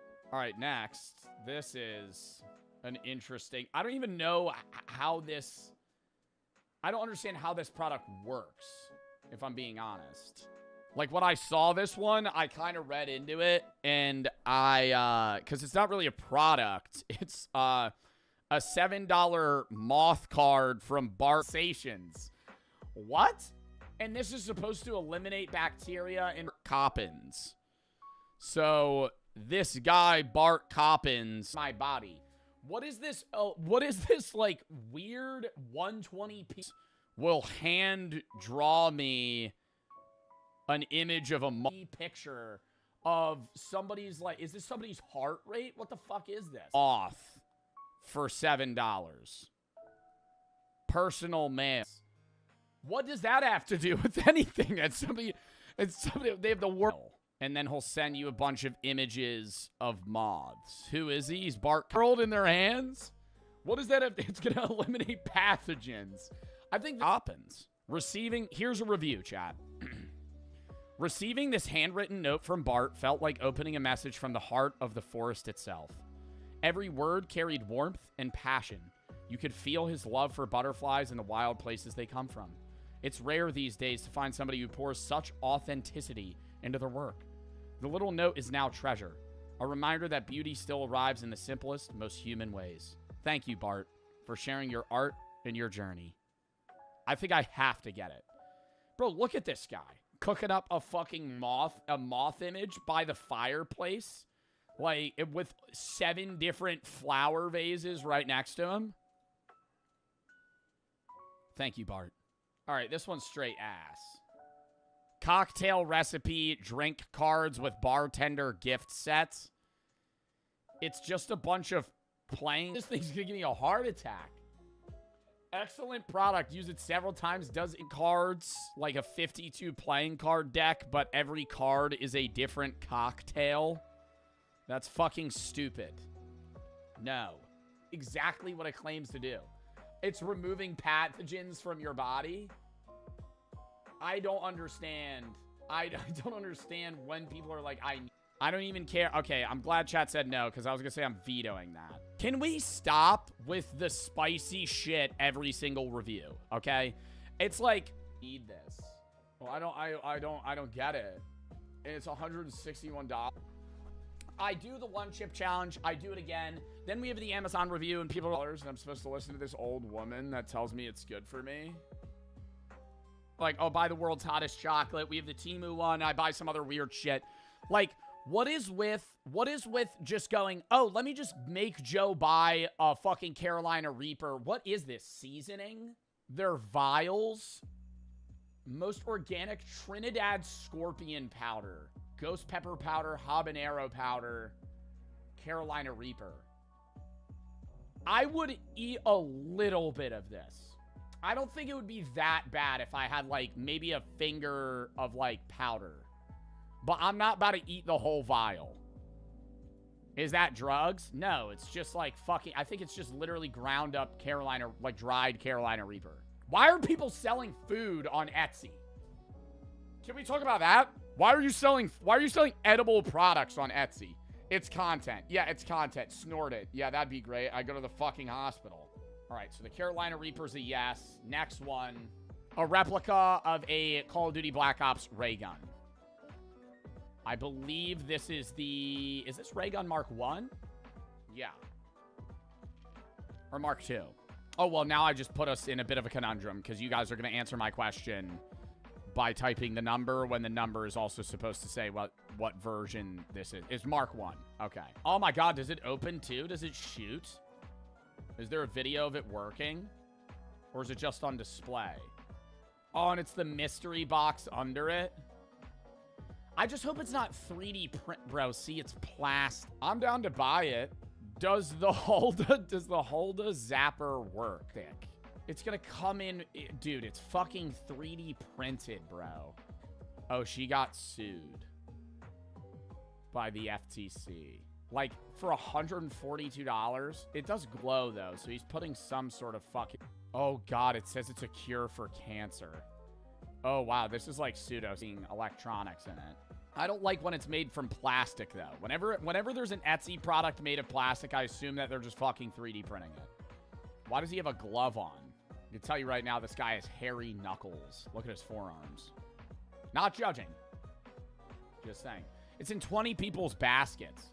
This is probably like the ultimate girlfriend to boyfriend gift. Am I wrong?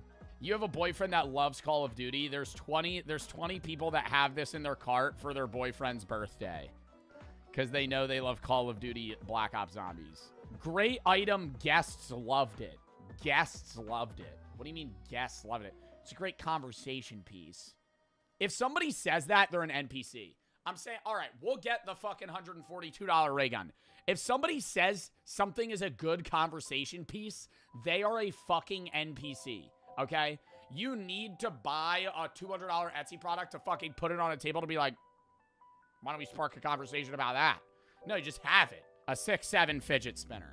3D printed. Science bullshit. There's like articles. The Swiss Study Group for Complementary and Alternative Methods in Cancer by Hulda Clark. I need to buy this now just to see what the fuck it even is. As like every other product on Etsy is for some fucking reason. Oh, you get a 2-pack. What a steal. Do you think the ball bearings on it are good? I don't even know what I just said there. Good? It does kind of look mesmerizing. Ooh, we have a bit of an even in odds here, chat. We got to start saying no to some things. I think we've said no. I think we said yes to the last, like, 6 products. Right now, we have 1, 2, 3, 4, 5, 6, 7, 8, 9, 10, 11, 12, 13 selected, and we have, like, 25 more to go through. If we're gonna say no, this might be one to say no to. It is only fucking $9. So I could buy it for the memes. We'll put it on backroll. Maybe we could cycle backings. I think we have 30 products. We got to remove, like, a few of them. Rat taxidermy. Do it. It's probably a no. Next. One Piece Army, we're keeping. Captain America shield, fire, keeping. Husky ear, keeping. Danny DeCito, awesome. Blue brain eye. Anime press-on nails. I could do them at the start of stream. And then do this. I love when people with nails do this. You know what I'm talking about? It makes that. Are you able to get press-on nails off easily? Or are they like, if they're on for like a month, I probably don't want them. These are like hand-painted too. This is awesome. Straw Hat Crew. There's a shape and size. What size nail do you think I am? The options are small, extra small, small, medium, large, and custom. I'm assuming I'd be large. The biggest option. Large. And then shape is almond or coffin. For the people that know what the fuck that means, do we have any pretty cool product? What's something that's... Do we know what the fuck that stupid that you guys said yes to? I'm looking at this. Okay, can we move the rock fidget? That means almond, I'm assuming, is in the shape of an almond. How do you make a nail in the shape of a coffin? See this? Bro, I don't know if I want to veto this. I don't know if I want to veto this. Jit slug. That's a stupid product. The foot candle. I want to know what it smells like, though. Like, the foot candle is kind of intriguing. I just don't really trust buying this off of Etsy. If I'm being honest, I know it's a trusted intriguing on a deeper level. Oh, the mushroom lamp.